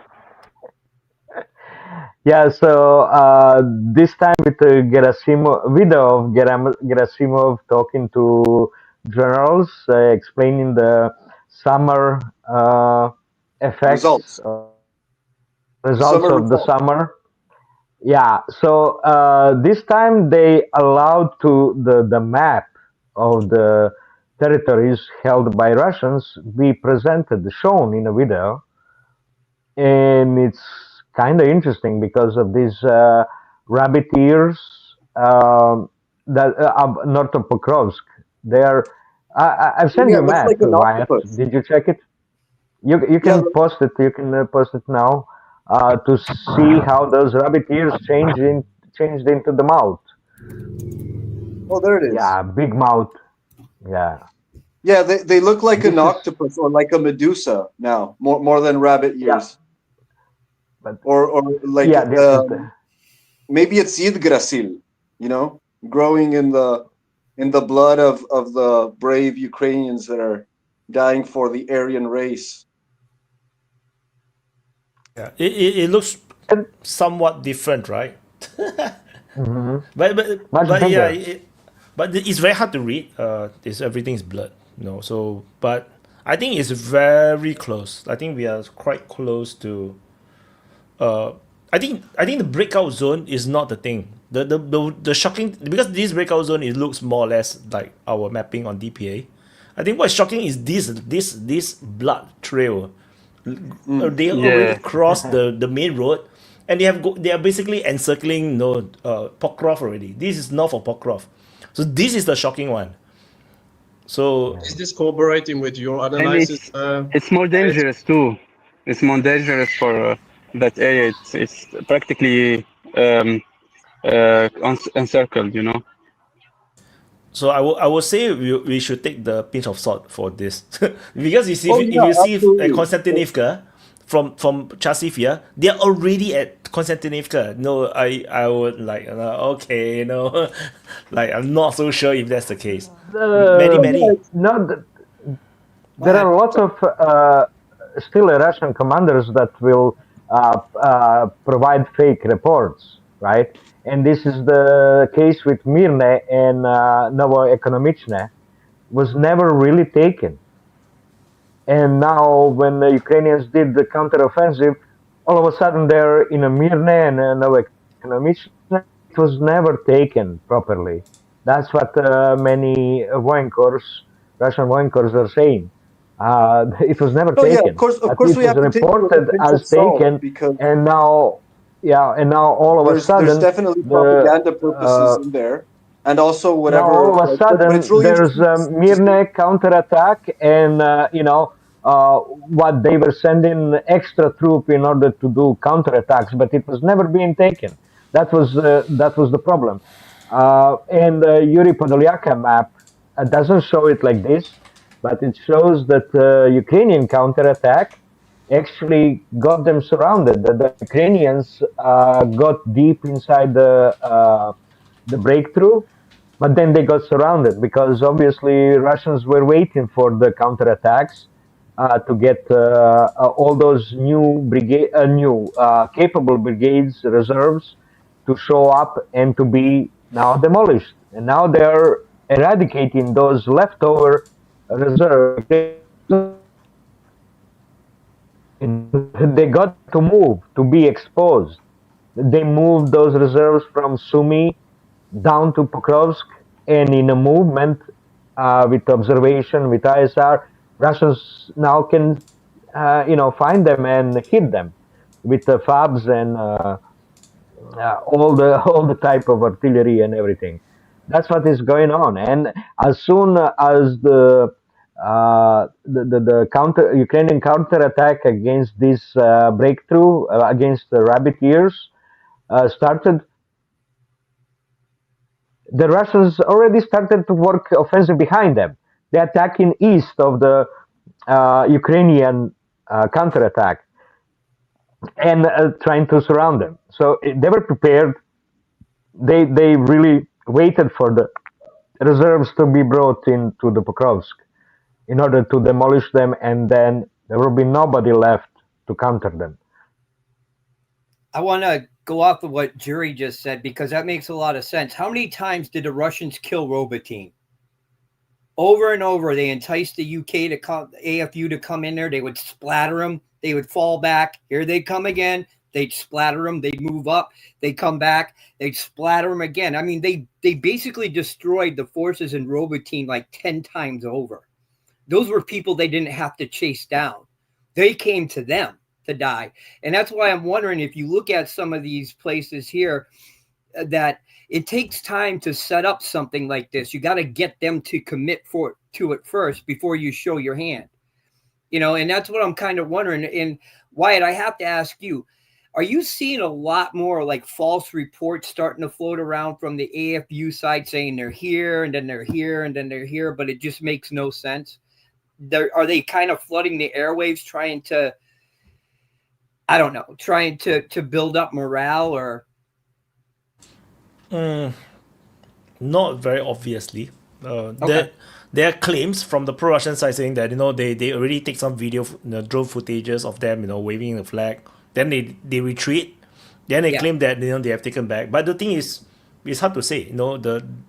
Because that's pro-Russian point of view, right? Right. It could be that they very well counterattack, and there is reports of counterattack. There is geolocation that come later, which show that they probably counterattacked successfully. I mean they do have PR concerns, the Ukrainians, whereas the Russians are a bit more flexible about losing grounds. So they don't defend for the sake of defending. Vaughn. Yeah, and another thing to what you're saying, I've been talking to somebody. I mean, it's somebody who's over there, and we've been talking a lot about the current situation. And if you look at it like what you're saying, you can kind of look at it. If you go from maybe starting at Soledar into Bakhmut, that entire operation was set up to draw in all the elite units as much as possible and just destroy them. And then they moved through Klashivka, and it was the same thing there. The Azov shock troops would fuck up the regulars, then Wagner would come in and clear them out and push them back and basically obliterate them. And they just kept moving down. And I think if you go from like Bakhmut down to Shavish Yar, that people complain about that, but the whole point of that was to sit there and draw in these units and grind them up because they want to get rid of these elite units. They want to get rid of the internationals. They want to do as much damage as possible. And, same with the rabbit ears. They go up there. These guys come rushing in. They get fucking hammered. And I think that whole campaign, also getting Bakhmut creates, I guess it was kind of necessary to create the pincer on Konstantinivka also. But the main thing, it sounds like from, Bakhmut forward, maybe even Soledar, that entire operation was just a kill operation, just to kill as many Ukrainians as possible. And by keeping them pinned up there and stuck there, that allowed like the southern Donbass to open up. And you can see what's happening. Every time they pull troops from someplace else, something else happens. They're pulling troops down from Sumy. Those guys are getting hammered the whole way down before they even get positions. I mean, I think that's kind of what happened there. That whole northern side, between Soledar and, the rabbit ears is just a kill zone. And it's designed to draw in these units and kill them and destroy them and basically get rid of them so they can move forward. It's very methodical, too. I mean, that's another reason why they don't advance, because some people think there's been numerous times the Russians, if they wanted to just force the issue, they could have blasted through and, got in there and done all kinds of shit. But, like you guys were saying, why push hard? If all you got to do is make contact and then they'll come to you and you've got all the artillery, you've got the Air Force, you've got probably better idea what's going on than they do, even if they have American ISR. I'm sure their comms are always compromised. Everything's getting hit. But yeah, I mean, that whole sector is probably just a channel that they killed, that they're just killing. They're going to keep doing it. As long as they're going to keep sending guys up to the rabbit ears or around Konstantinivka or, what's left of the west side of, where Shavashar was and stuff like that. And the same thing, there's exceptions to that. You got Adivka. They went down there to try to rescue and they got hammered. They've gone down around Pokrovsk and tried to do counterattacks and gotten hammered. I mean, yeah, they might get some, action. They might get a little take back, but, the whole time they're getting pounded. So it's really irrelevant what they do to the Russians because they got plenty of guys sitting there waiting. But I think that's another interesting point, too. I think that whole operation from like Soledar down to where Shavashar is, that entire area was just designed to kill as many elite Ukrainian units as possible. And it looks like it's probably worked pretty well because if you look at the south, I mean, the Russians are steadily moving through there every day. And I'm sure if they really wanted to take casualties, they could probably punch a hole through and maybe even connect up to that line that's on, above the north side of Pokrovsk. If they want to take the casualties, they could probably do it. And Yura mentioned something else about how they're striking deeper and deeper into Ukraine with glide bombs. So either there's no air defense or not enough to cover certain areas, or they're using something else to penetrate deeper, or maybe they've got another longer range bomb, or maybe they modified them to get longer range. But I mean, there's something going on there. I mean, I think the Russians are holding back too in some ways because they want these guys to come to them and die. They don't want to go to them and have to fight them, more than they have to. Betty. You're muted, Maddie. Again.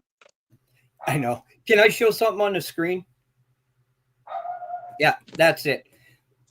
That right there is what I'm talking about. Kind of like I showed this to Wyatt before. If you look at where the Russians are attacking from, notice that they're going in between the channels of the waterways. They have that possibility, and they can hook right and go right to Konstantinivka from the back way, not attacking it from the west, but actually coming from the east of it. Just throwing it out there. Just notice where they chose to go. They're working through these channels. They're possibly going to work through these channels to go forward. That's just it. Well, I mean, if you look at it too, the other point is like if you do move up through those channels, it makes the only people you're probably fighting are the guys in the channel because they're not going to cross the river to attack the Russians.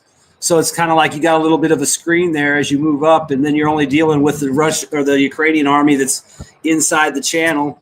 Because chances are nobody's jumping on a boat to ride over there and save the day because it's suicide. So that might be part of it too. It gives them a natural barrier to work the area over without a whole lot of counterattack probability. I mean, look at the direction. There's only one way to go. You're either going to run away from them or go head to head with them. You're not going to swim across a river or get a boat. I mean, look at those guys down at that reservoir that tried to that shit. They all got wasted. I don't think I've seen a single boat make it across that reservoir down there at all. I mean, I know they tried, but I mean, yeah, using the terrain like that would be perfect, especially if you're working these small units and you don't have a lot of men to, you don't want to have a lot of guys on the flanks guarding it. You can just move up through these areas and then probably use your artillery, drones, and airstrikes to tear up the channel, and you just move up through there and clear it, and then you set up. I mean, think about it. It's a natural screen. Why not use it? Yeah, they can't flank protection, right? It's a flank protection. It allows you to advance with less forces, and it seems like Russians still have, even though they're working throughout the war, to move larger and larger number of people in offensive. Like they did it in they didn't have problem with initial phase, but most of those are not present anymore. And Donbass militia is not ever been on the move, right? They were trench warfaring for 8 years, and so they're not properly, how to say, they don't have experience of moving like whole army corps, right? Like 50,000 people all at once, how to move them to coordinate. So if you trying to get them to learn, yeah, you would go with this flanking secured security, and you can move just forward to worry only about frontal operations, right? So you need less people. Like a division can do that. One division can move up those channels. Yeah, and over time they will learn to move whole army corps all at once. Become mobile. I think one thing we're learning is how terrain can be used as a tool, and not necessarily just to be taken, but to be used as a physically tool to be a force multiplier to any operation you're doing. That's the thing with those. If you attack through those channels, they can't shift forces in front of you. They have to go all the way back and then come down the channel itself to get to you. So I'll leave it there. Yeah, war is not only God's way of teaching us geography, it's also God's way of teaching us topography. I want to come back to the Russian Defense Ministry map. So let me try if to go back there. Can I okay, let me see how do I dynamic grid, camera grid. Okay, so this is okay. So can I remove this? Oh yeah, okay. So I let me adjust the cameras. Yep. Okay, maybe this. Okay, so let's do this for now. So the okay, so this map, right? I noticed some very crazy issues. So you see this big chunk here. This is crazy claims. I show you on the map what is this place. Is this area here? That's the north of Donetsk. Do you see it? Did my map update? Do you see my DPA map? No, we only see the. Okay. I only see the Russian map. No. Okay. Wait. Wrong. Entire screen. Okay. Okay. I used the wrong one. So the just now where is it? Freaking hell. So this one, right? This area here in the north is actually this area here. They are claiming capture all the way. I think I need to bring out my arrows. Give me a second. If not, you guys don't understand what I'm talking about. So it's basically like they are claiming. Oh fuck, so small.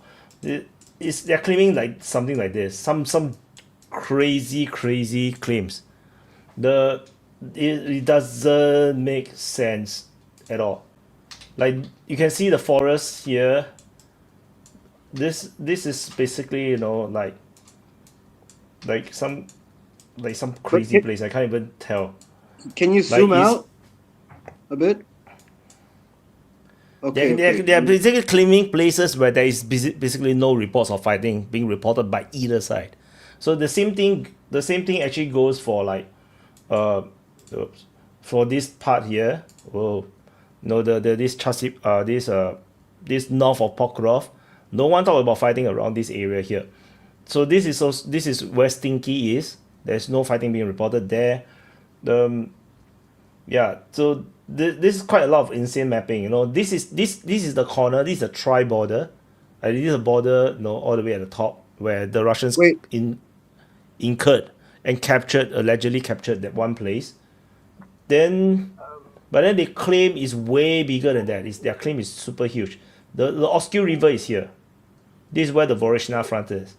It's like I don't know. It's just insane. I'm not sure the map is. But wait, isn't the Crimea forest that? Wait, yeah. Like, because yeah, I get the because you have the rabbit ears, and so that salient is Pokrovsk, and then you have, I mean, yeah, you have under the rabbit ears you have Pokrovsk, then over it you have Konstantinivka, and then you have. No, in my opinion, this is only the border of Donetsk Republic, not of the Russian-Ukrainian border. You see what I'm talking about? Konstantinivka, this Sloviansk, Kramatorsk, and then this is Siversk. Then this is the Liman front going up. That means this is the Oskil River going up, and then this is one massive big chunk that they claim. This is the Russian MOD map. Let me see. Maybe I'm wrong. Yeah. Let me see. There's the Oskil River here. Okay, no, then I'm wrong. This is the Liman front. This is the Oskil Liman front. That's what I then thought. the mapping is correct. The mapping is correct. But then you know, not entirely correct. You know, there are still places where they say there's fighting. It's not reported by both sides. Yeah, so it's quite insane. I will not depend on this map for my mapping for sure. Like, yeah, but you know, from my experience. From my experience, long time ago, when I mapped Russian MOD maps, it's always off. Yeah, it's always off. I was just going to ask if that was Russian. False reporting. But what I see now that Woinkors or war reporters are really tight. Okay, they really don't wanna report advanced property because now they regularly meet with the Belorussian. They meet monthly, and they probably got them to not to report to immediately, right? To really resist early reporting. So I believe now that they report like what's 5 to 10 days behind. Now they're 5 to 10 days behind, and Ukrainians are reporting way before. As usual, Ukrainians are reporting ahead of the offensive. Like they report taken territories that is planned to be taken by offensive. So as they're more successful, they report less Russians, and Ukrainian less successful, they report way more. That's what I noticed. So our favorite Ukrainian is back. Sure. Considering that you are doing fucking mapping for a living, it was fucking hilarious when you showed the Russian MOD map, because they are not showing Kharkiv Oblast. It's only Donetsk Oblast. I see wrong, because they draw it they actually draw, like, because it's the report of, like, you know, the past few months. So they only rate the place where they captured over the past few months. Then everything else they put in the very light pink. And it get very confusing because, you know, I was like tracking, you know, the top. What is that big chunk at the top? So I got confused. You know, they are showing sometimes I forget, not how big Ukraine is. Direction. So the north, the Kharkiv front looks like a hook. It's the Kharkiv city. It looks super hooked, like in the map of Gerasimov. It's a very pronounced hook over. No, it doesn't show. It shows only Donbass. It shows only Donbass Oblast. It doesn't show Kharkiv Oblast in that map. Yeah, exactly. And it would be interesting to see the whole thing. But it's interesting to see that Cremina Forest, it has all those veins crawling down instead of having that whole occupied area. It's interesting to see their perspective. Like, I'm sure there's propaganda and also you need to, like, you don't understand how the front line works, like, from what you're saying. Front line is not solid. I know. Like, That's what I was trying what to say. people say, like, actually that have contact with people on the front line is like a fucking pie. They call it a pie because in this position you can have Ukrainian soldiers, that position Russian soldiers, Ukrainian soldiers behind Russian, behind the like front line, Russian soldiers behind Ukrainian front line, because people don't people think about this war in like some terms of like World War II or World War One, where there is a solid front line and there is like people in the trenches, shoulder to shoulder sitting. This war is like actually like we have probably both sides have like 150,000 people on the front line, actually, like men in the front line.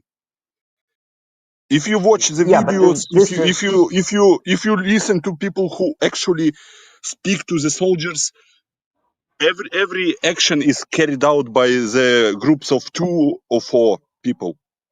This is this is storm like detachments, group of 2, group of 4, and people thinking, oh, like, and when people watch like a FAB hit the like some tree line, they probably think, oh, 150 people died in that that strike.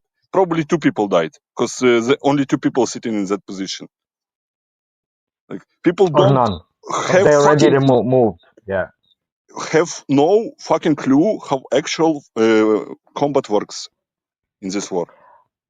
But this is mostly because in the beginning, war reporters were showing the maps, like if one unit advances, they will move the whole line parallel to it as it immediately taken. All the flanks and everything is immediately taken. Like, But for now, as example, the Europe. time passes, now we see more intricacies, right? More fingers are going, because that's reality, I can give you one more example. precise reporting. I can give you one example. Like near Serebryanka, it's Seversk direction, yeah. There is Ukrainian position that is like 2 kilometers behind actual front line that is drawn, because Ukrainians are sitting in the foxhole and they are supplied by drones, and there is like 4 people sitting in there. Yeah. This is reality of the war. And people think, oh, if there is geolocation there, it's like that means that everything that is behind that geolocation is captured. No, it doesn't work like that. The same is happening near Kupiansk right now, near Moskovka. Like, the positions are like mixed everywhere. Russians can be like 3 kilometers down the road, and 5 kilometers behind them there is Ukrainian position that's still not cleared. Yeah. Yeah, the one guy I've been talking to, he talked a lot about that. You know, there'll be positions here and there.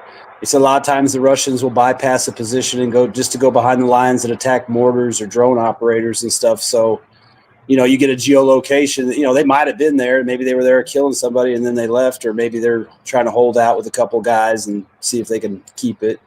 But yeah, I mean, I agree with that, because there's too many places to go back and forth. I mean, it's not like you can't hop on a motorcycle if you got a drone that's scoped out the route, run up there, you know, do something, picture, come back, and then everyone thinks that's where you're at, and maybe you are, but maybe you went and took a picture and left. I mean, that would be, I mean, especially if you know the Ukrainians are going to come. You know, it's like make a big show of you being somewhere, and then you drop back, and then they come in, and then you pound them again, and then you go back in, start all over. I mean, they've talked a lot about that, just small units going back and forth, trying to fuck each other up. And a lot of times they'll literally go past regular positions just to go fuck with the mortars or the support units. And then they probably go back out if they don't get killed. And I also posted that video of the drone with a thermal camera recording the movement of the Russians, like 1 or 2 people, but with thermal blankets. They are wearing thermal blankets. So because of the the front line is so porous. You cannot protect. Of course, normally nobody can always protect the whole front line, or filled with one next to another person to watch over. So the Russians are sneaking in with the thermal blankets. Drones are given the task of protecting the front line, protect the movement, protect from attacks. Right? They observing the front line day and night with the drones. So this is how Russians are successful. They started doing it in Avdiivka with 110 brigade, and now it seems like they're reporting that it's all along the front line. They're using the thermal blankets because thermal blankets are cheap, right? It's just a like medical thermal blanket that the gold colored foil stitched inside the cover, cotton cover. Like you can take a poploon, right, and put it in, and that's you can have it as thermal blanket, right? So that's what is happening now. Mr. Holloway in chat made a good point about that. These areas are, let me read it. Context and matrix hard points that support each other and create crooks that can be killing fields. Finger advances are captured of hard points. And that's the one thing. You can't just let people hang out in space and expect two guys to hold a complete area. There has to be a way that they're being supported somehow. Usually when you have people hanging out in space, you're protecting them with artillery and stuff. Do the Ukrainians have enough artillery to be able to protect those hard points for them not to allow the Russians to get through and behind them like they are now? And I think that's kind of like Bigari was saying, is it's segmented. It's not they don't have enough people to cover the complete line with maybe one guy every kilometer. I don't even think they have that anymore. I mean, you need much more than that. But if they're in these hard points and they're protecting each other, it's basically providing mutual support. It allows them to be able to spread out to better man the front, although it's not fully manned, as Bigari was saying. Mehdi, I can give you one example, and then I will pass to Daisy. If you remember the front line, when there was a Battle of Kurakhova, there was a village to the east of Kurakhova, and there was a prison there in that village. Yeah. Ukrainians hold that position while Russians were storming Kurakhova, 8 kilometers behind that position. Ukrainians hold that position for a month because they were just supplied with drones, and you cannot storm that position because it's highly defended. So you can live in isolated positions for very long time. There was a story recently that 3 Ukrainian infantrymen hold position in Vovchansk for 180 days in one position, supplied by drones. Not saying it can't happen. And people think that they took that position, but you can still sit in the foxhole, because will you spend a FAB on the foxhole of 3 men? No, you cannot dig out them with drones. So how do you do it? And they just sit in there for a couple of months, just supplied by Baba Yaga drops from Mavics. That's the reality of the war. And people, when I read Twitter and shit, people are so fucking detached from the reality. They don't understand how shit works. They think, probably 1,000 Russians marched and took the position. No, it's 3 people. Yeah, and this war is a war of attrition. Look what's happening at Pokrovsk right now. Because Russians moved the Rubicon there, and this war is a war of killing logistics of the enemy. And then you take the place. Russians, Rubicon kills, first of all, killing the drone operators. That's the main target of Rubicon. Yeah. They kill Ukrainian drone operators. then FAB bombs the position, then fucking artillery. Then when the storm is prepared, actual storming of the position prepared, you see the TOS working. That's how Russian work. Like they don't do stupid stuff. Well, I mean, think They about it prepare too. It's like, the storming for like weeks in advance. Yeah, well, like when they shape the battlefield. I mean, think about it. If you know there's a couple guys in a position, are you going to waste your effort to infiltrate with your blanket? If you know there's drone operators there's a couple of self-propelled guns somewhere that you can get to. It's like you can ignore the two guys in the position because what's the point? The whole point is to sneak past them and go hit the stuff that's supporting them. So later on, like you said, they can come in force and not take a lot of casualties because, those two guys are suppressed or dead now. The mortars or drone operators that would have hooked them up with support are all dead or ran off. So it's like, it's the same thing. It's like, why are they going to waste the effort to infiltrate just to go kill two guys when the goal is to get the drones and the artillery and all that kind of stuff? I mean, like you said, they're not trying to do stupid shit. They're not trying to take casualties. It's like they have an abundance of drones, artillery, and aircraft. So let the fucking robots do the job, and then let your guys go in and clean up the mess when it's easy. There's no reason to waste perfectly well-trained soldiers on stupid shit when you got a robot that costs $500 that can go do it for you. Maybe it comes back, maybe it don't. You can use it again, but it's a lot more replaceable than a trained soldier. Plus, yeah, I can't remember keep the morale up. I mean, you're not going to keep your morale up if a bunch of guys are getting wasted all the time on stupid shit. I mean, how nice does it feel when you can just sit there and watch 20 drones go out ahead of you and you're like, yeah, there probably won't be shit left for me when I get there, which is nice. I'm sure they appreciate it.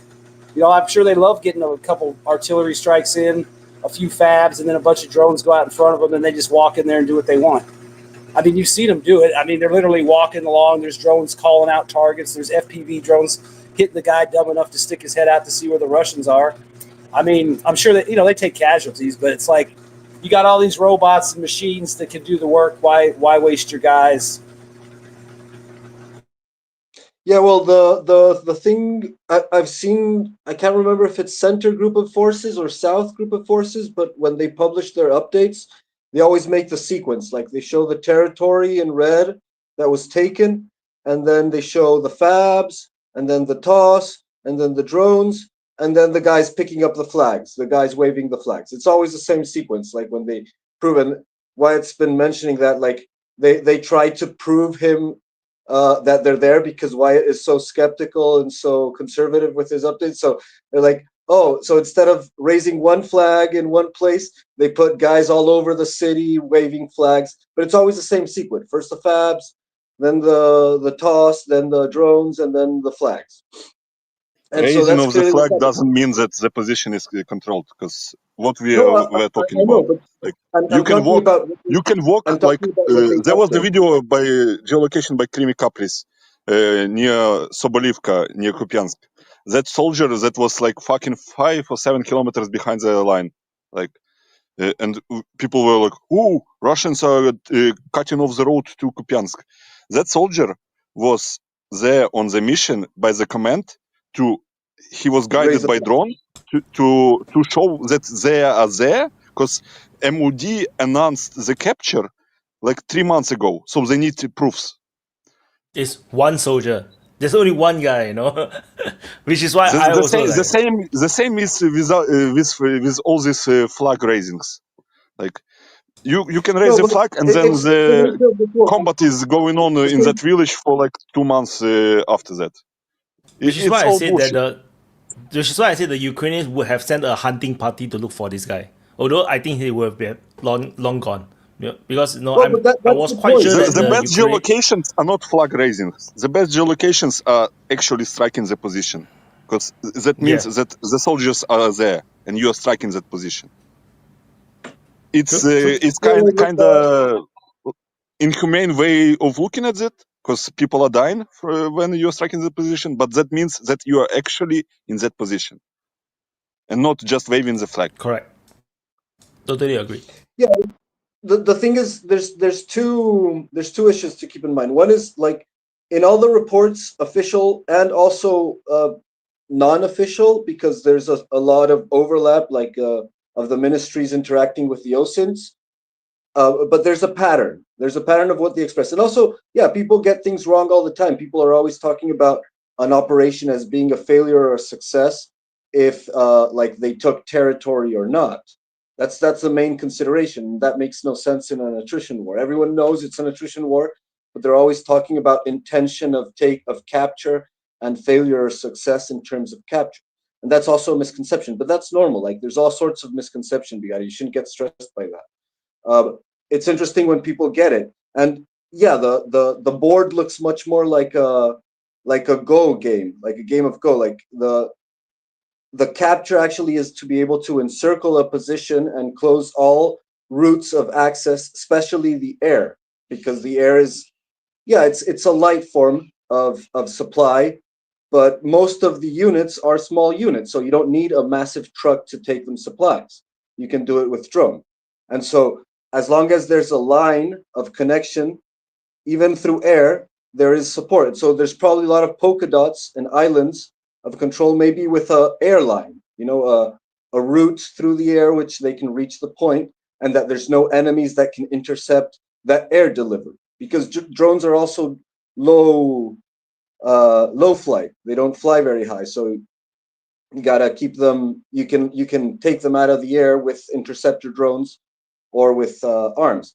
And so yeah, there's a lot of polka dots and maybe little lines connect. So that's what's interesting of looking at the Gerasimov map, because on one hand you see there it's propaganda. I mean it's a media attack. But also you see how they design it. What's the picture that they're painting? All these little lines creeping out everywhere, and they're tiny lines. And so one would expect a greater influence of control of a unit in a certain area because of the drones. But it's actually the other way around, because you have to be hidden and be able to deploy drones. So the drones are your eyes, and you're hidden in the hardest position possible when you're not maneuvering, and from there trying to control drones to survey the area and detect enemy troops and coordinate fire.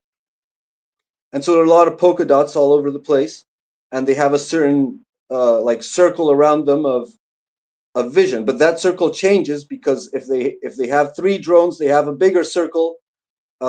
If they lost 2 drones, then they have a tiny little circle that they can surveil with the drone. And if they lost all their drones, then they're blind. They have to be hidden underground until they can get supplies or whatever, be rotated out. And so yeah, like we should first of all consider that it's an attrition war, and that the success or failure of an operation is how much was the ratio of attrition. And you should consider that most of the troops are blind. That's why we have so much direct contact. Like you see a lot of battles of soldiers interact. It's like they crash against each other. A lot of short distance fire and contact. And that's because everyone's hiding their head, because there's drones flying about. So you can't actually see the enemy until he's, knocking on your foxhole, throwing a grenade inside and stuff like that. You have to be hiding your head all the time. Well, the other thing too, think about it. It's not like they haven't used drones to plant flags. And I mean, think about it. If you want to create a situation that is going to get played on Telegram or something, fly out some drones and plant flags and have somebody start talking about, oh my God, the Russians are here or there. And, and then the whole point of it might be like this area's already been prepped for artillery, or they know they show up like they're doing something. Maybe there's even one guy that walks in there on a motorcycle and he's holding up the flag, and then, oh, look, they're here. There's 4 different flags in 4 different places. The drones left, the guy probably left, and then they come running down there, and it's like, surprise, motherfucker, and then they get bombed. I mean, the whole flag thing, I mean, there's so much shit you can do with that. I mean, maybe they're there, maybe they're not. Like, I do agree with Wyatt. If you see a guy waving a flag, there's probably nobody within, like a kilometer of them or any drone threat, because they feel comfortable enough to stand out there long enough to wave a flag. Nobody's shooting at them, or they stand up on top of a building and wave it. But that doesn't mean there ain't people coming. There might be people hiding. They might be suppressed, but, you could use those flag plantings and shit for other stuff too, just to misdirect the Ukrainians and stuff. Yeah. Yeah, what do you think is the priority of the Ukrainian information? Like, what do they want to portrait in their information source? Like, what is the objective of the Ukrainian propaganda? Right now, I think the Ukrainian aim is to show that they can still fight. They can still resist the Russians. That is the priority. But they already admitted that they can't win the war militarily. They can't get back the land that is lost, like be it Lugansk, Donetsk, Crimea.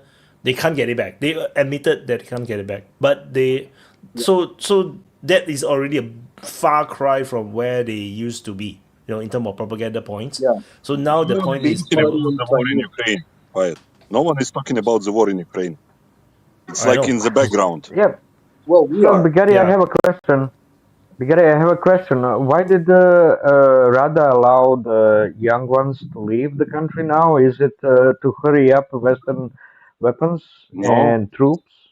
just look at the protests that were against anti-corruption agencies. Look who Yeah. went to the protests. Those who cannot be mobilized. If you let them go out of the country, they cannot go to the protest in the future. Huh? Seems logical, Very no? clever. Yeah. Good point, Bigari. Yeah, and you see the same thing happening in third world countries in general. Like whenever there's a population that has enough insatisfaction as to be able to mobilize, they find a way to like get Europe to take them in, or America to take, like, a lot of migration into the Western world has a lot to do with that. Like the people who would actually do something for the country, they push them away into another country, where they'll have better opportunities and less risk. The inconformist, you can always, send them to another country. Yeah, Let and Daisy so, talk. like, He is too polite, man. He cannot interrupt other people. oh yeah, He's holding the finger for like fucking 10 minutes already. No. I wanted you guys to talk because, like, my point would deviate a bit, but it still applies to what you were talking, especially when you mentioned, Bigari, the importance of logistics. Basically, I wanted to ask about this new organizational reform that happened in with the Ukraine army, right? And I wanted to know, like, what effect it will have on the front line. Is I like it seems on the paper at least that this is a good development for the Ukrainian army, at least for the high command, right? But well, will History it Legends have made a an video on that. Yeah, well, what's the benefit of yeah? it? If the FAB hits one line of the command, you have, more left over. So even though it sounds crazy to have multiple lines of command, but this is the, survival rate, Redundancy. It's a redundancy, yeah. redundancy. So it allows for less beheadment probabilities. You can always have another command. But yeah, like it sounds like it's a bad idea to reorganize your army drastically in the middle of a crisis. I don't know if it's a good idea. Maybe it It's is. all fucking PR, man. It's just for show. Like, it's the same as with all the missiles. Do you remember more than Yeah, 1 year the ago, on the Flamingo. 24th on Independence Day of Ukraine 2024, Zelensky announced the Palanitsa missile. Have you heard about that missile like after that? No. No. The same with the army command. Oh, it will be the new, in Russian we call it фиолетовый луч, like violet, like some wonder weapon. Like army will be reorganized, so everything will be fine now from now on. It's just fucking bullshit. Same with flamingos. They cannot fly. Eh? I saw a video they launching it. Those flamingos, man. Yeah. Have you seen that flamingos? They will be on the radar. You will see them like a fucking Christmas tree. Like even like They're bigger than S300 the or G1. S200 will shoot them down because they are so fucking big and slow. Yeah, I think also with those flamingos, I mean, the Russians made a big story about how they destroyed that whole program, the factory, and all that shit. I think a lot of these videos are older videos that they're showing launched, and maybe there's a few of them left. Maybe some of them are out deployed, but I wouldn't think they have very many of them because if they're so this good, then flamingo why would is you launch the like 50 of them at Russia, instead of one or two or it's the three? rocket that is designed by British company. Yeah. They just And it's making made out of steel. like it's Ukrainian. It's a Like radar they are not. reflective. Yeah.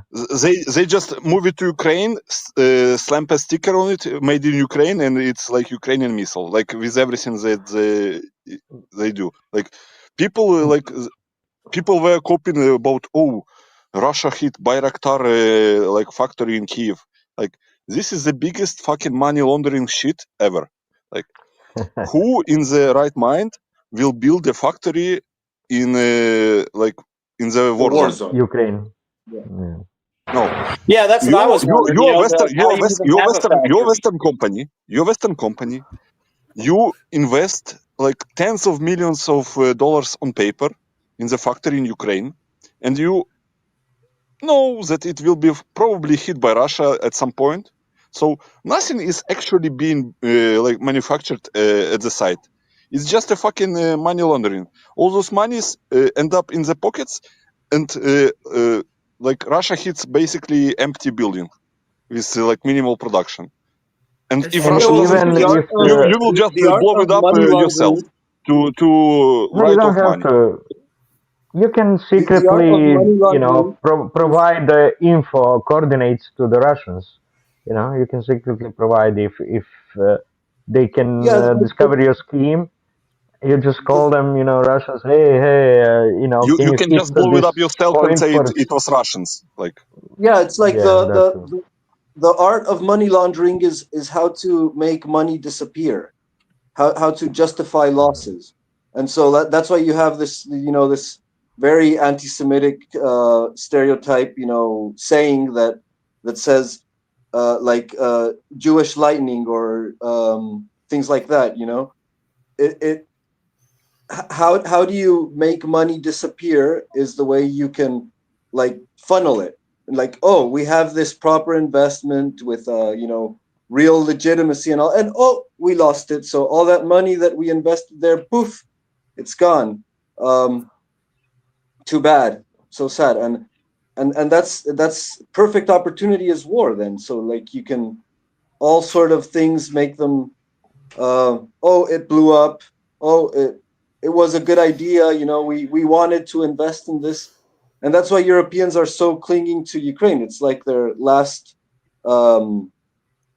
like economical lifesaver for all their disastrous economic policies. They're destroying the economies of their nations, but they can always like keep on moving money to the right people so that they preserve power.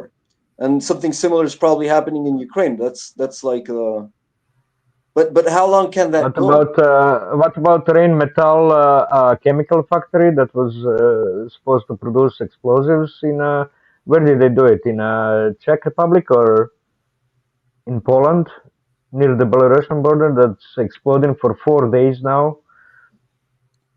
Wow, didn't know that one. I have no idea. But if you think about it though, the company or the if you're a CEO of a company and they come up and you say, hey, I got a great plan for you. We want you to build this factory in a combat zone. All right. And we want you to do that and dedicate your own money to it. As a CEO, what the hell are you going to say? You're fucking nuts. They had to have some type of assurance that that money wasn't just going to be thrown away.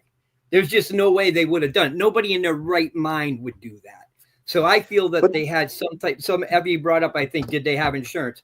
Maybe it was an insurance game, but I'll tell you right now, no CEO in their right mind is going to build a factory in the middle of a combat zone. You're just asking for your money. Why do they do Build it? insurance, cover it, and then combat zone. And which insurance company there to sell this insurance? Come on, nobody. It's a sure way to get laundered the money, man. You need to be so stupid No, to do that. of course you have insurance for those things. But it would be what insurance company would insure an investment in a combat zone?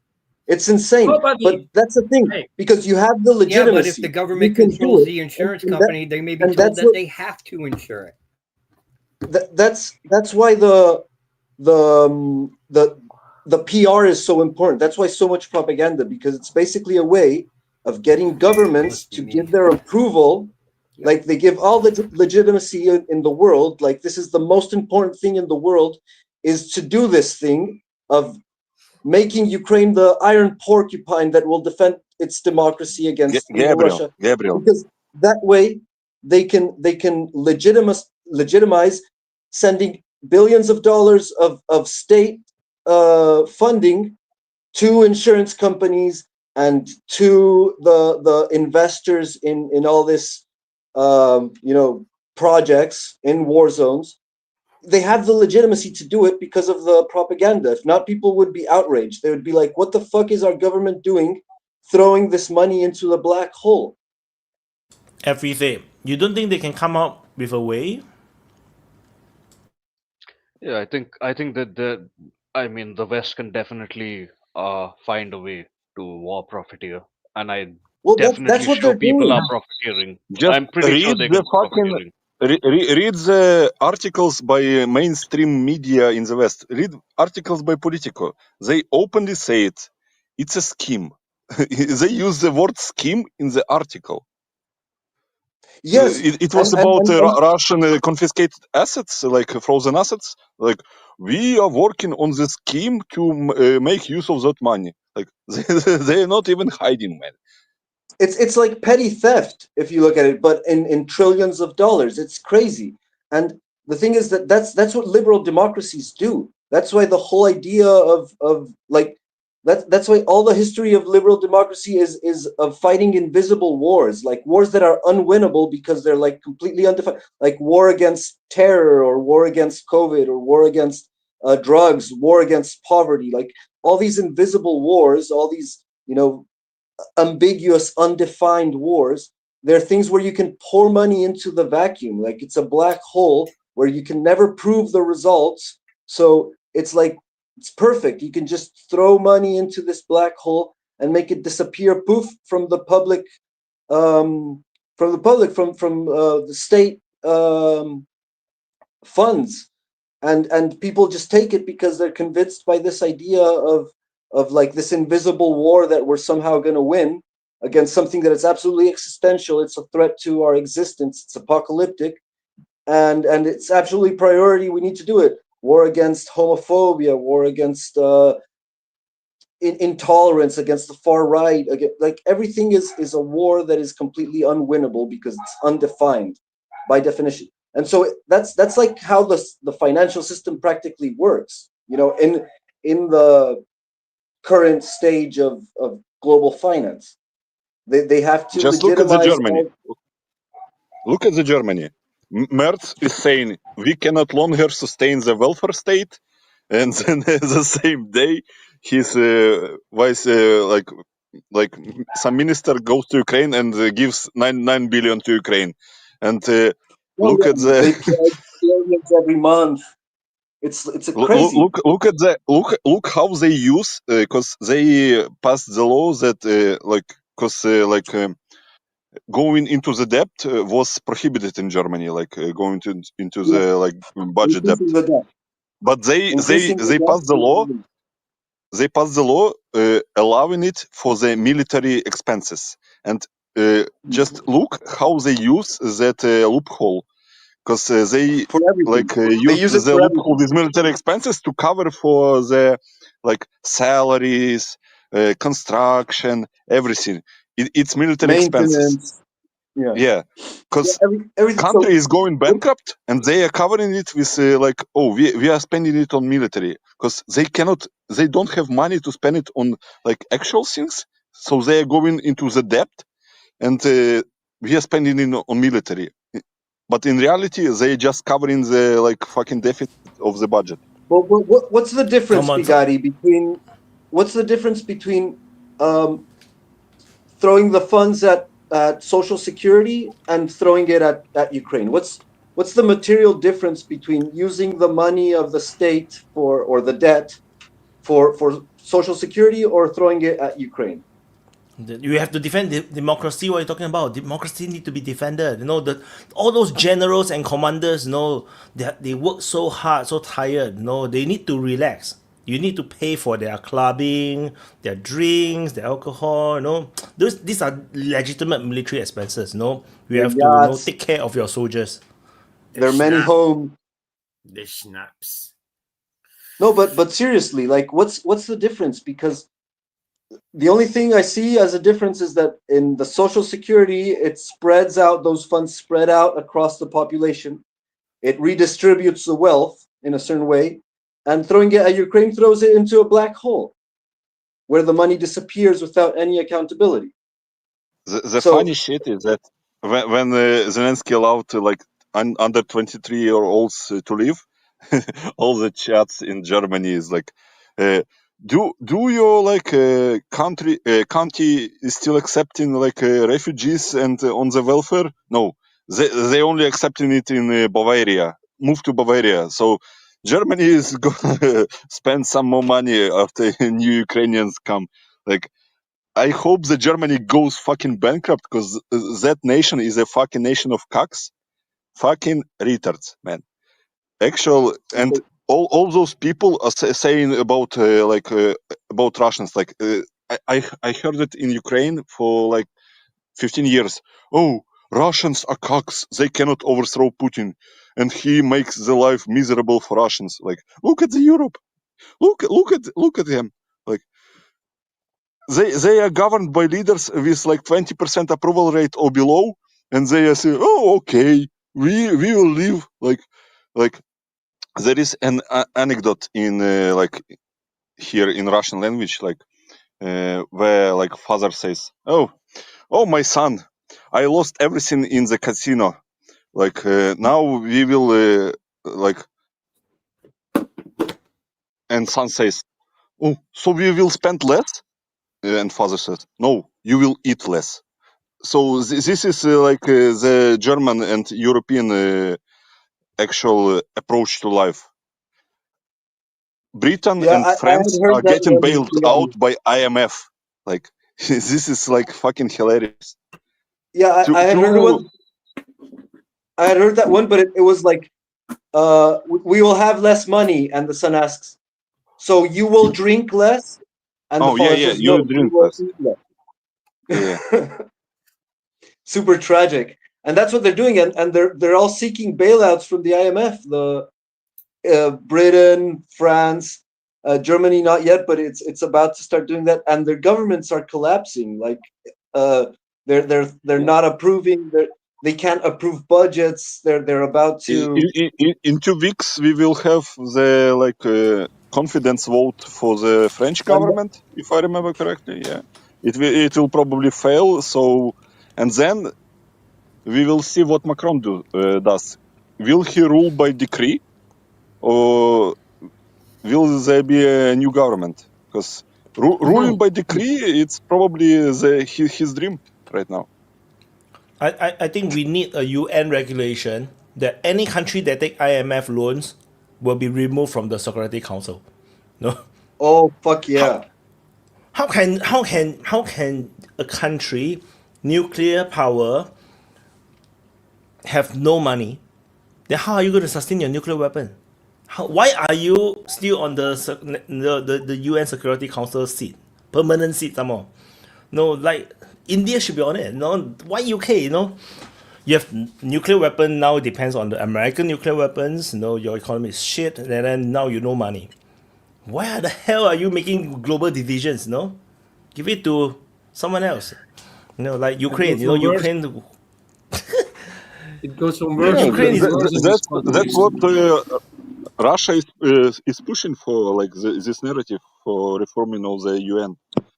The Putin, what Putin said in the interview with that Chinese newspaper or something. We are pushing for the reform of UN.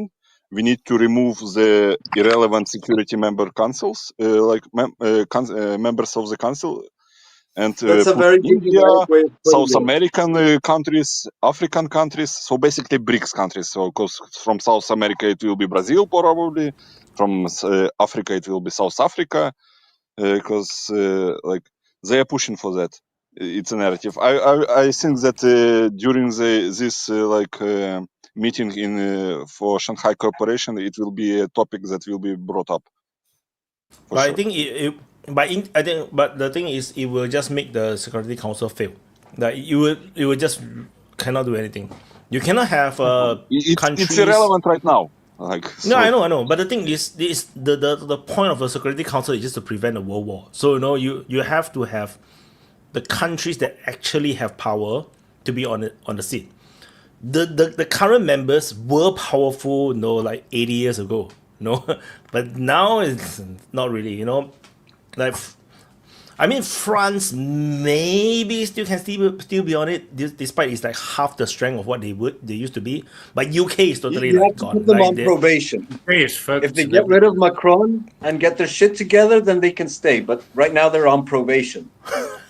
No, there must be some kind of criteria, like okay, you must have a nuclear weapon, you must so you must be a nuclear power. So that cuts down most of them. If you have Pakistan on the council, let's go. Don't say they must be on, but they must pass certain things, like you cannot owe money, for example. So now we have Pakistan, India, and Israel instead of Britain and France. It goes even so bad. I mean, that's not too bad. No, I know what they want to push is that they want African Union to have a seat, maybe the ASEAN have a seat, but I tell you, it cannot work. You cannot have regional blocks because it will just create insane politics that cannot be resolved. So I hope that they don't go that direction. Although it would be very good for like countries like China or Russia, because they get the more messy it is, the better. I get the impression that for all the legalism of China and Russia on the UN Council and all of this, it's gonna be like they actually want to destroy it. I get the impression that the IMF and the UN, they're actually the same organization. They're like twins, as long as the World Bank. Those are like the trinity of the world order, post World War II world order.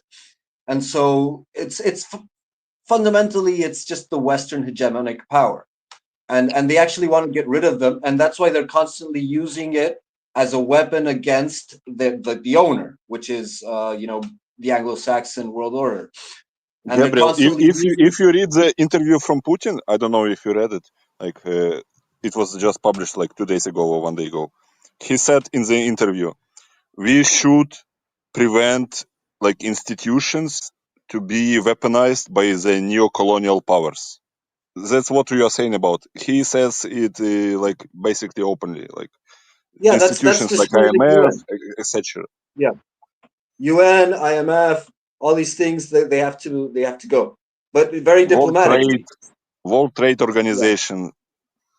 Yeah, they are just irrelevant because they rely on rules-based order, like and there is no more rules-based order.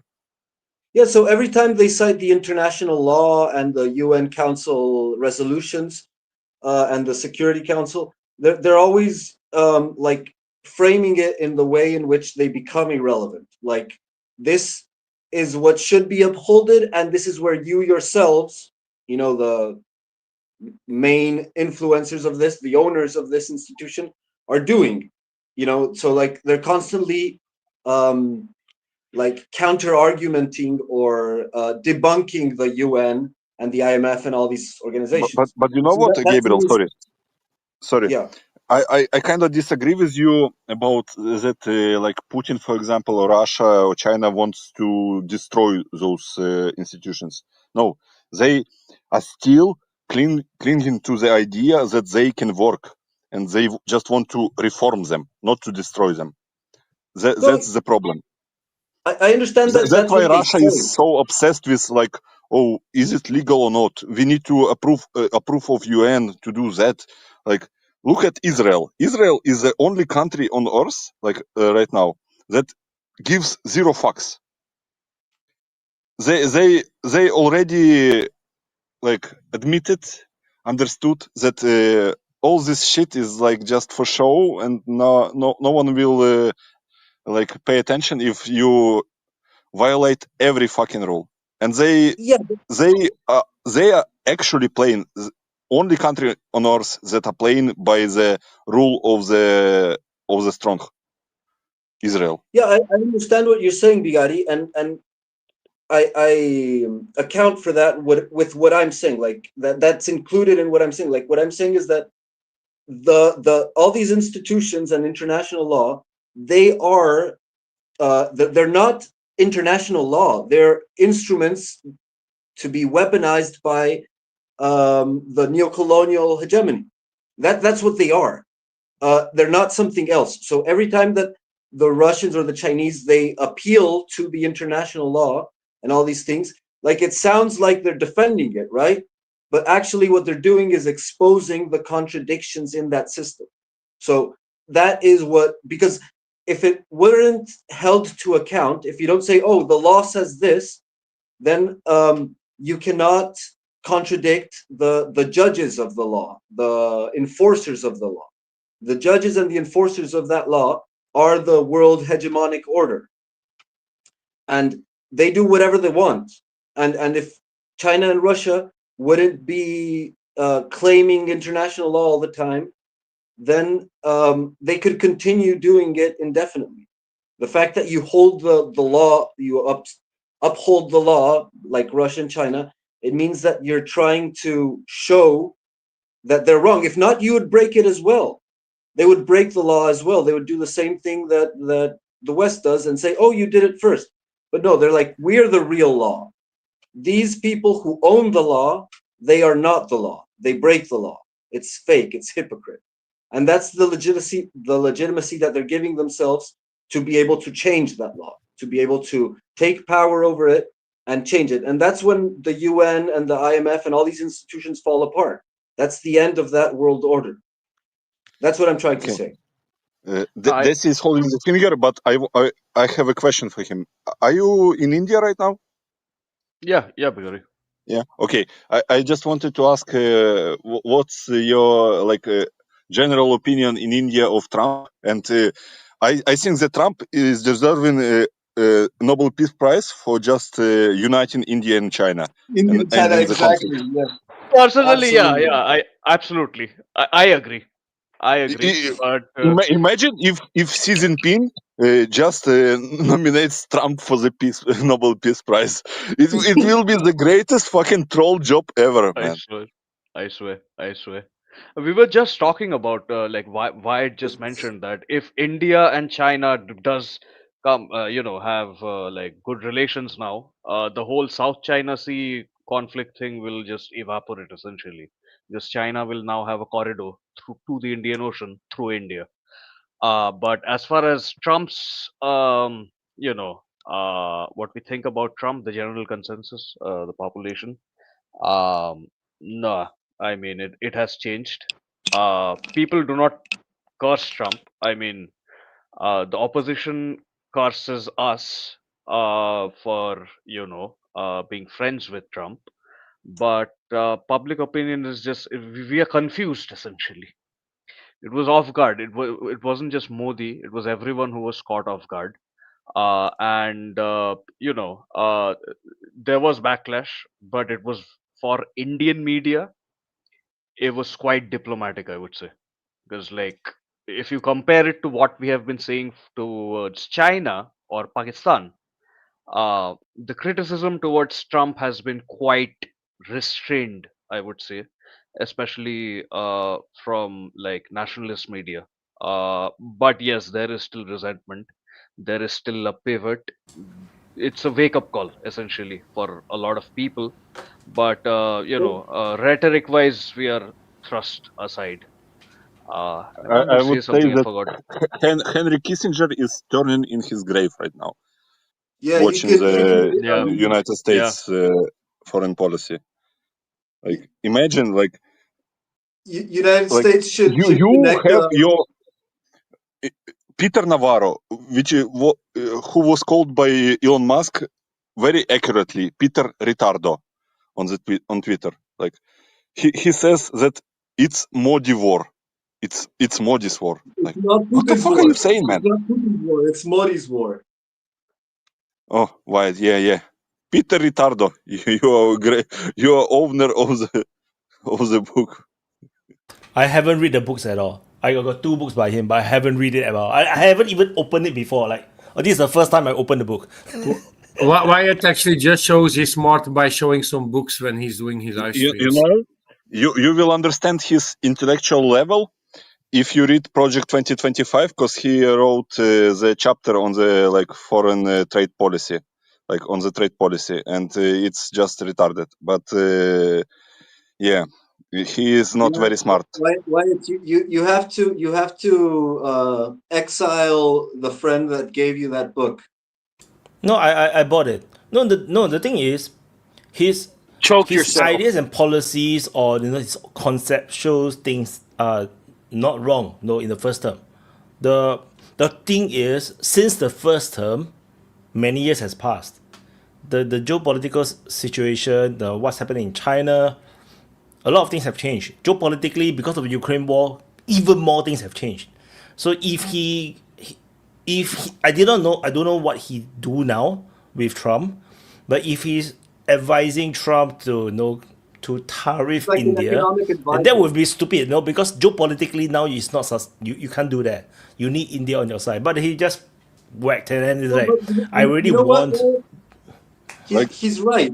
He's right. Like it is Modi's war. It is India's war because who do they think they are? Like these brown people making choices that we don't want them to make, like going and buying that dirty Russian oil. Who do they think they are? These brown people that they can do whatever they want. Well, I mean, take it a step further. They're bitching about them buying Russian oil and how it's Modi's war. Well, let's add up how much India spends on Russian oil, and then let's add up how much the United States, or if you want to add other countries, spends on Russian oil, Russian fertilizer, Russia's processed uranium. I would imagine that's probably a higher dollar amount than what India's spending. So again, it's just more stupid, disingenuous bull. It's India's war. It's like, nigger, it's your fucking war. You're spending $100 million more than India is. It's like, I mean, technically everybody that's buying shit from Russia on the down low through third parties, it's your war too. I mean, The biggest irony is that India supplies 20 or 15% of the diesel that goes to Ukraine. Of course. Who supplies India with the diesel? Russia. Where Ukraine buys gas, natural gas? From Slovakia and Hungary. Where do Slovakia and Hungary get the natural gas? From Russia through the southern stream. Even Slovakia and Hungary. It's so fucking. It's I don't know. It's postmodern reality of we are fighting the enemy. We are buying energy from oh man, this is so fucking funny, man. That's why it's a stupid war. It is a world war because the whole world's buying everybody's shit and fighting each other. So it became a political issue for the opposition here in India when when Trump announced the tariff, because a lot of people started questioning, if we are buying so much fucking Russian oil, why is fuel prices still high? Why didn't it collapse? Holy shit! Oh no! Oh no! Oh no! Well, we should get cheap fuel. The other thing too is Biden administration wanted India to buy the Russian oil to keep the international price stable. So it's like, oh, we did what you asked, and now you're gonna fuck me over. It's like, and they wonder why this whole thing's falling apart, and you're creating another axis of rivalry. With basically 2 billion people on the planet plus. Yeah, I mean, like you said earlier, Navarro, all these guys, it's like just stupid, retarded idiots. Like, shut up. go write a book, go to do a MAGA rally or something, but just shut the fuck up about the international stuff. Because like you said, whatever he's talking about, thanks, buddy. That's like 6 years ago. Try to catch up and work with the current time. Yeah, I Yeah, mean, like that's my problem with the like current state of affairs, like the direction of the American administration. As in contrast to the prior administration, at least, and in the trajectory of American as a whole, is that they're making it harder and harder for their allies to stick with them. Like they're not giving any benefits out of allying with that bloc. So if you see the world as dividing into blocks, the Western bloc, it's making it really hard for nations to be their allies, to be in their bloc, because they're like not in the business of giving perks for that alliance. It's like whoever stays on their side, it is to be drained in that slush fund of corruption into the black holes, for personal benefit, for personal gain, as a government official or a administrator or whatever. So like it can give benefit to individuals that align with the West, but it's straining their economies and their geopolitical power away through that. So Gabriel, that do you watch Western movie? Like I have watched. I have yeah, watched. Yeah. do United States administration right now? They envision themselves as that cowboy that goes into saloon with like fucking opening the doors with his legs, and With a everyone king is watching and him. guns blazing. Yeah. Yeah, everyone is watching him when he enters the saloon, because he is the baddest motherfucker on the block. Yeah. And they Everyone keeps quiet. they live in that delusional reality, like it's 1995. They are refusing to accept that world has changed, and they think that we can bully India, man. We can bully India, that is like top 10 economy in the world with 1.4 billion people, and like all our iPhones are produced there because we fucked China and moved all the production to India. Oh man, like and the funny shit with the tariffs, that all the exemptions on the tariffs, like iPhones are exempt, pharmaceuticals are exempt, like, so you are not tariffing, like it's just for show. And if you do impose like even 50% of what is imposed on India, it means basically that trade is cut off. Like you don't need to impose much more. Trade is cut off even with 50%. So you are shooting yourself in the foot and ruining the relationship with your strategic ally in the region that you are supposed to have on your side against the biggest adversary in China, like, and moving them closer to China. Like this is like the biggest That's why it's so blunder retarded, because it's happening it's with like everyone. And the countries you don't that need to have like 50 years experience in foreign policy to see this shit. Like, Well, you think who are about these it. We people? were talking about this before. It's like, if your hang up is India buying Russian oil, then go in there and make a fucking deal, because you're a hypocrite and you're buying stuff from Russia too. So why not say, hey, we won't bust your balls about buying Russian oil. Just give us access to your billion people market. It's like, really, you're going to piss away $100 billion you could maybe make selling shit to India because India's buying $20 billion worth of Russian oil. It's like fucking brain dead. Like you said, nobody has to be a goddamn Harvard graduate with 50 years of geopolitical experience to look at these situations and figure out simple solutions that would work and probably de-escalate a lot of this shit, and people would get along and be a lot happier. But no, it's always, let's do the worst, dumbest fucking idea we can find and pull out of our ass. They never try the easy stuff or the simple shit or the stuff that looks like common sense ever. Like that fucking Navarro guy, same fucking attitude.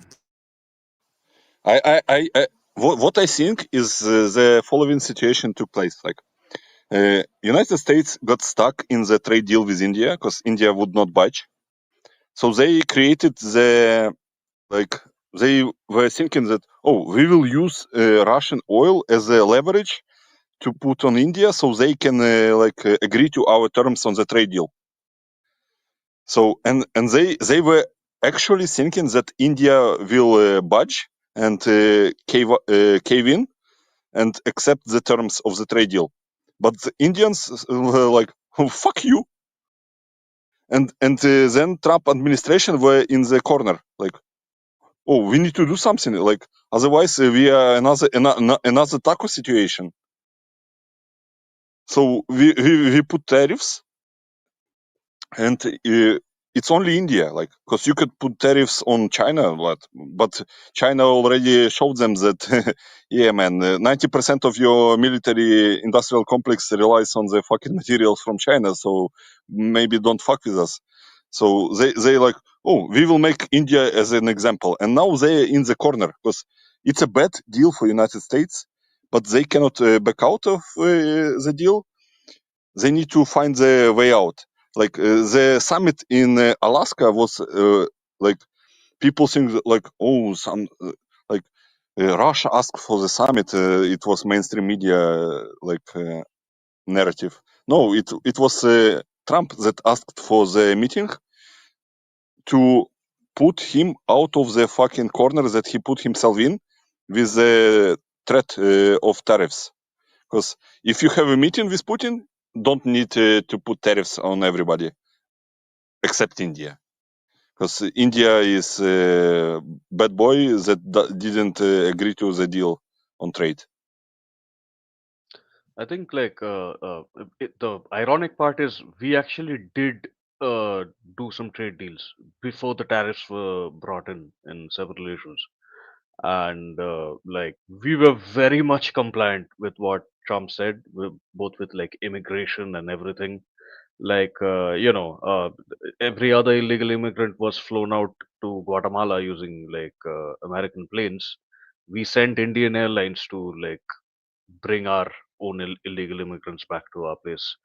So India was willing to cooperate in a lot of issues, but the red line was one, the grain deal, and they wanted to remove most of the income tax. So US was, yeah, we are gonna put tariffs on you, but you'll have to remove the tariffs on us, which was not acceptable. But even more unacceptable was Trump put us in a situation where we had to choose between United States and Russia. There is no way in hell any Indian party or any Indian politician is going to choose US, or for that matter any other power, over Russia. Russia has been our ally for like decades now, right? It's a Yeah. long-standing relationship. People don't understand that United States actually sent carrier groups in like 70s when India was in a conflict with Pakistan, and Soviet Union prevented the conflict, Yeah. involvement of United States. Like, and Indians don't forget that. Yeah, exactly. It's like a cultural memory. We all know. We are not taught, by the way, about this, but war is like a particular topic amongst, especially boys, and everyone knows this story, and the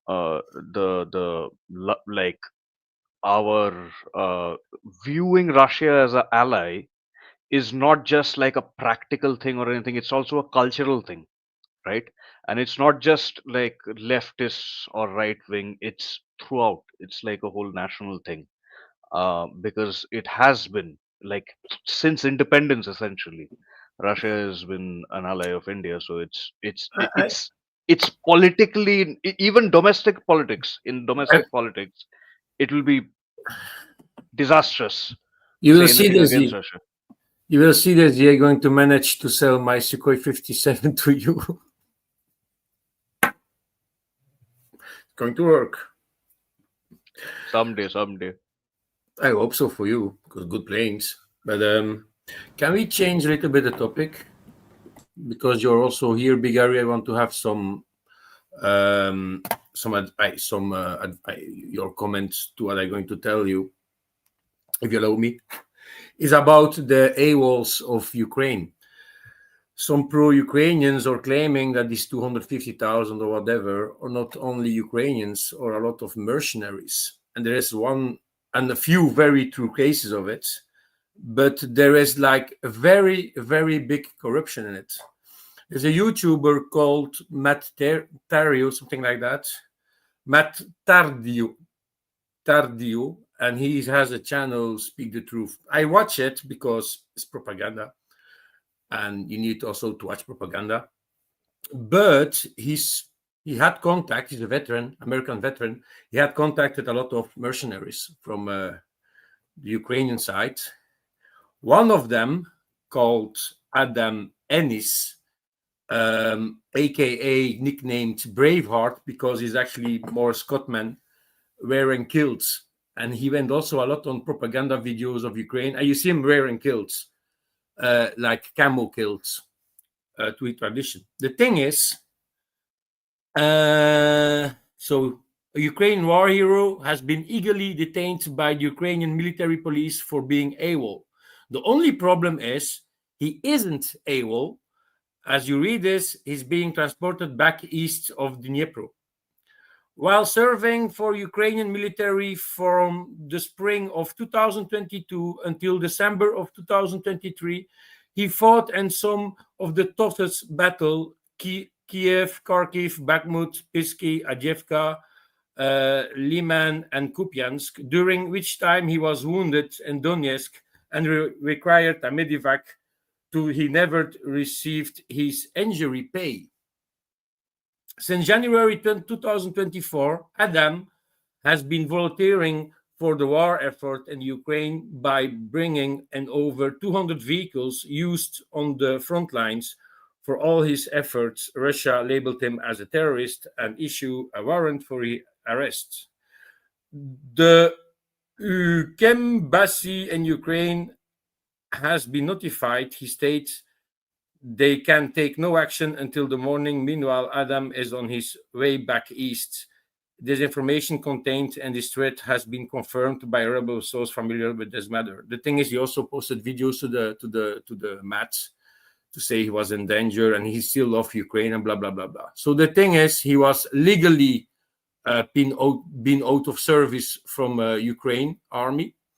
By very positive, I don't know how you call that, by very positive things. So everything he did was correct. So he wasn't AWOL, but he continued to help out Ukrainians by going over the front line to Poland and bringing these cars inside of the country. Now he's been arrested for that because he was on the list of AWOL.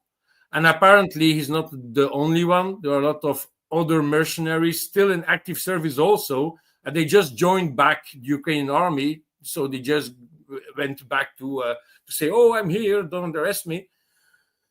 So it's fucking wrong to do that with a mercenary that actually come to help you out as Ukrainian, and then being arrested. It depends. Like I remember the video from History Legends when he covered the foreign fighters for Russia, and they signed the contract. I don't know how it works on Ukrainian side, but if he, for example, signs a contract for 3 years or something, it means that so he can. I can read it for you. The contract he has. So the Reference Military Medical Commission contract soldier Enis Adam Wilson, born in 1986, military unit, don't read it on it, and the armed forces since June 2022, accepted, called up for military service and the Pokrovsky RTCC and SP Donetsk Region Military Profession Reserve soldier. A medical examination was conducted for surgical profile of the military unit, blah, blah, blah. In 2023, July 27th, the diagnosis and decision of the Military Medical Commission on the causal relationship or of the disease, injuries, wounds, constitutional mutilations, blah, blah, blah. Condition of mine explosive injury. So he had an injury because a mine exploded next to him. A middle-degree gunshot, shrapnel blind wounds to the face, right and left upper limbs, torso, right and left, injuries, traumas related to the defense of motherland, certificated circumstance. So he was put out of the army and the most legal way because he was wounded also and not able anymore to fight. They had the papers. So the military police of Ukraine arrest him to be AWOL, and they can check it up. Just put his name in the computer. They can check him up, and they're going to see, the guy is legit out of the army because wounded and all that bullshit. But after he was wounded, he just continued to volunteer to help out the Ukrainian mercenaries and army by delivering cars and vehicles just to continue help out Ukraine. And while he wanted to leave the border to get after one of these vehicles, he'd been arrested for being AWOL. It's fucking corrupt. It's disgusting. It's disgustingly corrupt. I don't know, like, what do you expect from me to say? Like, No, I Ukraine is just corrupt country, verified. man. But the thing is, they call the UK embassy and they say, "Oh, we can't do nothing about it." There was a woman in like Dnipro, and she was mistakenly put as a man in the database of like conscripts, and she cannot get removed from the database. Even like everyone knows that she's a woman, and she cannot leave the country. Like, and this is not the like single story. Like, there is a lot of this like in Ukraine. So like I like you are talking like about some corruption. Like, Yeah, man, like, I know, but it's just staggering. And I just do that little bit of support of that propagandist YouTuber that I still respect, and he asked to put it online and to talk about it, that things are going wrong. And the thing I'm going to say about that, maybe the propagandists are going to start to wake up to see that, and I hope it's going to be worse, the cases, because he said, I watched the list of the AWOLs, and it's like, the numbers are not correct because they are all full of mercenaries. So it's like propaganda. They say this is bullshit about these 250,000 people getting AWOL. It's fucking bullshit.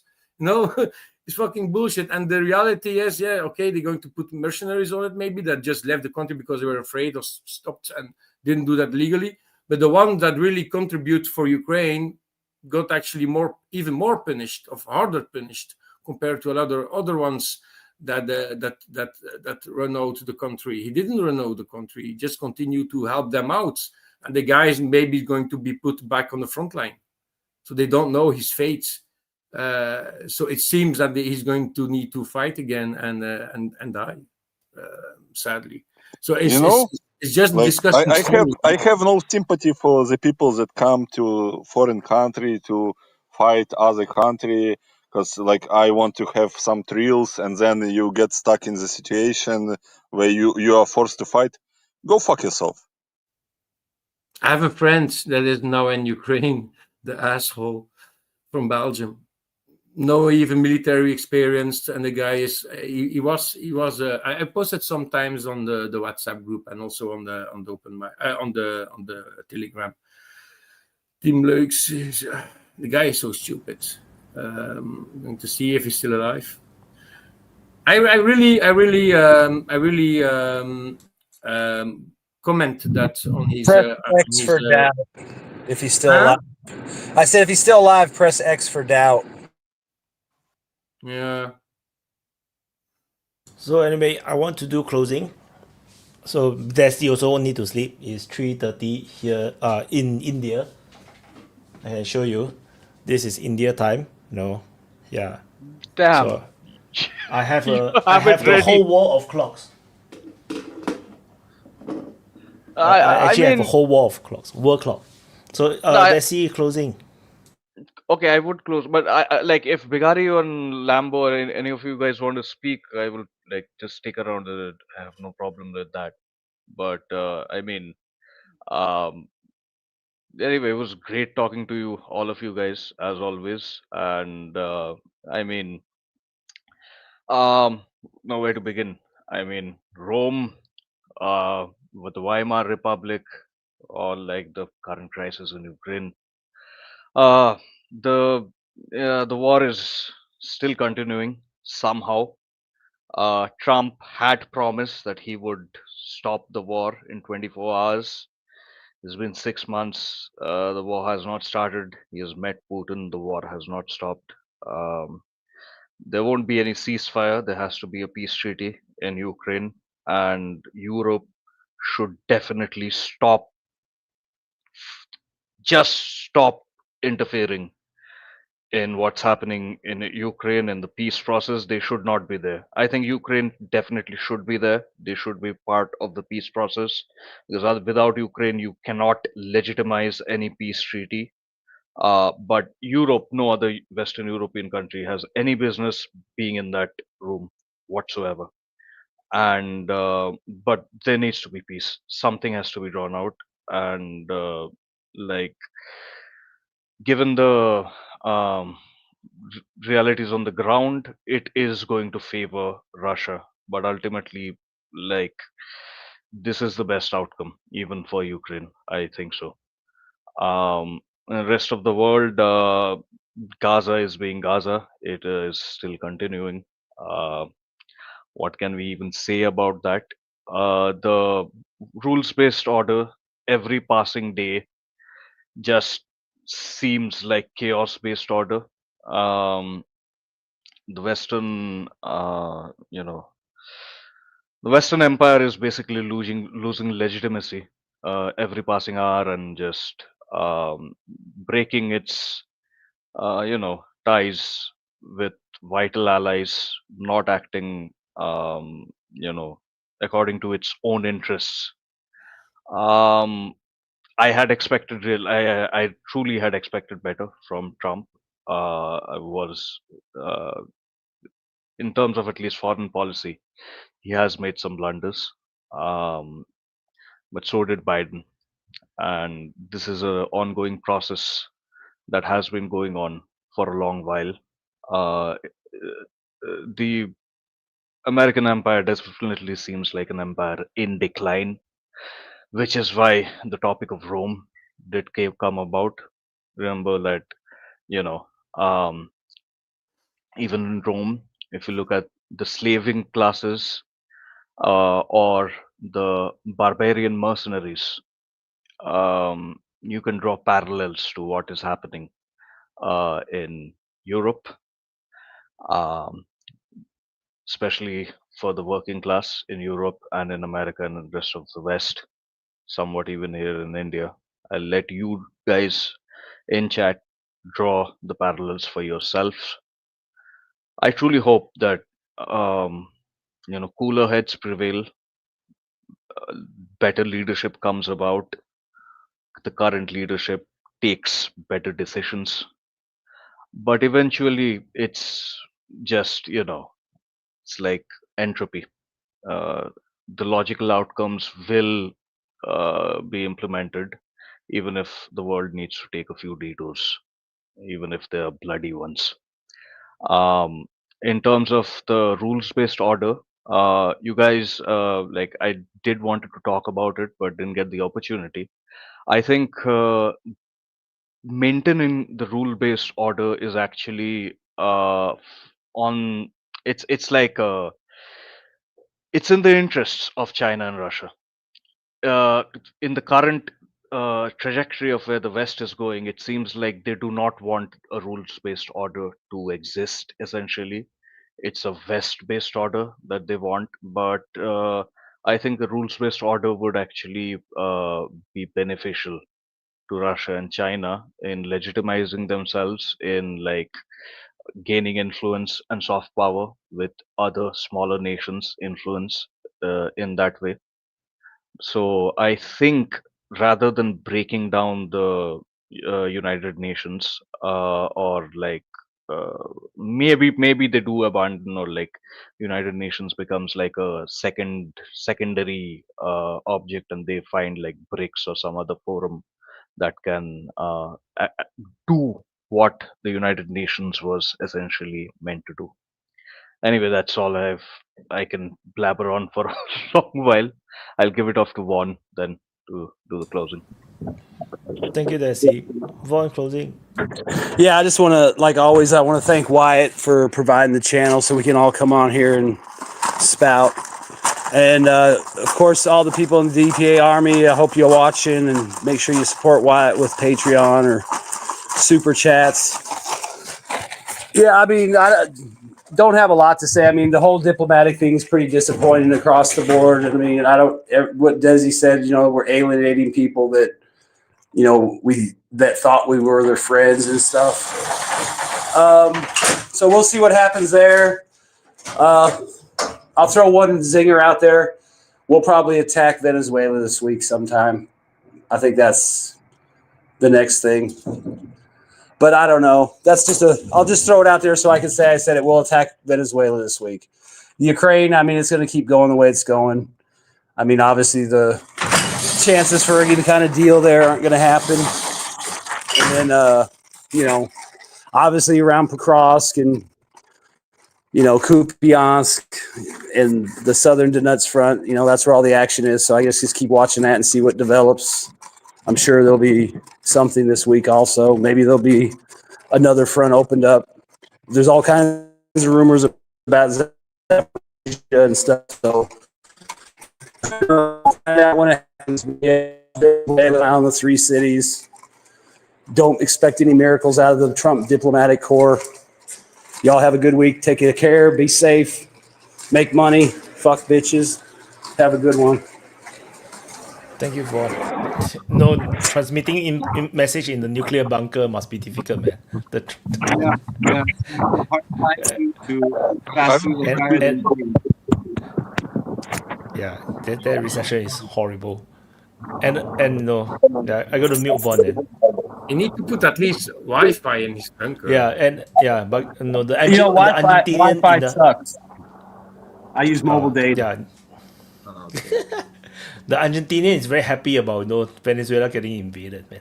Gabriel, closing. Yeah, I wouldn't recommend Vaughn's last advice. That's probably not the best advice. I wouldn't recommend it necessarily. Like, hopefully you can have intercourse with very virtuous maidens. Anyway, the closing. It's been a wonderful conversation, and also I do agree and stand by Vaughn's gratefulness to Wyatt's platform and availability and all his effort to maintain us informed and inciting a discussion. Yeah, it's not that I'm glad that Venezuela is going to be invaded, but like I've said this before, like I was sort of rooting and hoping for America to snap out of its madness and preserve a semblance of world stability and the well-being of its own citizens a bit better. I was hoping for improvement, but it's just like one side of the coin. Like, on the other hand, if America keeps on spiraling away into madness and desperately grasping for the straws of its former power and ignoring its own core issues that are corrupting it and rotting from within, then good riddance. It's also a good option. I would prefer the most peaceful and the less suffering of both options. Like, either they improve out of their decadence, but if they fall apart, then it's also good. Like, anyways, it's still good for us, like as South America, third world, global South. We are not very well benefited by the current world order, and so any shakeup in that world order is probably an improvement, or at least a possibility of improvement. And so I think it's it's a sign of it's a hopeful sign, like that America is going after Venezuela. It's part of its own desperation to claim some crumb of geopolitical victory, and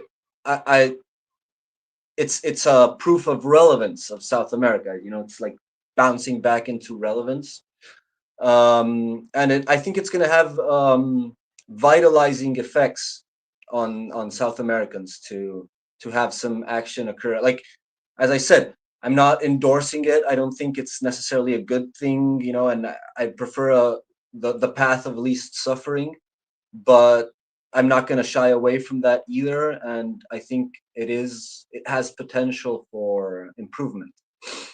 South America has been kind of forgotten by history, abandoned. No major wars, no major revolutions or successes in anything. And so, if it starts becoming relevant again, it's going to be a good thing, even if it's in the long run and not necessarily the most peaceful of paths.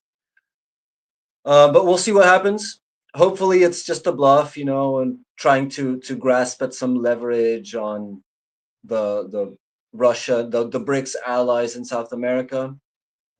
But in the best case scenario, it would unite us and become us, turn us into a more self-interested province of the world. Anyways, that's what I had to say. Thank you. Stay vigilant and look for meaningful relationships, you know, as opposed to what Vaughn said. See you guys later. Thank you, Gabriel. There's a super chat by Amen. Ted Dub. Wyatt, thank you for hosting Open Mic. Thank you, Ted Dub, for the super chat. And Bigari, closing. Yeah, I will be short because I know Wyatt and Desi want to go to sleep. So, like, if you remember, like, around half a year ago, Marco Rubio said in the interview that we are entering the multipolar world, and the conflict in Ukraine is the proxy war of United States against Russia. What happened after that? No. United States decides to present themselves as a mediator in the conflict they are directly involved in, which is fucking funny. And all this multipolar world from rhetoric from United States is a fucking bullshit. What we are seeing is a former hegemon trying to cling to power, and they will do everything to stay as a hegemon. We will see more wars. Ukraine war will go on for a long time. Year, maybe more. We will see the second round of Israel-Iran before the winter. That's my prediction. They will go off in October. We will see more wars. Prepare yourself. Look for the trustful sources. Don't listen to bullshit, and be logical. That's my advice to all the people. That's all? Okay. Mr. Lambo, closing. I didn't really watch a lot of the open mic, just when I was in it, and that's it. So I didn't follow everything. About Ukraine is the same. Not much to tell about. But I want to say rest in peace to Polish pilots, the commander of the Polish Air Force aerobatic team of the Tigers. This was the worst pilot ever, man. Like, no, it was bullshit. complete. You don't know nothing It about was planes. complete I do pilot my error. closing, so shut up. You know nothing about It was planes. complete pilot error. No. If you're used to fly MiG-29s for like the most part of your life, and you're suddenly in a modern plane where the computer is deciding how many Gs you can pull, you're going to be in a situation like that. He never was to die when he was flying a MiG-29, and there is this thing in the mental, in the head, that says, "I want to survive. I may be going to make it," and you forget to pull off your ejection sheets. He could survive it. That is thing that's human. It's like the same if you're doing a car crash against a tree. Like the most of percentages of the accidents are going to kill the passenger. Why? Because the driver is going to save himself first. He's not going to think about his passenger. So instead of he hitting the tree, the passenger will do. There is a very big difference about modern planes and older planes. And Poland has F-16s, going to have F-35s, but before they had these Soviet planes were completely different. It's completely different type of flying also. So it's just very bad that happens. And a lot of people say you need to stop to do these air shows, but fuck off. No, air shows are cool to see. Air shows are cool to watch. And they are much, much safer than in the past. But an accident happens. Even the best driver going to crash his car one day. Just don't call somebody stupid if you can't fly. If you can't fly, just shut up. Don't say reactions like that. Stupid. Doesn't care. It's very. There are a lot of accidents with fighter jets for the moment. F-35s, the Fat Amies. A report from Alaska. He had one of the F-35s had a gear failure, and actually it was frozen oil, hydraulics. It was a very big mistake of the ground crew. It's not always the fault of the pilot.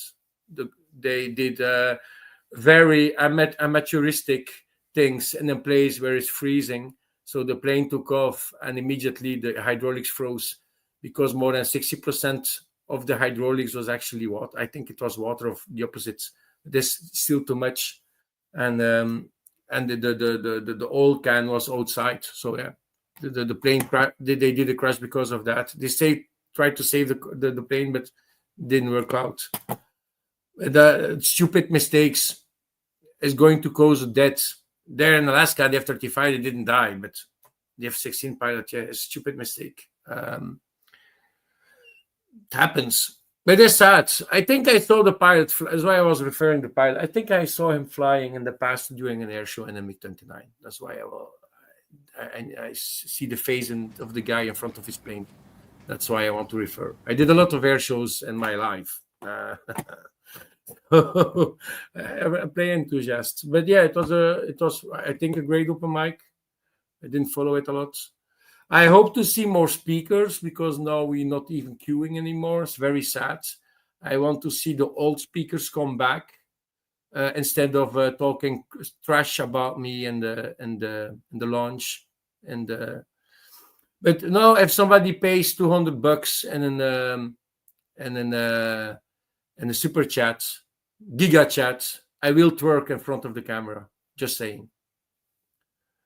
And for the Americans that are bitching about me, just paint your hair blue. Just show you are woke. Just do it. That's it. Have a good one, guys. Thank you, Lambo. I just the F-16 crash. I was looking at the footage. I was thinking it's a bit weird that he put afterburner and fly downwards. Yeah, but the thing is, I'm going to give you an example. If you can watch the report of Attrition, I put it in the Top Gun. I think that one. Or you just need to see his channel. You can. He's French, but you can watch his videos in English. And the guy is very good. He's an ex-Rafale pilot, and he said in the past you could pull 15, 16 Gs with a Mirage to avoid birds. And you will damage the plane very hard, but you will be able to return on base and land it. You're going to survive it, but the plane is going to be badly damaged because you over G pull it. Now with an F-16, F-22, F-35, it's impossible to do that. The plane is going to decide how much you can pull. That's why I'm saying, if you do that with a MiG-29, even with the Sukhoi, even better, with the Turks festering, you're going to save it. You're going to save it. The plane is going to allow you to save it. But now it's the same with Alaska. You have sensors on the landing gears. And if you have 3 of the 5 sensors giving like the end position, the plane is going to think that you're on the ground while you're busy flying. So the plane is not going to react anymore, and the only thing you can do is eject off the plane. That's the problem you have with the modern planes. They're going to decide for you what is happening. So that's the thing. If it was with MiG-29, he was maybe hitting the ass on the ground, and he was maybe still able to eject. But he was a big mistake. It was 100% his fault. He was still in afterburn. He was too low, and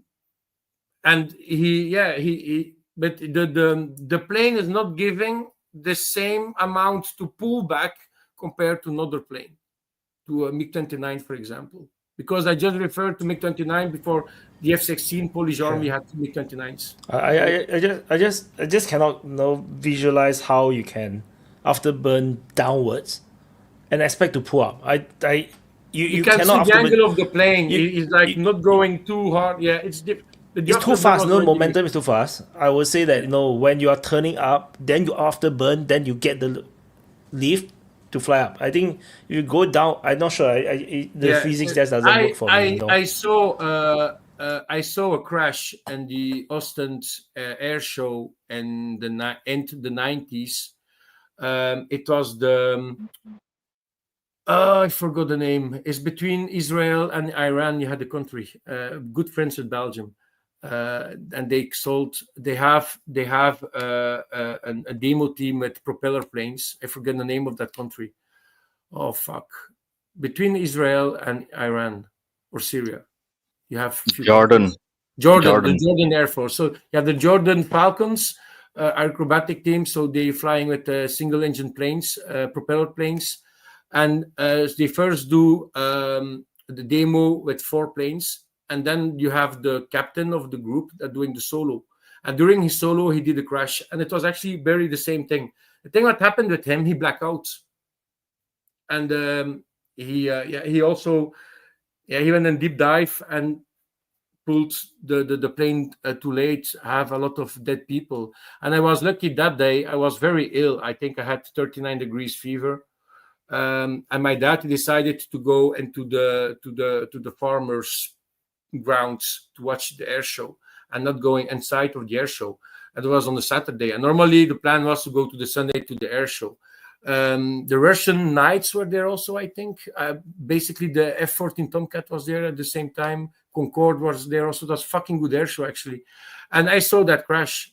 A lot of people died, and where the plane crashed, actually, the spot where it crashed was actually the spot where we always standing, very, very close to the Red Cross area. And luckily for me, I was ill, and my dad did a good decision to not go to the air show. Otherwise, I wasn't even speaking to you right now. Just to give you a little story. So yeah. Have Gabriel closed? After the F-16 talk, I got confused. Yeah, he did. No, of course not. No, but just a quick comment before and like just to clarify for Wyatt if I closed or not.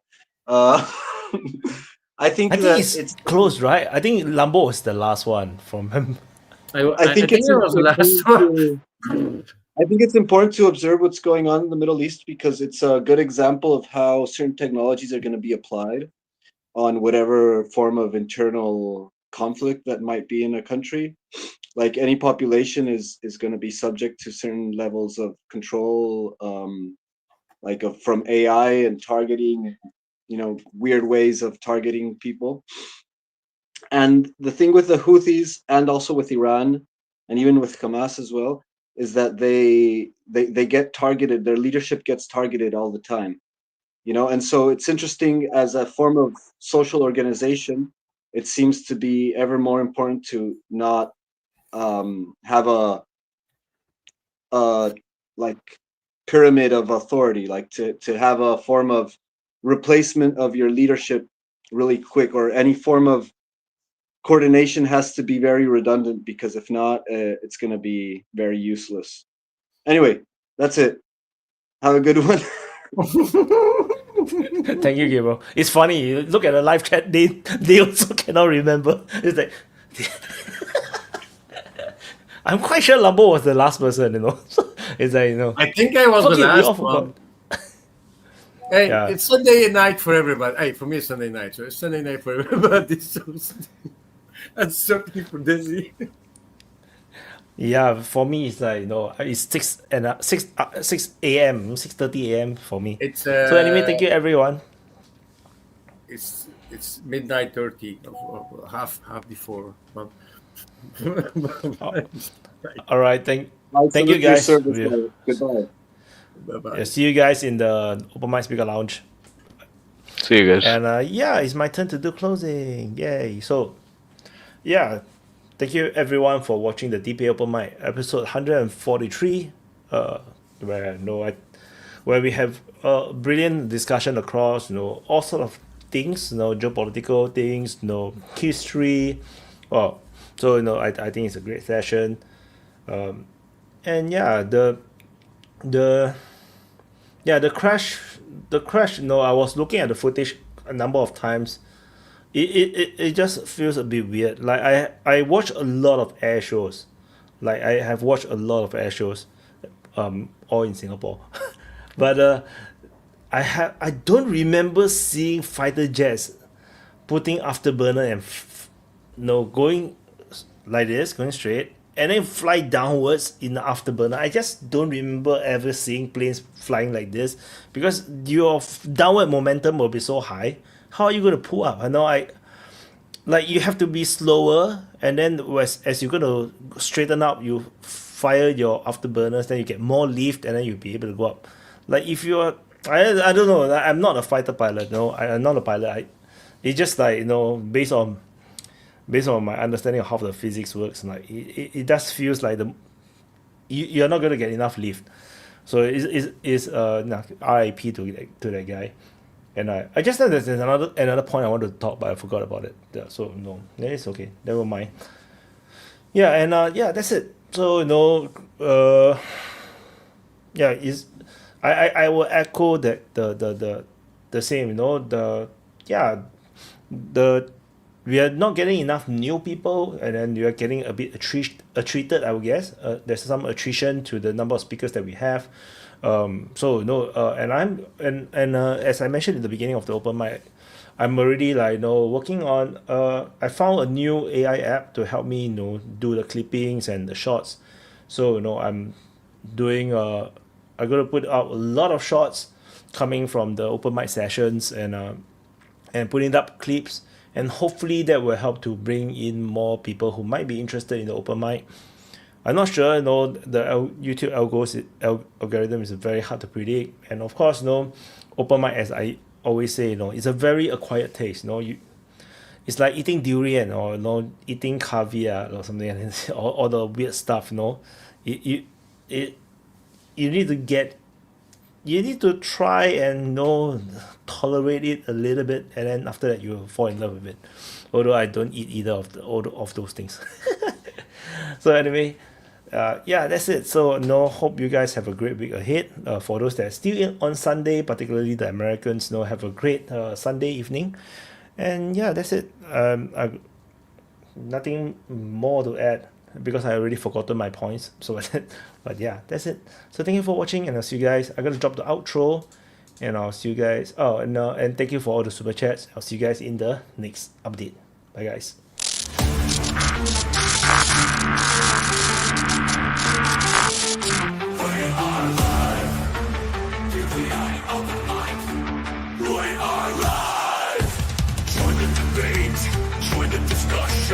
Share your voice, share your opinion, swallow your ego, expand your mind. DPA Open Mic, free speech zone.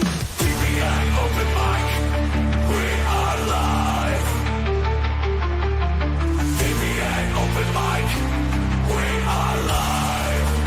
Don't hold back, 'cause here we go. Let's go, let's go. We are live. Let's go, we are live. DPA Open Mic, DPA, we are live. We are live. We are live. From every corner of a spinning globe, gathered voices, the stories they probe. Ideas like rivers, they ebb and they flow. In the meeting of minds we grow. Together we stand, diverse yet alive. In the arena of